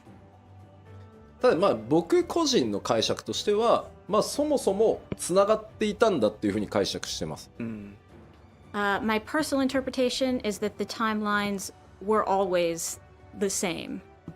でまあつながらない可能性っていうのも当然あったと思うんですけど、ヴェーネスが光の戦士に対してまあその全力で対応してきた結果、なんとかつながったんだろうっていう解釈もまあできるかなと思います。Another interpretation you could have is that maybe Vinal worked really hard behind the scenes to make sure that the timeline didn't go awry. まあだからそのベネスが描いた計画っていうのに光の戦士はまあ知らないうちにこうね全力を持って皆さんがこう対応してきたことによってまあつながっていくという奇跡が起きたんじゃないかなと。And you know, therefore, the Warrior of Light was sort of always acting in accordance with this plan of Vinaz. So the timeline that we're aware of didn't change when we went back to affect it. 嘆きの海で初めて光の戦士が降り立った時にアルゴスが懐いていたという時点で、つながることが確定したかなという認識ではいます。I personally think that when we went to Mare Lamentorum and we first met Argos, and Argos, you know, really took to us and we were able to ride him, that is basically proof that, okay, at that point, the timelines were going to work out. まあ6.1 で強くてニューゲームに行月のフィナーレ対応するので、もし気になる方はもう一度ね全部見た上でもう一回おさらいしてもらえるとまた見えてくるものあるんじゃないかなと思います。We are adding all of this stuff to New Game Plus in 6.1. So if you're interested in this, I suggest you replay it and think about this question while you're playing. はい、ありがとうございます。Thank you very much. So going to next question. 次の質問いきます。はい。In the trailers, only the warrior of light seems to age, where the other characters always look the same. Will we ever get to see a grown-up Alfino and Alice? トレーラーでは主人公であるヒカセンの年齢だけが上がっていて、他のキャラクターは年齢が変わっていないように見えます。アルフィノ・アリゼが成長した姿を見られる日は来ますか？悩ましいんですよねこれ。That's really hard to say. いや僕もね正直ディレクターとしての遊び心っていうの、まあ、ゲームの開発者としてその拡張でそして数年後ってやってこう物語の中でね成長した、もう実年齢としてその身長も伸びねよりこうかっこよくそのよりこう可愛くっていうのはちょっと違うな成長したアリゼとか描いてみたいって思いはあります。On one hand, so as a director and the developer myself, it sounds fun to me when I think about depicting, years later, a taller Alfino and Alice who are cooler and maybe cute in a different way. ただね、やったらやったでね、前のアルフィノとアリゼが良かったってすげえ言われる気がしてて。On the other hand, I also feel like if we did that, we'd get a lot of comments being like, oh my god, I really liked them better before, I hate this. でもさ、一回やったらさ、時を遡る以外にもう方法がなくなるじゃん。And if we do it once, we can't go back, so that's a problem. だからなんかちょっとやりづらいんすよね。So it's kind of hard to pull the trigger on that one, I think. まあなんか、ワンピースっていう漫画とかでよく原作者の小田先生がコミックスのコラムというかねコーナーで読者の皆さんに何歳になった頃のゾロを見たいですとか言って、書かれてることがあるんですけど、あんな感じでもし年を取ったとしたらみたいなのをアートとしてちょっとつけてみるとかはありかもしれないけど。Sometimes you'll see with manga like One Piece, the author Oda Sensei, he will have a corner where he answers readers' questions, and they might say like, "Oh, I want to know what Zoro would look like at such and such age," and he'll draw that for them. So if it's sort of like a what if scenario, we might be able to give you something in that vein. あれだね、エイダちゃん意外とコメントではシナリオ上はそれはやらなくていい、なんか何年か飛ばして成長した2人が出てくるとか別にいいよ、やらんでいいよっていう声結構多いの。I'm getting a lot of comments that are like, エー it's デンっ really て fine, 20 like no 歳 matter く how らい many で years 一気に pass, 成 it's 長 fine す if る you んやっ just leave them as け？ is. そうなんだ、そういう設定だったっけ？アートをやってほしいはすごい do it っていうコメントがすごい見やれっますて言ってる。Yeah, we see lots of comment to draw special artwork. I see lots of do it. 言ったらもうめっちゃまた do it になってる Do じゃん。 everyone's just yelling, do it over and over. はい、でも相当慎重にチェックしてフィニッシュしないと本当ですね、怖いね。大変なことになる。We really have to be careful about the heights then. I'm kind of freaked out. はい、ありがとうございます。次の質問いきます。Moving to next question. Bernard said that not even her soul would remain. But what does that mean? I'm very fond of her character and would like to see her again. ベーネスは魂も残らないだろうと言っていましたが、魂が残る残らないの違いは何でしょうか？好きなキャラなのでどこかでまた見たい気もしております。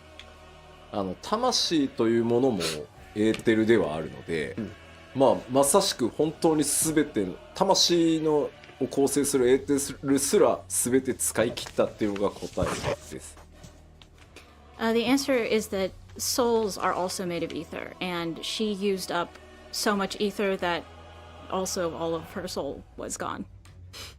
ゾディアークはまあニエその召喚のニエになった人たちを吸収しつつも、その魂だけは内部でこう保持してたで消滅させずに残しておけたんですけど、まあ、ハイデリンってベーネス含めて召喚者のその魂を保管しておくほどの余裕がない。なぜなら14人委員会の決断としてはゾディアークを作り出すなので、猛烈な少人数なわけですよ。By contrast, okay, so Zodiark was summoned using sacrifices of a lot of people, right? But he was able to only use their aether aside from their souls up, because he was very strong and he was summoned by the convocation of 14 and all of that. But Heidelin had a much weaker summoning, and because of that, she didn't have the option to sort of leave the souls untouched. And including Vinaz, she ended up using all of their ether. パッチ 5.2 かな、ベネス派っていう単語が出てきてたりしてたところを、今一度ちょっと見返してもらったりするとまたちょっと面白いかなと思うんですけど、まあ全世界の大多数の古代人たちが協力しているそのゾディアークっていうものに対してっていうことなので、まあ、その辺の力関係っていうのはちょっと思い出してもらえるといいかなと思います。So in 5.2, there was some discussion of Vinaz group that assisted her in doing this, and also of how much of the ancient people were sacrificed to create Zodiark. So if you look back at that time, it might be of interest to you now. だから最後の最後にその自分の魂という力だけをベーネスは残していて、それをまあ光の戦士というか暁と戦うために使ったっていうのがまあ回答です。At the very end, Heidelin, she still had her own soul, Vinaz's soul, but that was the very power that she used in fighting the Warrior of Light. だから言ってましたよね。ベーネスあなたも力があって問いかけられたのに対して、大丈夫、この一戦をやり遂げるだけの力は残していましたって言ってるのは、まあ、自分の魂をそこに当ててるっていうふうに思ってもらえれば良いと思います。When she tells you before the final battle with her that she saved enough ether for this fight with you, that is Vinaz's soul that she's referring to. はい、ありがとうございます。Thank you very much. So the next question. リザちゃん、調べたらやっぱり20歳前後で一気に成長するみたいです。そうなんだ。めっちゃ背伸びる。is gone, will the warrior of light no longer have the blessing of light? Or will he stick to around like the illusory armor? 今回のストーリーでハイデリンは消滅してしまいましたが、光の戦士にかけられた光の加護の術も消えたのでしょうか、それともアーモロートの幻影のようにまだ残っているのでしょうか。まあ、ベーネスが施した光の加護は、まあ、消えないと思ってますし、まあ、消えないであってほしいなっていうふうに思ってます。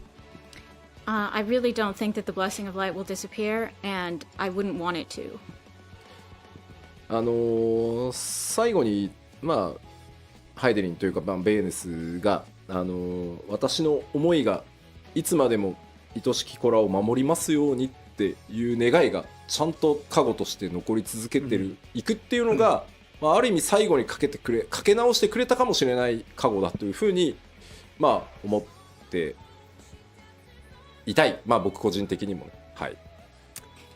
Perhaps she re-granted the blessing at the very end, but either way, I want to think that it will always protect the Warrior of Light, just like she said, my love will be with you forever, my dearest children. まあそれこそが改めてね、光の加護かなという気がしてます。はい。はい、ありがとうございます。Those words, I think, will be the blessing you carry forward. Thank you very much. では次の質問に行きましょう。So going to the next question. In the cutscene after the level 87 dungeon, we see a red sigil appear before Emmett Selk's face. Does that mean such sigils aren't an Ascian thing, but rather identify one as belonging to the convocation number 14? Please explain the lore.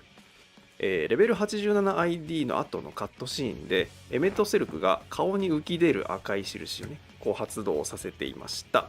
ということは、あの印はアシエンの特性ではなく14人委員会の身分証のようなものなのでしょうか。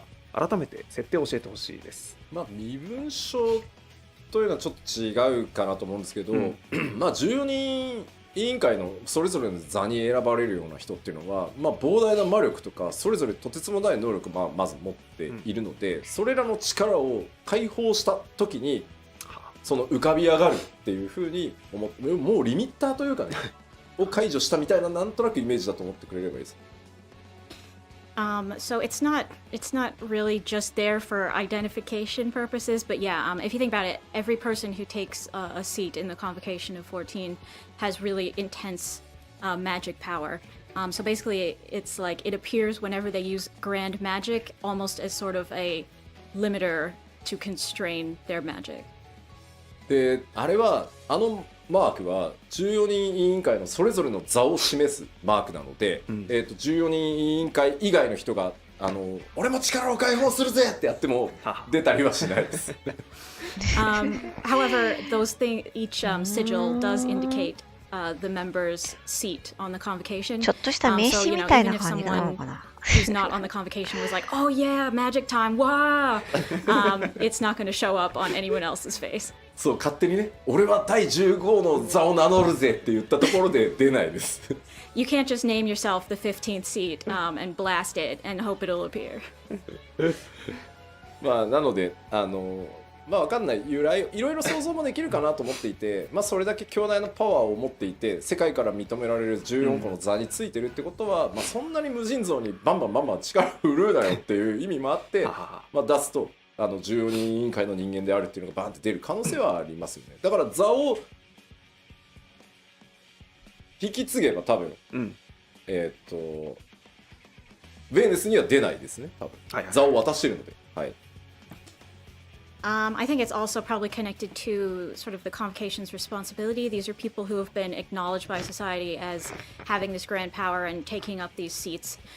So, you know, you don't want people just randomly wandering around blasting magic without knowing who it is and for what purpose. So it sort of indicates that they've been chosen for this role and keeps them in line. And for that reason, I also think that when you leave the seat, for instance, when Vana gave up her seat, she would have also given up the sigil, so it would no longer appear on her. 吉田の座はって聞かれて吉田の座はね継ぎたい者が誰もいなくてちょっと寂しいんですよ。So people are talking about the seat of Yoshida, but it just kind of makes me sad because I think there's nobody who could take up the seat if I gave it up. しかも紋章も出ないからね。Also, I don't have a cool symbol on my face.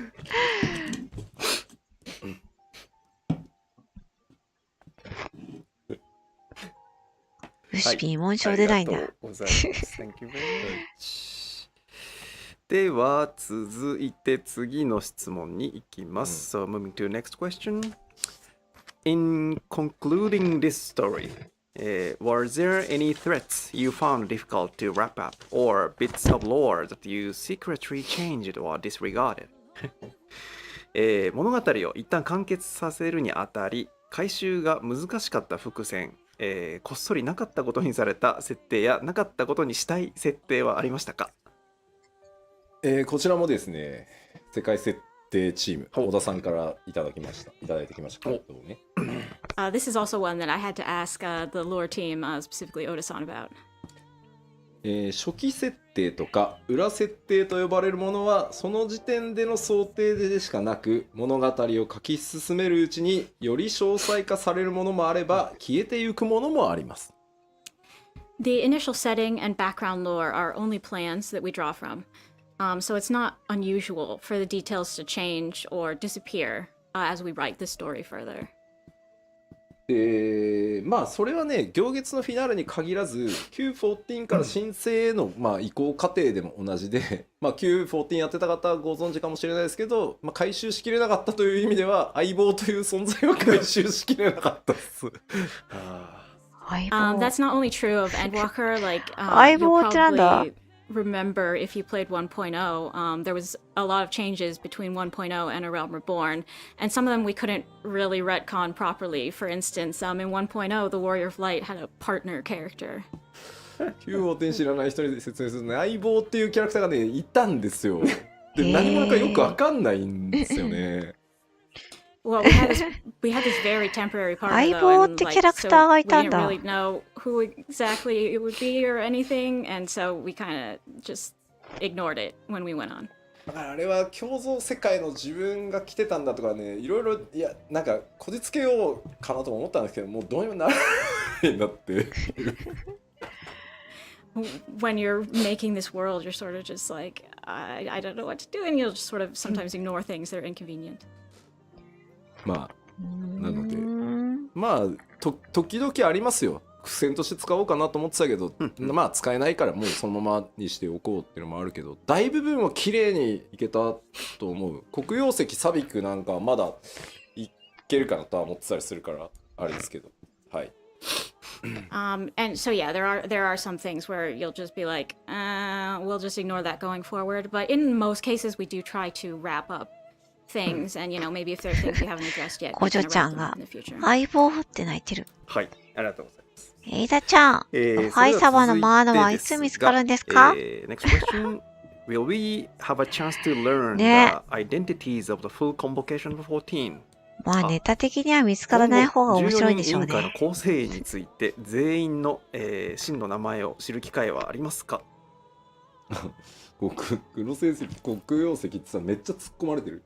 あ、黒成績ですね。はいはい。はい、黒成績。で14人委員会のその座とともにあるその真の名マナに関してはすでに決まってはいます。はい。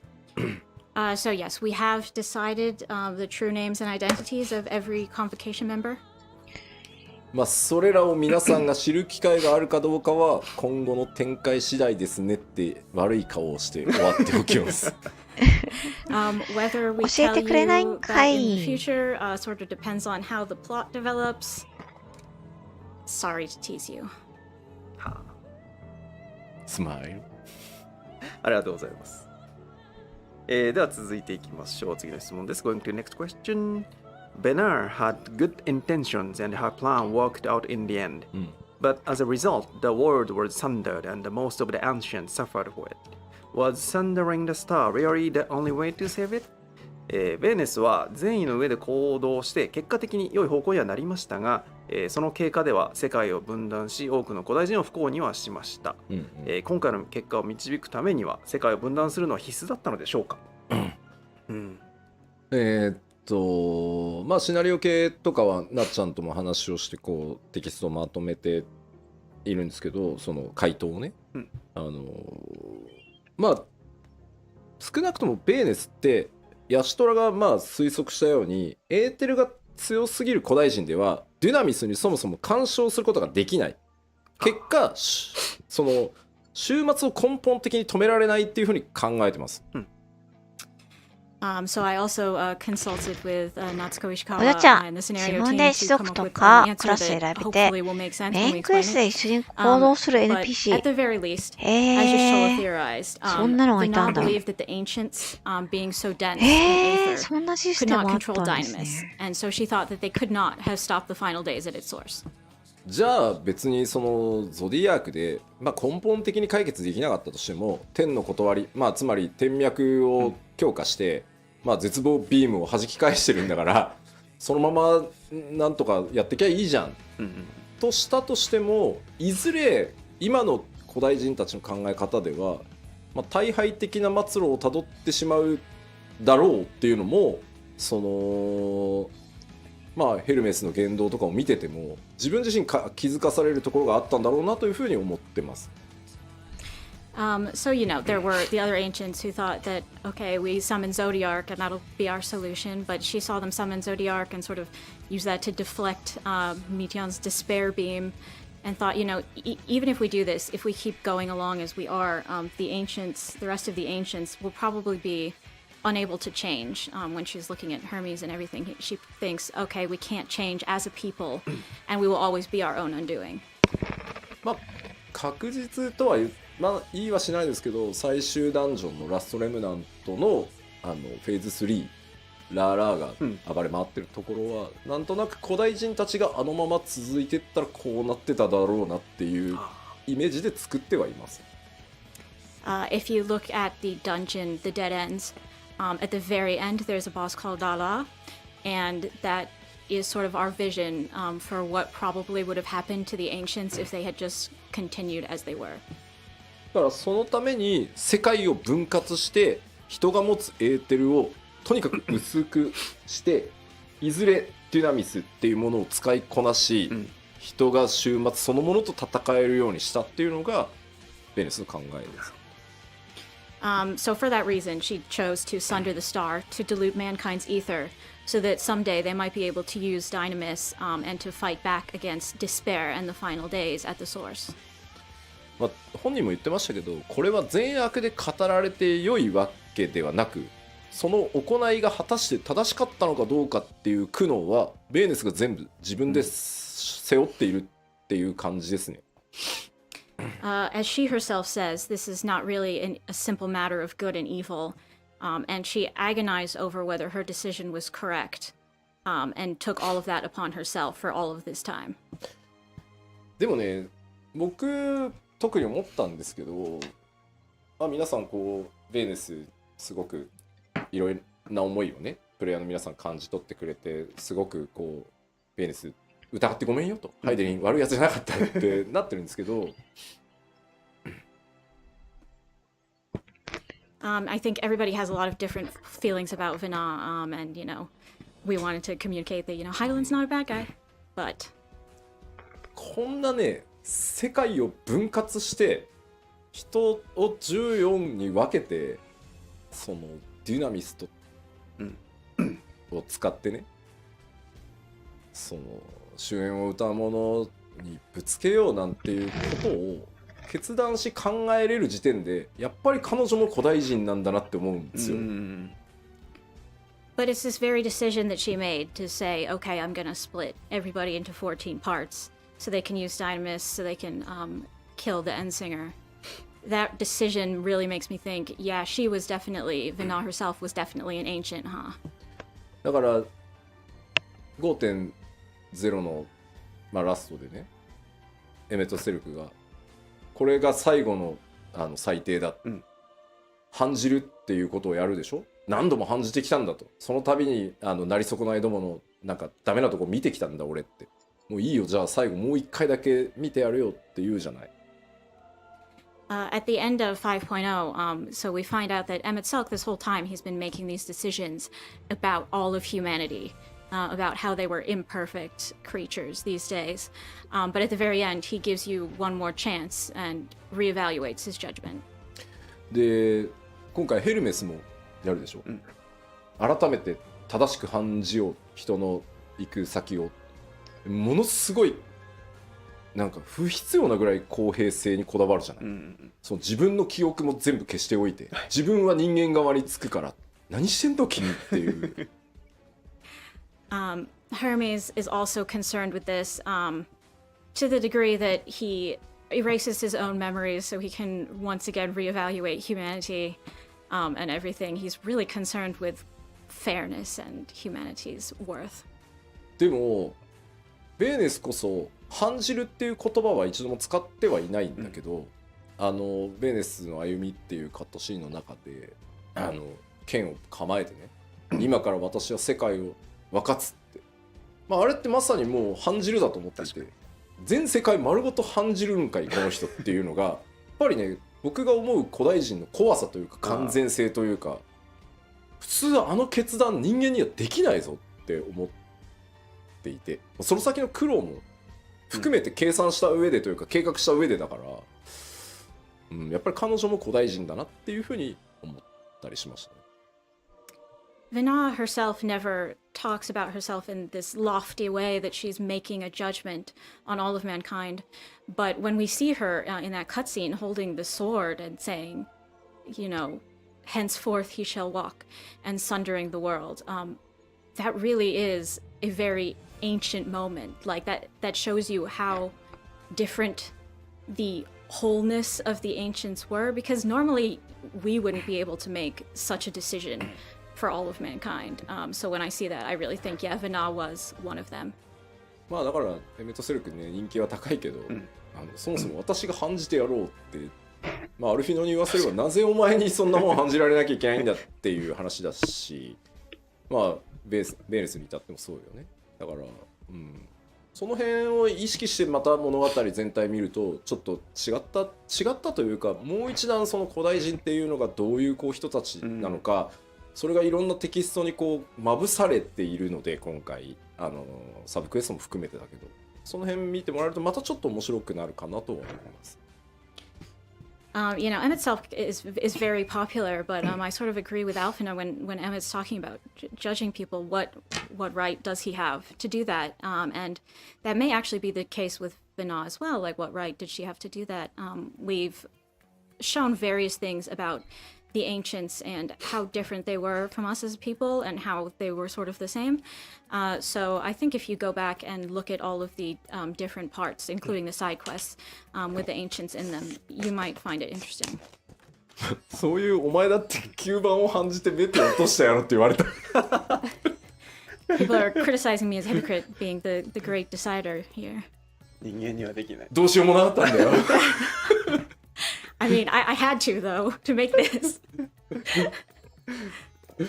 古代人だったんだ。いや。He may be ancient? He insists he's not. はい、ありがとうございます。では、設定関連もう一問いきたいと思います。The Source's moon was made to imprison Zodiac after the sundering, but what about the first moon? Was Iseris the only thing divided among parallel dimensions, or did the sundering affect the surrounding part of outer space too? 現象世界から見えている月は世界が分かたれた後にゾディアークを封印するために生まれたと思うのですが、第一世界から見えている月は一体何なのでしょうか、アーテリスだけが多次元に割れていて惑星外宇宙には影響なかったのでしょうか。おもろ。まず共造世界にある月にも意味はあります。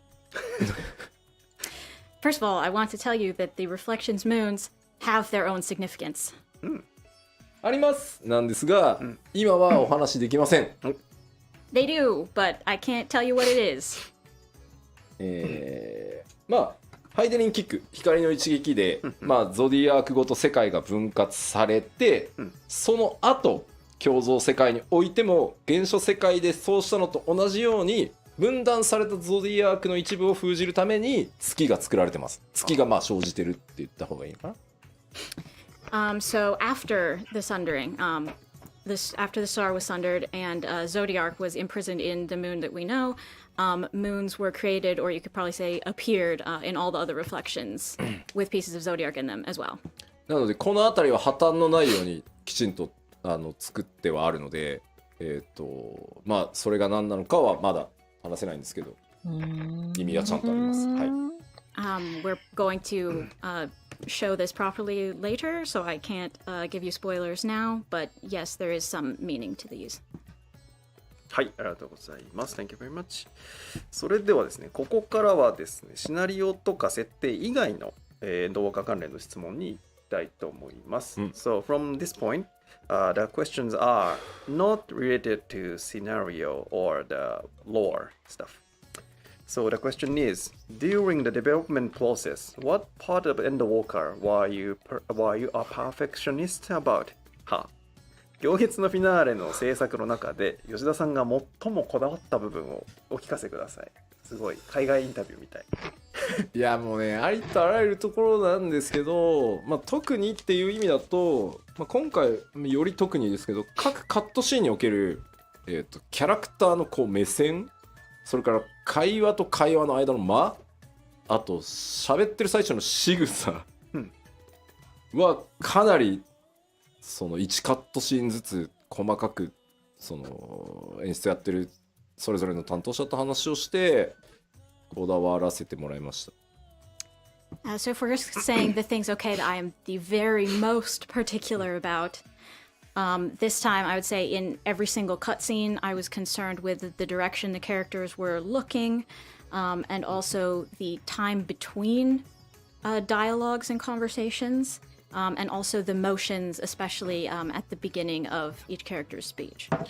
なんか目線と間って僕特に大事だと思っていて、やっぱり演出する上でその目線って顎を向けることが目線なのではなくて、やっぱり目から先に動く、で首を振らなくても目って感情が出るので、そこをねやっぱりこうとがきにその視線を送るってあったとしても、首が動いて顎ごと動くのか、目線目だけが眼球だけが動くのかって全然違うんで、そこはかなりやりました。Personally, I think the direction of the gaze and how your gaze works is really important. Your eyes convey a lot of emotion. It's not just, okay, your whole chin moves and that's your gaze, right? So in the stage directions and such, I was really concerned with, okay, are your eyes going to move first? Is their whole head going to turn? What's the most natural way to convey this expression? あとは基本的に14の場合、プレイヤーの皆さんにテキストの進行度合いとかはちゃんと自分のペースで決めてほしいと思ってるから、まあボタン送りがあるんですけど、それを許さない、ここはもう演出マックスでいくから自動送りのみっていうシーンに関しては、やっぱり喋った後に言葉を飲み込んで次の言葉を発するとか、受けた相手がそれを飲み込んで自分なりに咀嚼してから答えを返すっていう、その無言なんだけどその間ってとても大事、みんなにいろんなことを考えてもらうために大事なので、そこもかなり今回しつこいぐらいちょっと調整させてもらいました。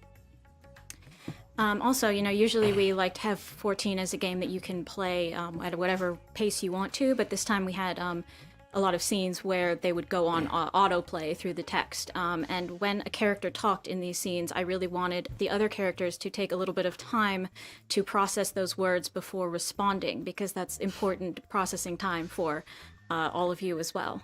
So I was kind of probably annoying about how particular I was about this.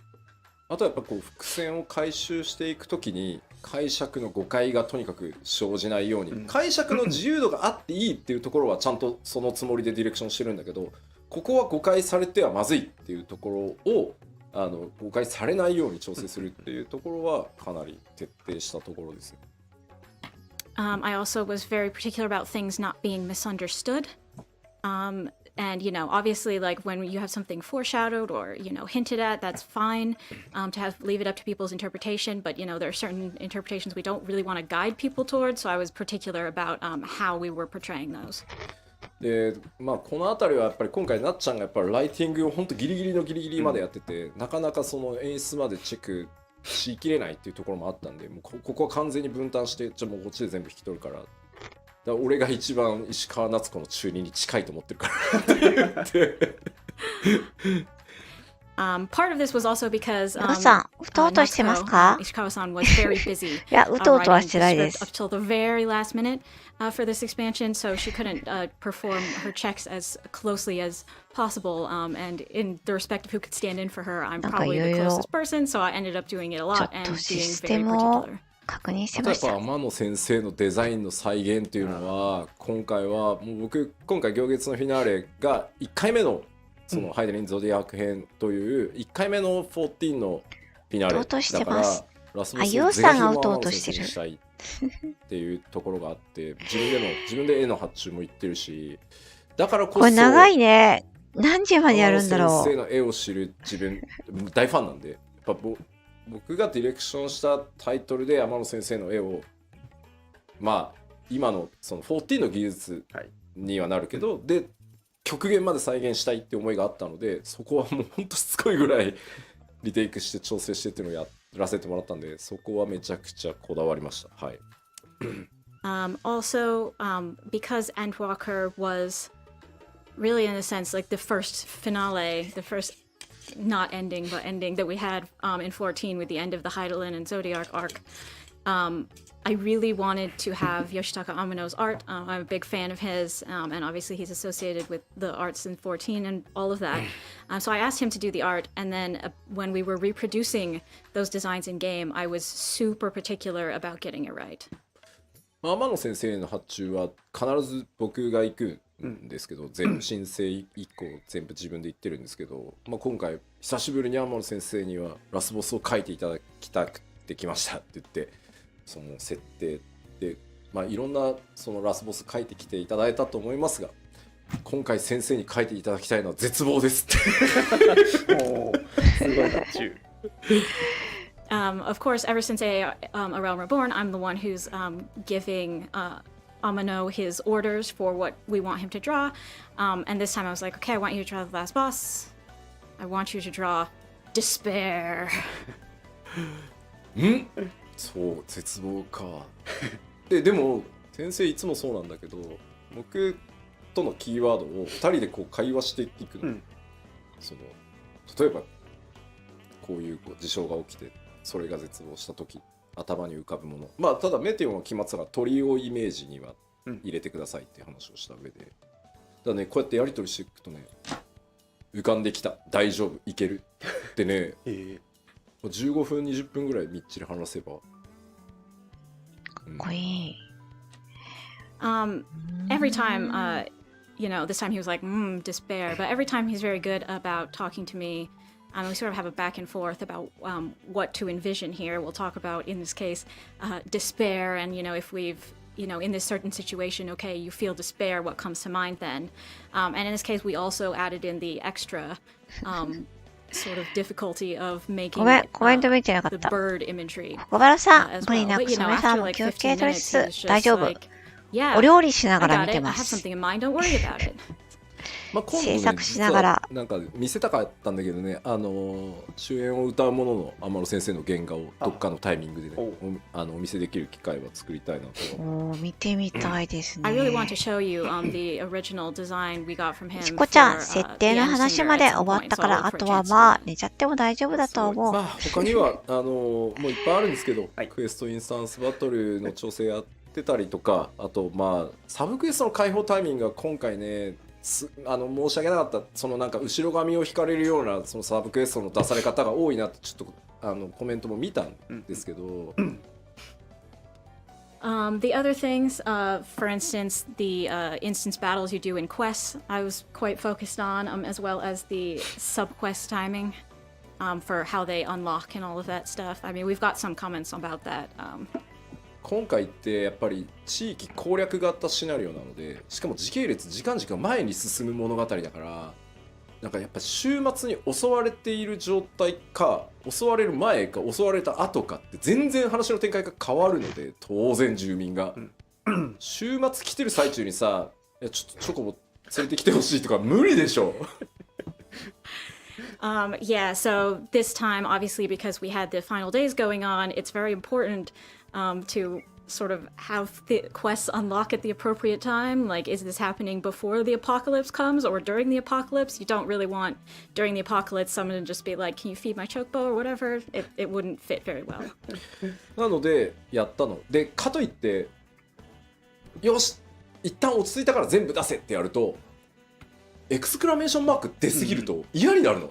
もう見なかったことにしようみたいな。Also, if you just have them all unlock at the same time and suddenly your screen is filled with exclamation marks, like that's terrible. I hate that. なのでもう何回も投資プレイをして、このクエストのこのシーケンスまで来たら3クエスト出して、で3クエストだったら消化する気になるだろうとか。So that's why this time I played through so many times and I'd be like, okay, when you get to this sequence of this quest, then these 3 other quests unlock, and 3 is probably a decent number that people can get through, and that sort of thing. でこのクエストまで来たら5個出して、まあこのクエストまで来たら残りを出してみたいな感じで、潰していってる人にとってはもう別に潰していきゃいいじゃんって感じだと思うんだけど、数の威圧感とかをね、あと話の内容とをそのフラグをお願いして1個ずつ調整してもらうのって本当にもう投資プレイするしかないので、すごい大変だった。So yeah, I have it so like, okay, you go to this quest and then this quest unlocks, and when you're progressing through it, I mean, it's nice to have it correct, but at the same time, in order to create a good experience for those who wanted to go through all of the quests, I had to do them a whole bunch of times, which was really hard. まあだから正直もうちょっと減らしてもよかったかなって思わなくもないな。Also, sometimes I thought, couldn't we have less of these? まあそれ以外にもハイデリン透滅戦もめちゃくちゃこだわったし、フェイスの方ね、あと今回久しぶりにテキストたくさん書かせてもらったんで、ID のフェイスのダイアログセリフとかはかなりの数書かせてもらったんで楽しかったです。はい。Also, I was quite concerned with your showdown with Heidelin, as well as the trust system dialogue. In this case, I actually got to write some dialogue for the first time in a while. So writing all of that, all those trust lines was really fun.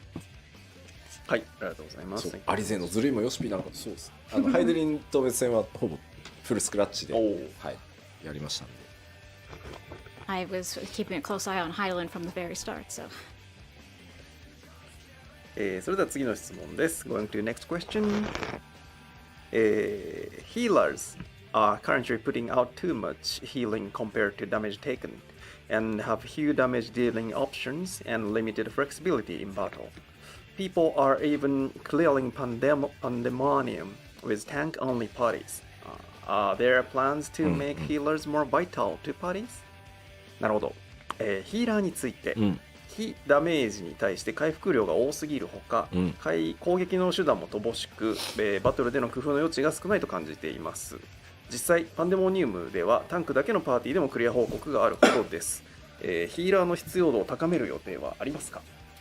まずこれ毎拡張ごとにそうなんですけど、やっぱりこう毎拡張スタートして最初のレイドって正直難易度的にはかなり優しめに作ってます。それは受ける非全体ダメージ量もそうだし、必要とされる火力パーティー DPS っていうのも普段のレイドに比べれば下げてつけてます。これはね毎拡張一緒。Right, so I want to emphasize that we've done the same as we did in every previous expansion here, and that's at the start of the expansion. We sort of hold back on the difficulty for the raid in terms of damage taken and damage dealt and that sort of stuff. We make it a little bit easier so as many people as possible can clear. どうしてもプレイヤーの皆さんって地続きではあるからパッチ 5.4 で実装された時のそのエデンの最終レイドと比較しがちなんですけど、今回改めてレベルキャップが上がって新しいジョブも増えてってところなので、一回難易度のイメージはリセットして、特に第1弾なので多くの人にクリアしてもらいたいっていうので敷地は下げてます。なので今後実装されていく第2弾第3弾っていうのはまただんだん難易度がプレイヤーの皆さんのジョブの使いこなしに合わせて上昇していくので、そういうサイクルを繰り返してると思ってください。You're probably comparing the raid as it is now to what you had in 5.4, but you have to remember that at 6.0 we added new jobs and we're still balancing things. We want to give people a chance to clear if they possibly can, and then from this point we will raise the challenge level in part 2 and part 3 of Pandemonium. それでも基本的にちょっともっとヒールワークきつくしてほしいな、ヒールしてる気分を味わいたいんだよっていう人は絶に行って絶望していただけるとありがたいです。I think even at that point, if you're still unsatisfied, thinking, okay, healing is too easy and I want to feel more like a proper healer, definitely try the ultimate content and suffer. はい。はい、ありがとうございます。では続いてもう一問ジョブ関連ですね。So the next question.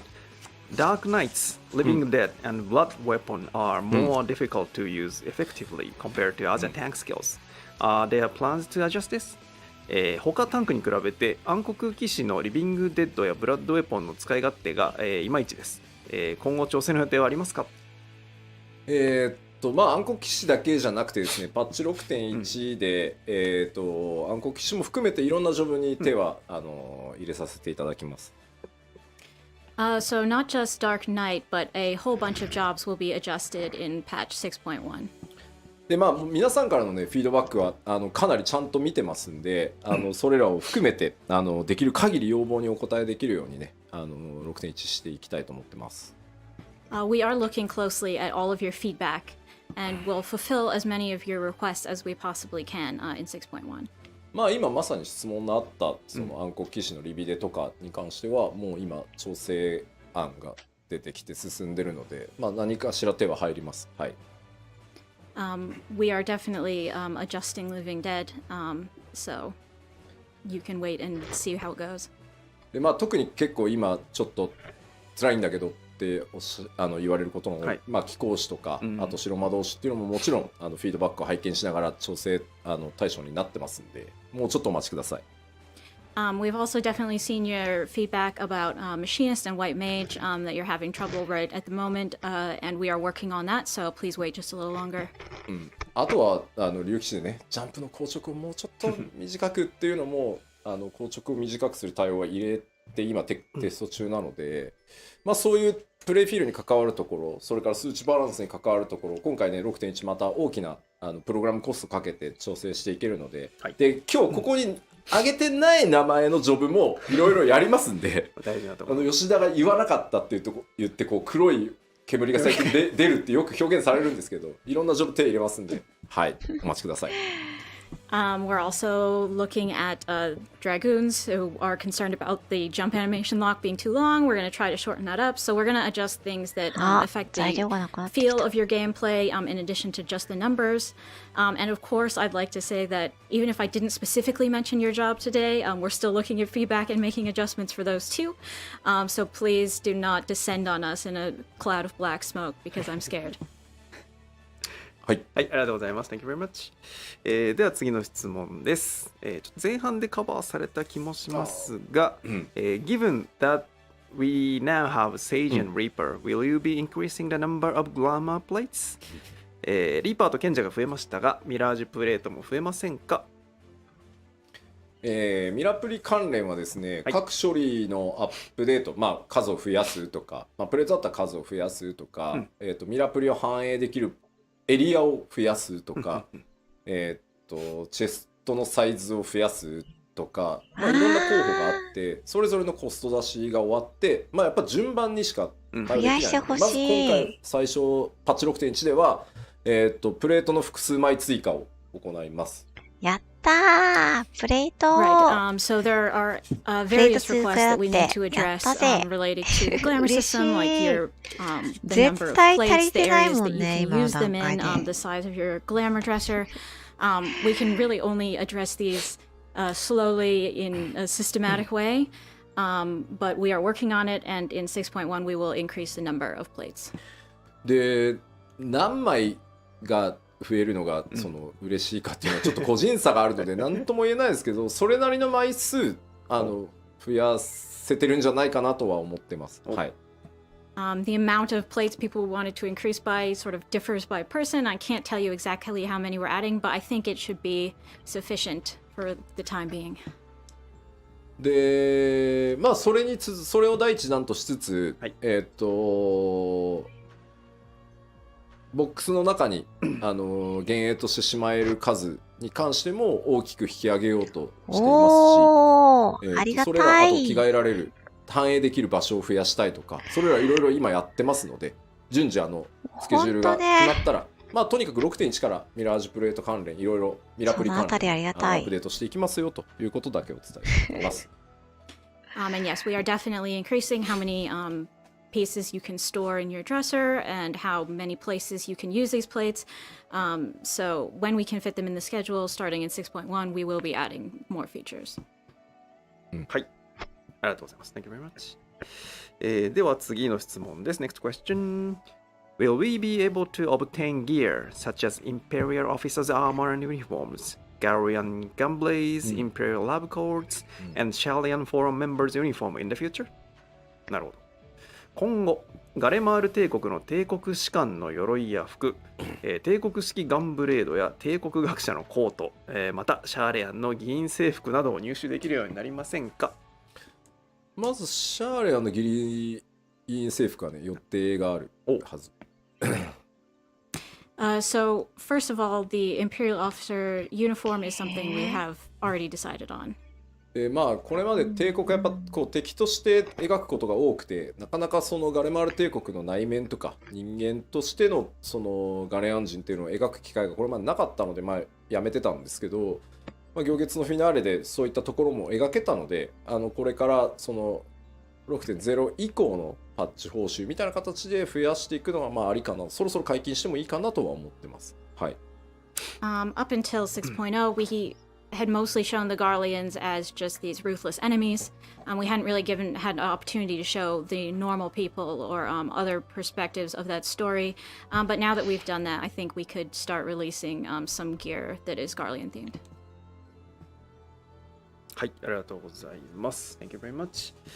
だんだん残り時間も少なくなってきましたが、もう数問いきたいと思います。Time is running out, but I'd like to continue a few more questions. The next one is, do you plan to implement the songs that played on the radio in Garemald as an orchestral wall?ガレマルドのラジオから流れていた楽曲をオーケストリオン譜として実装する予定はありますか？あれ人気高いですもんね。いいですよね。私も好き。It's awfully popular. I like it.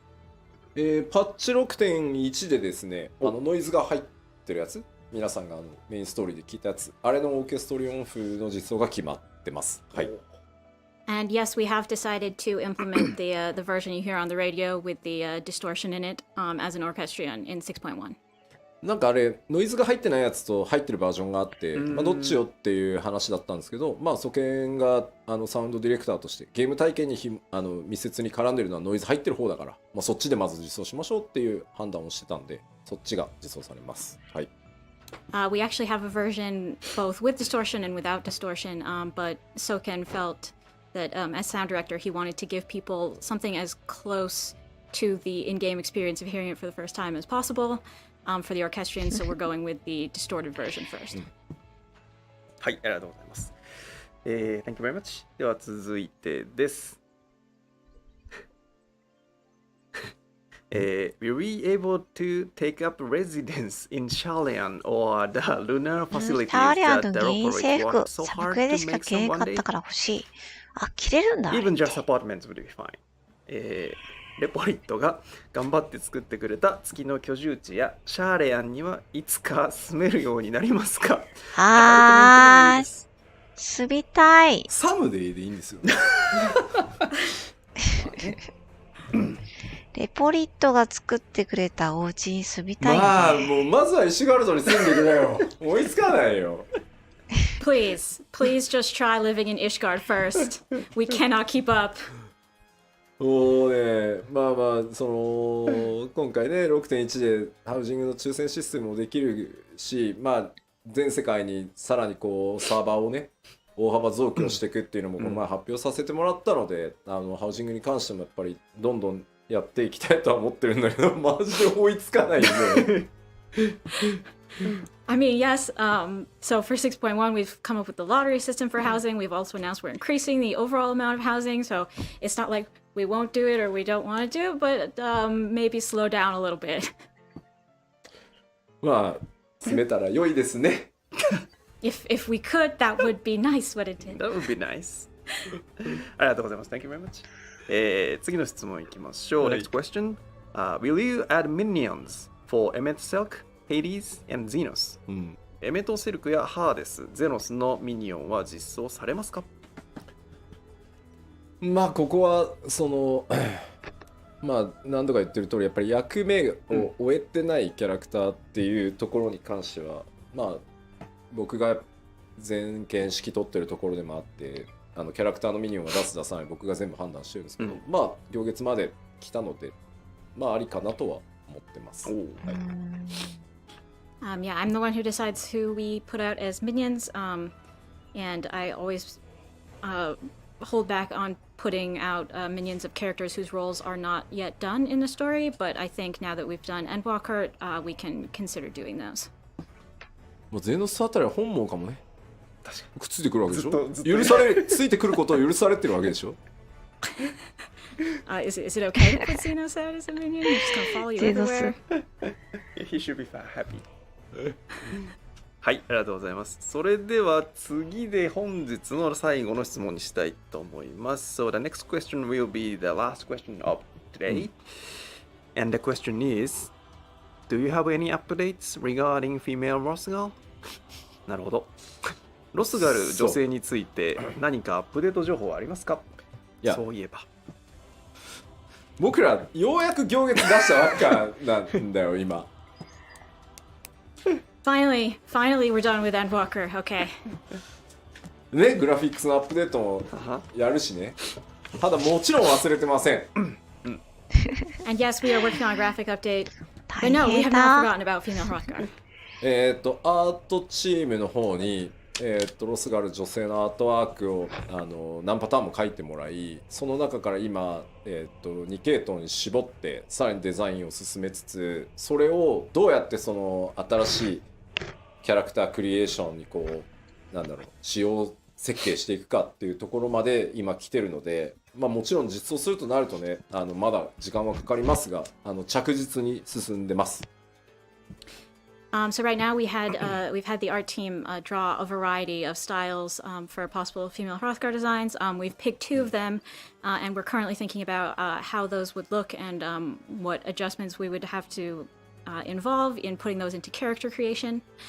So obviously it's going to be some time before we can actually implement them as a race, but we are working and we are making progress. まあ本当にやるのっていうコメントもありますけど、やるって言ったらやりますよ。People are saying, are you really going to do it though? And if I say I'm going to do something, I will do it. だってやるって言ったんだもん。I said I'd do it. あとね、なんか使う人少ないんじゃないっていうコメントもあると思うんですけど、僕はねもうここまで来たらね多いとか少ないじゃないと思うんですよ。全種族がそれぞれ平均的に人気になるなんてことはなくて。There are also people saying, but probably not that many people will play as female Hrothgar. But I'm thinking, we've come this far, and it's not really a matter of will they be super popular. It's not like everyone needs to use all races equally. その世界に多様な種族、見た目を持った人たち、それから内面の個性を持ったさまざまなプレイヤーがいるっていうことが世界の広がりをすごく感じられる、まさしく一人でもみんなでも遊べるRPG が目指すところでもあると思ってるので、だから使ってる人が多いとか少ないとかもうあまり関係がないからここまで来ると思ってるので、きっちり実装していくつもりではあります。So, people decide what characters to play for a lot of different reasons. We'll focus on the inside or the outside, and some people may play a lot of this type of character or not a lot of type of the other character. That really gives the world flavor and variety. And especially because we're aiming to be a game that you can play solo or with friends. To be honest, we're not that overly focused on everybody will play this thing equally as long as everyone's having a good time. もうそれを言った途端さ、新しい種族のアイデアを次々言うんじゃないよ君らって思うのよ。And of course, because I said that, now everyone is coming out with their ideas for new races we should add. Please no. 思い出してくれ。5.0 を発表する時の、ファンフェスを思い出していただきたい。ロスガルの男性とビエラの女性をファイナルファンタジー14の種族実装の最後にしたいって思い出していただきたい。Please remember when I presented Viera and Hrothgar at the 5.0 announcement, and I said, "This is the last one. This is the last one we're doing. Remember that, guys?" いいコメントがありました。みんな非化線の記憶力なんて曖昧だって知ってるよねって。So I mean that I found a good comment. You know the memory of the warrior of the light. So. ならば覚えていろ。ロスガルの女性を持って種族実装を最後にしたいと私は思っている。Okay. Well, if your memory was vague up to this point, remember it now. The female Hrothgar is the last one I want to do. はい。ありがとうございました。Thank you very much. So, これで、今日の Q&A はここまでとしたいと思います。So, this is the conclusion of today's Q&A session. Thank you very much for sending lots of questions. はい。ということで、PLL の残りの時間ですが、締めに行く前にもう一つトピックがあるということですよね。So, before closing today's PLL Live, we have one more topic to share. 何でしたっけ？ハウジングの件です。ハウジング？そうだっけ？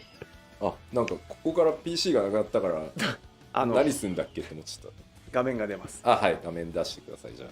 He's like, what is this? ちょっとね、パッチ 6.1 以降の土地販売に関してアナウンスとともにね、ちょっと皆さんの意見も聞いておきたいところがあります。はい。Okay, so I have an announcement about the housing plot sales from patch 6.1, and I'd also like to ask you guys a question. まず抽選販売についての補足です。First, let's go over some details for plot sales. どうぞ。まず1回の応募につき1プレイヤーキャラクター1回どこか1箇所のみ応募可能って言ってましたけど、FC のハウスを買うとき FC 全体で1回じゃなくて所属してるメンバー1回ずつ応募できるので、これはもう大きい FC の方が有利っていうのは確かにそうです。Okay, so for the lottery system that we announced, we did announce that each player may only enter the lottery for one plot of land during each lottery period. But when it comes to the free company, it's not like the free company entirely only gets one entry. Every single でも member 私 from the FC free 入っ company てない can から enter. 関係ない In か that この sense, 辺 then は。 yes, the free companies that are larger will get more entries if they want. まあこれはやっぱり MMO っていうことを考えた時に非常に大きなコミュニティを一生懸命運営していて、メンバーもアクティブにたくさんいるっていう状況でFC ハウスがないっていうところがやっぱ抽選上有利に働くっていうところはまあそれこそが FC のそのサイズの力かなとは思ってるのでこういうルールにしてます。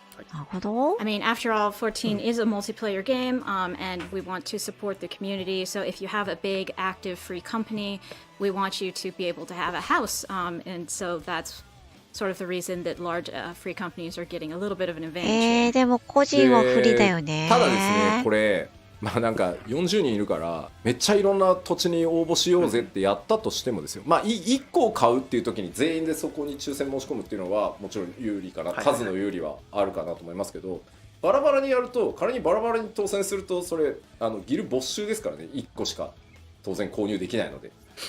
あ、なるほど。But again, I mean, you're only going to end up with one house for your free company. So yes, if you all enter for the same spot, you'll probably have an advantage. However, if you all distribute yourself among different plots, I mean, you may just end up losing money that way because in the end, you're only going to get one house. あとハウス購入権利を FC メンバーに渡すって結構でかい権限を渡すことになるので、なんかポットで人集めてくればいいじゃんみたいなのは多分怖くてできないと思いますよ。あとその権限を渡せる仕様も今回 6.1 もう変わってるか変わってるのでそんなに簡単じゃないと思います。Also, it's well, first of all, we'll be making some FC は入っ changes てない to からよくわ the かり rights ま to せ purchase ん。 land in 6.1, そう but か、 also, I FC mean, 権 in order 限 to apply for this lottery system, 権限 your がない free 人 company は members need 土地 to 買えないん be だ。 given the right to purchase land on behalf of your free company, which is sort of an important right to give people. So we don't really think that most free companies are going to be going around shouting out for randos to come help do this because it's putting themselves at risk. まあとはいえ抽選ではあるのでみんなでこう一気に応募したけど当たらなかったもまあありえるので。Though please remember that it's still possible that if you all enter, you still might not win. That's just how it is. で続いてどうぞ。で応募時に全額土地代を支払っていただきますよと。There's also the point that when you enter the lottery, you must pay the full price of the plot. でまあ落選した時には返却されるんですけど、当たってしまったらキャンセルしたらお金ねペナルティがかかりますんで。Obviously, if you do not win the lottery, that money will be refunded in full. But if you win the lottery and you decide to back out on the plot, you will lose some money on that. どうぞ次。で、今回パッチ 6.1 で4種類の販売方法を、用意してます。Okay, so as of 6.1, we have 4 ways to purchase plots. 抽選販売の、FC 向け FC ハウスとしか購入できない場所、まあ、抽選販売の個人宅としてしか買えない場所で先着早い者勝ちの FC でしか買えない場所、先着早い者勝ちで個人としてしか購入できない区みたいな感じで4種類処理としては用意されてます。So we have the lottery version that is for free companies only to buy their free company plots. We also have a first come, first serve system that you're probably used to for free company plots ちこ only. ちゃん、 And then we 購 have the 入できた individual のに lottery 入 and 居 the しない first と come, first 契 serve 約 for 金 individuals. 返ってこないってことじゃないかで、ら。この次なるほどどんなページだっけ。で、その販売方法のね、ちょっと分配に関してなんですけど、ハウジングエリアの区ごと、通常街第1区、拡張街第1区、この単位ごとに僕らが調整できるんですね。ここは、抽選の FC、はい、拡張区第1区も抽選の FC で、これを、個人にすることもできるし、しかもパッチメンテナンスを入れればいつでも変えられるように今回作ってます。Okay, so each of these purchase systems will be applied by ward. So, for instance, we can give a different system to each ward in regular neighborhoods or in subdivision neighborhoods. And so it'll be like, Imperium Ward 6 is for free company lotteries, things like that. And we are able to change these every patch. でこれはどの区がどの販売方法になってるかっていうのはゲーム内で確認できるようになってます。You will be able to confirm which wards are subject to which systems in game. でしかもこれ最初例えば FC 用の区画として売り出して意外となんか小さいハウス買われないねってなったら僕らがメンテナンス入れて残りは個人に開放しますみたいなこともできるようになってるので混合していく区画もいずれ運用していけばあるかなと思ってます。For example, if we have something set to free company system and then all that's left are small houses that people don't really want, we can always change that later. 次どうぞ。で、パッチ 6.1 では、全ての区画に対して FC 向けもしくは個人向けっていう抽選販売にだけする今のところ予定です。So our current plan is in patch 6.1, we want to assign all wards to the lottery system, either for individuals or free companies. でね、処理は用意してあるんですけど、早い者勝ちっていうのを今入れないつもりでいます、6.1。Right now, we are planning to not use the first come, first serve system at all in patch 6.1. それはありがたい。早い者勝ちとか1区画だけ抽選じゃないやその早い者勝ちを入れようかっていうのもある、なんか案としてはあったんですけど、どうです皆さん。We were thinking we could make maybe one section only first come first serve, but what do you guys think about that? だって仕事とかしてたら絶対不利じゃん。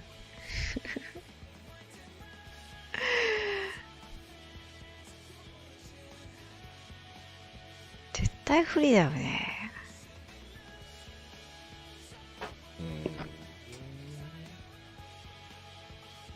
どんな感じだ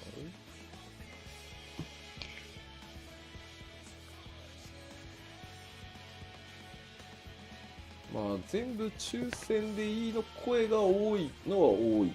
1区ぐらいは試しでもいいんじゃないっていう声もあるな。There's, I'm pretty sure the majority is saying they'd prefer to have them all lottery, though there's a decent number of people saying, okay, just one ward, first come, first serve. ただね、その脳内シミュレーションしたんですけど、やっぱり1区だけでも先着があると、そのログイン戦争がすごいだろうなと思っていて。Yeah, we tried testing this, and even if we only have one ward set to first come first serve, it does kind of affect the login situation. しかもそのシナリオやりたかったのにとかあるし、そのなんか結局スタートダッシュでその先着購入できなかった人は単に抽選に回るだけで、なんかその徒労感というか疲れた感を少数の人のためだけにやるのはどうなんだろうって考えたんですよ今回。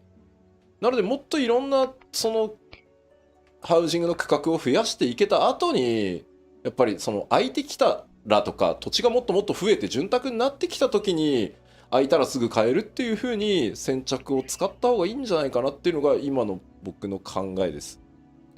Thinking about people who want to log in to do, main scenario or other things, we don't want to increase the login queue, and I'm sort of thinking that if you all try to go for the first come, first serve, you're going to be really tired by the time you get to going over to the lottery and trying to win that.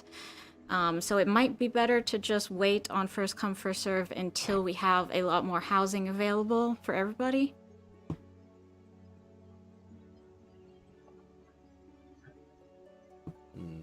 それならそれで良さそうだね、みんなね。そう言ってくれて。a significant number of people seem to agree with that. よし、じゃあ、今回は先着なしでいこうかなと思います。まあ、よりね、もし先着でっていう、こう意図が強いとかいうのが、こんなアイディアあるんだけどっていう場合はフォーラムなどにね、またちょっとお寄せいただけると助かります。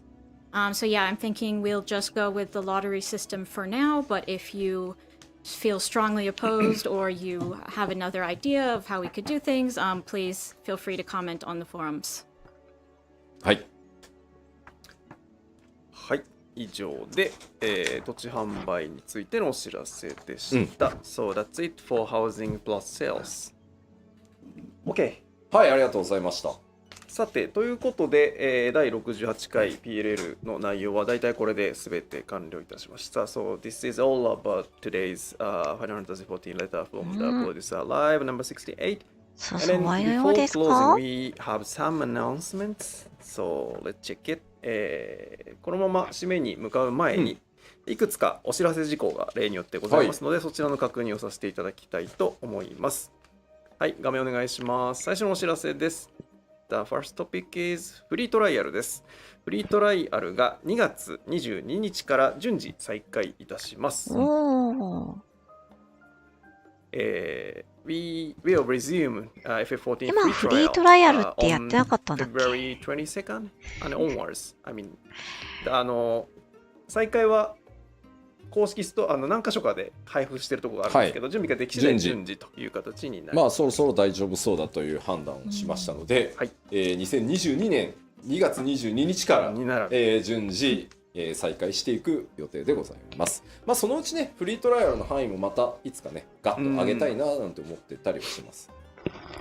We're trying to start slow here, but yes, February 22nd, 2022, we will resume regular free trials and expand from there. はい。はい、ありがとうございます。では次です。The next one, the next letter from the producer live. As 冒頭でコメントしました通り、第69回 Final Fantasy XIV プロデューサーレターライブを3月4日、日本時間午後8時からお送りいたします。So, これ重要っすな。 The next letter from the producer live will be streamed on March 4th, Friday, and then starting 8 p.m. Japan time.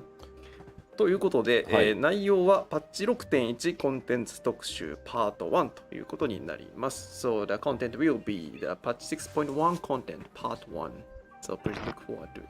で、こうサーバーいわゆる14の、データセンターの拡張とかって、まあ、今年の夏から順次始めていく、まあ、その第一弾になる日本データセンターのワールドリーグループに関しては、今詳細の内容を告知できる準備をしているので、この3月4日の放送の中で皆さんにどういうスケジュールでやっていくのとか、どういうグループになるのというのをお知らせできればと思ってますので、そこまでもうちょっと今準備してますんでお待ちいただければと思います。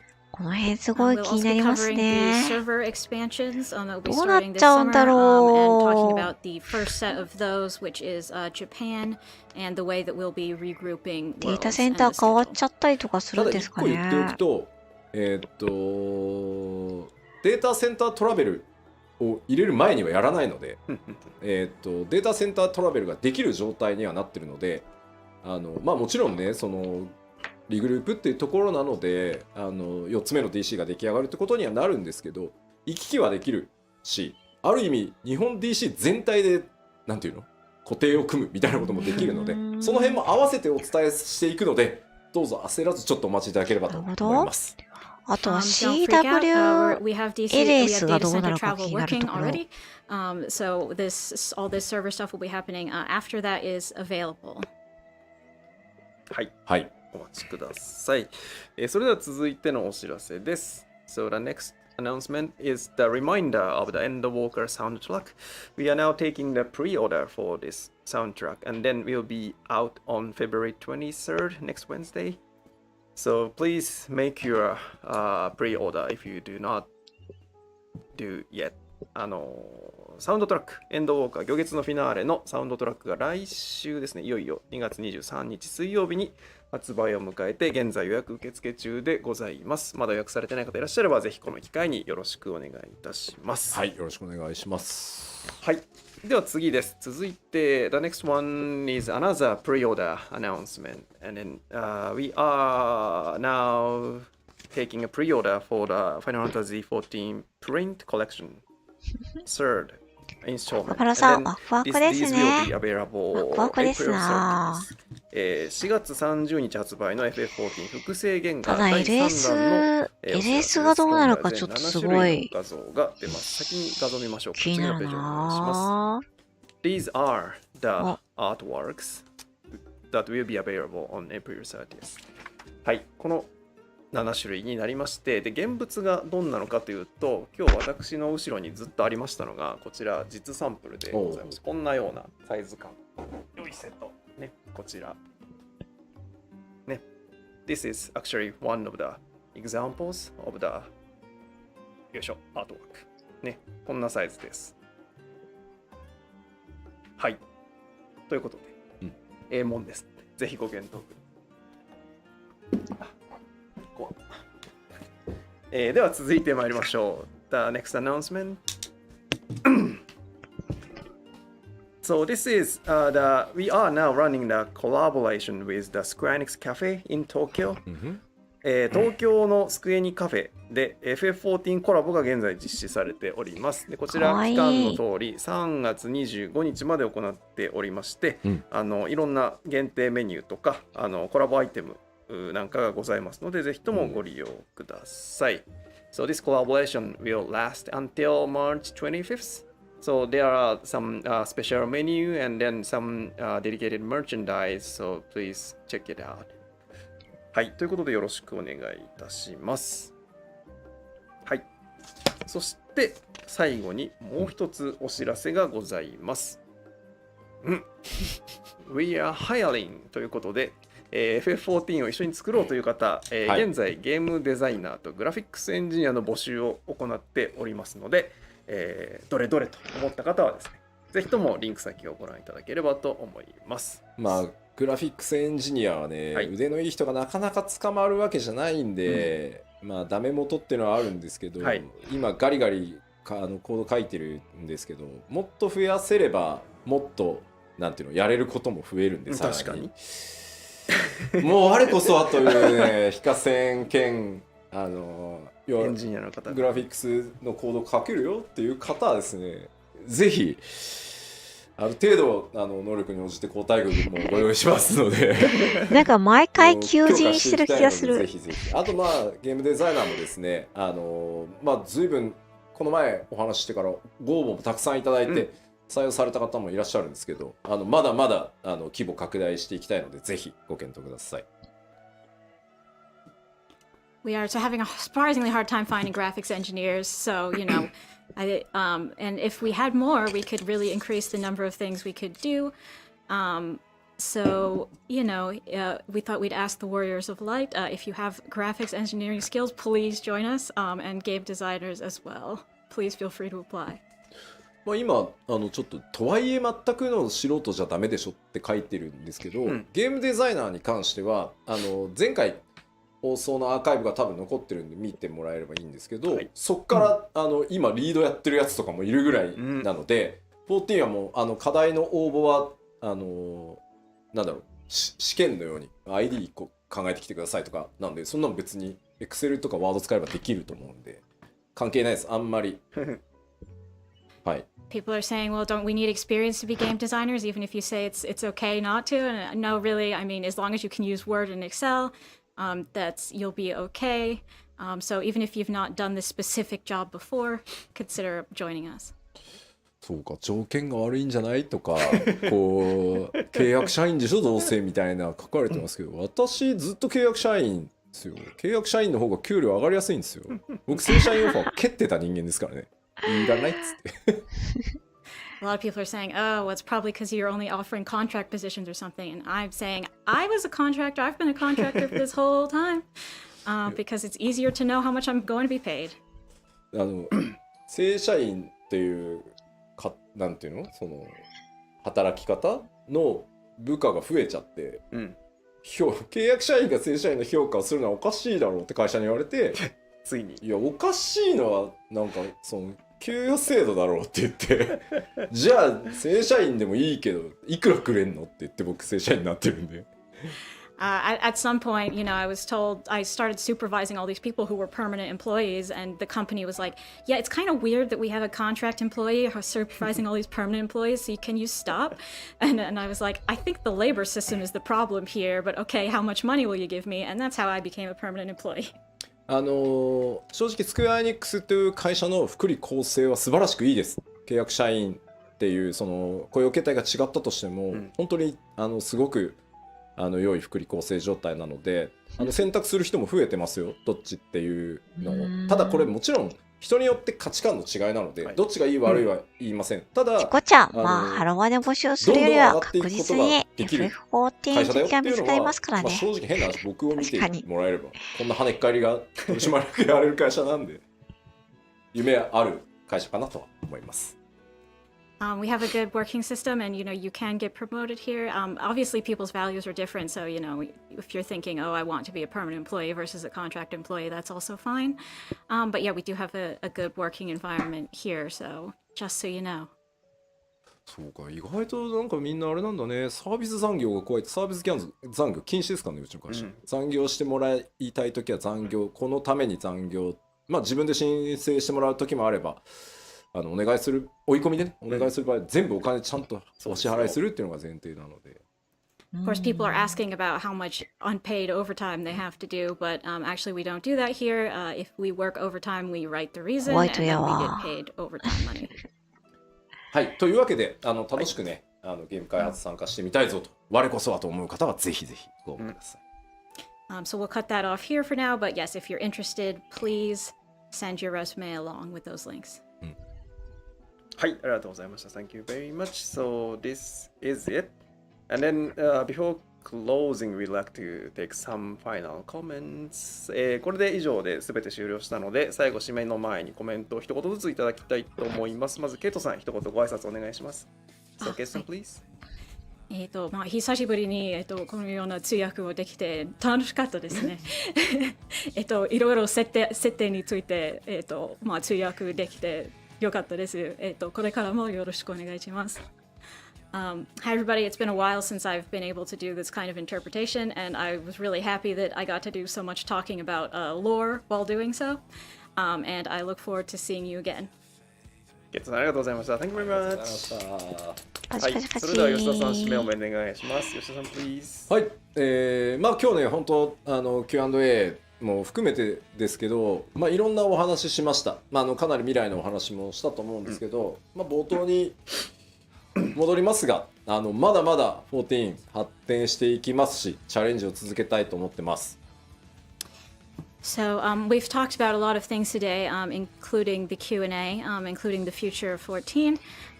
But yeah, if I can just wind it back to the beginning, I want to say again, I really want to keep 14 going and take on new challenges from now on. So we will keep at it. もしかしたらね、家庭の中では、今回その日本 DC のね 4DC 目追加、ワールドリーグループみたいに、できるだけ避けたいとは思ってますけど、より安定的にこう運営サイズを上げ、みんなに混雑なくこう遊んでいただくために、本当にできる限りないようにはしたいと思いますが、我慢をねちょっとお願いしてしまうようなこともあるかもしれないです。Beginning with the Japanese data center expansion, of course, as we add servers, we're going to have to regroup worlds, and a lot of you will probably not enjoy that, unfortunately. But overall, we do want to increase the amount of space we have so that players can have a good time, not get stuck in queues, all of that. ただ最終的には光の戦士プレイヤーの皆さんがこのゲーム遊んでてよかったなとか、このゲーム本当に楽しいなって思えるね、こう未来のために僕ら常に考え、常に努力をして開発を続けていこうと思います。And just to sum up our goals, we really want all the people who play this game to say, wow, I'm really glad I played this. I had a great time. So we'll keep aiming for that going forward. なので改めて皆さんにお願いです。ここまでQ14 からね11年一緒に歩み続けてくれてありがとうございます。And to all of you players, thank you so much for coming on this 11 years so far journey with us. まあ行月のフィナーレの英語タイトルはね、エンドウォーカーですけど、これからまた新しいファイナルファンタジー14の冒険の旅に一緒に歩み続けてもらえるととても嬉しいので、ぜひこれからも長い間よろしくお願いします。よろしくお願 I いし have ま one thing す。 to ask of you. Obviously, this expansion was called Endwalker in English, but we're going to keep walking. We're going to keep journeying. So I hope you will join us on our adventures for as long as you possibly can. Thank you. はい、それでは今日本日長時間ありがとうございました。 Thank you for watching such a long presentation. Okay, this is the conclusion of today's Final Fantasy XIV letter from the producer live, and then see you all again in 2 weeks time at the next PLL. 以上をもちまして第68回プロデューサーレターライブを終了とさせていただきます。皆さん次回2週間後の69回プロデューサーレターライブでお会いしましょう。それでは失礼します。ありがとうございました。さようなら。またね。はい、お疲れ様でーす。終わりましたね。プロデューサーレターライブ。お疲れ様でした。いや、長かった。いやー、ちょっとサーバーの再編成がすごい気になるところだな。私実はちょっとね、サーバー引っ越そうと思ってるんですよ。ラムーに引っ越したいなーって思ってて。なんか、いつ引っ越していいのかすごい時期を悩んでます。ねえ。エイダちゃんめっちゃ長かったね。いや、ね、ヨシピーもお疲れ様ですって感じですよね。アリさんお疲れ様でした。お疲れ様です。コバロさんもお疲れ様です。アメアメさんもお疲れ様でした。はい、ということで、今何をしてるかというと、変えられるかな、これ。このまま終わった方がいいか。ちょっとゲーム画面に戻ってみますか。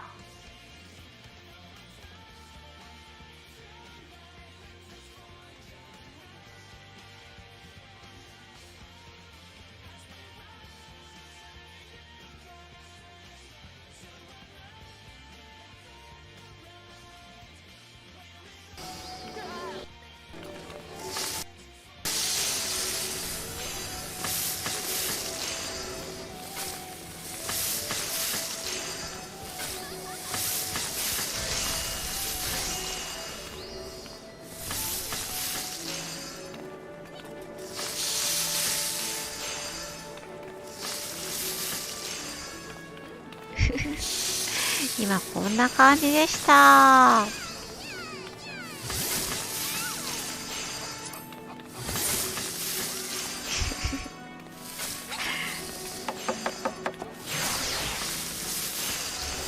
はい、視聴中ずっとこうやってお料理しました。いやー、しかし長かったね。さあ、これからちょっと用事を済まさなきゃいけないので、一旦落ちようかなーって思います。はい、お疲れ様です。村さん、お疲れ様でした。これで寝れる。はい、ちるちゃん、コンソメです。今起きちゃった。あらら。はい、お疲れ様でした。ということで、よし。これで一旦終わってこう。お、ルナちゃんも来た。で、私も踊ろう。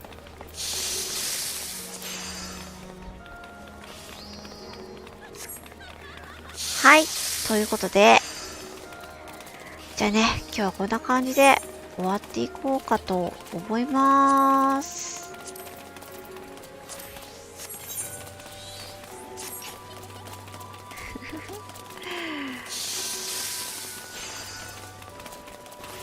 はい。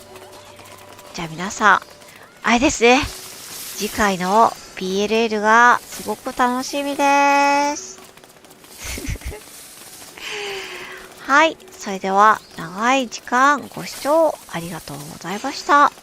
今回の PLL は、ミラーリングは OK ということだったので、ミラーリング画面の方にさせていただきながら配信させていただきました。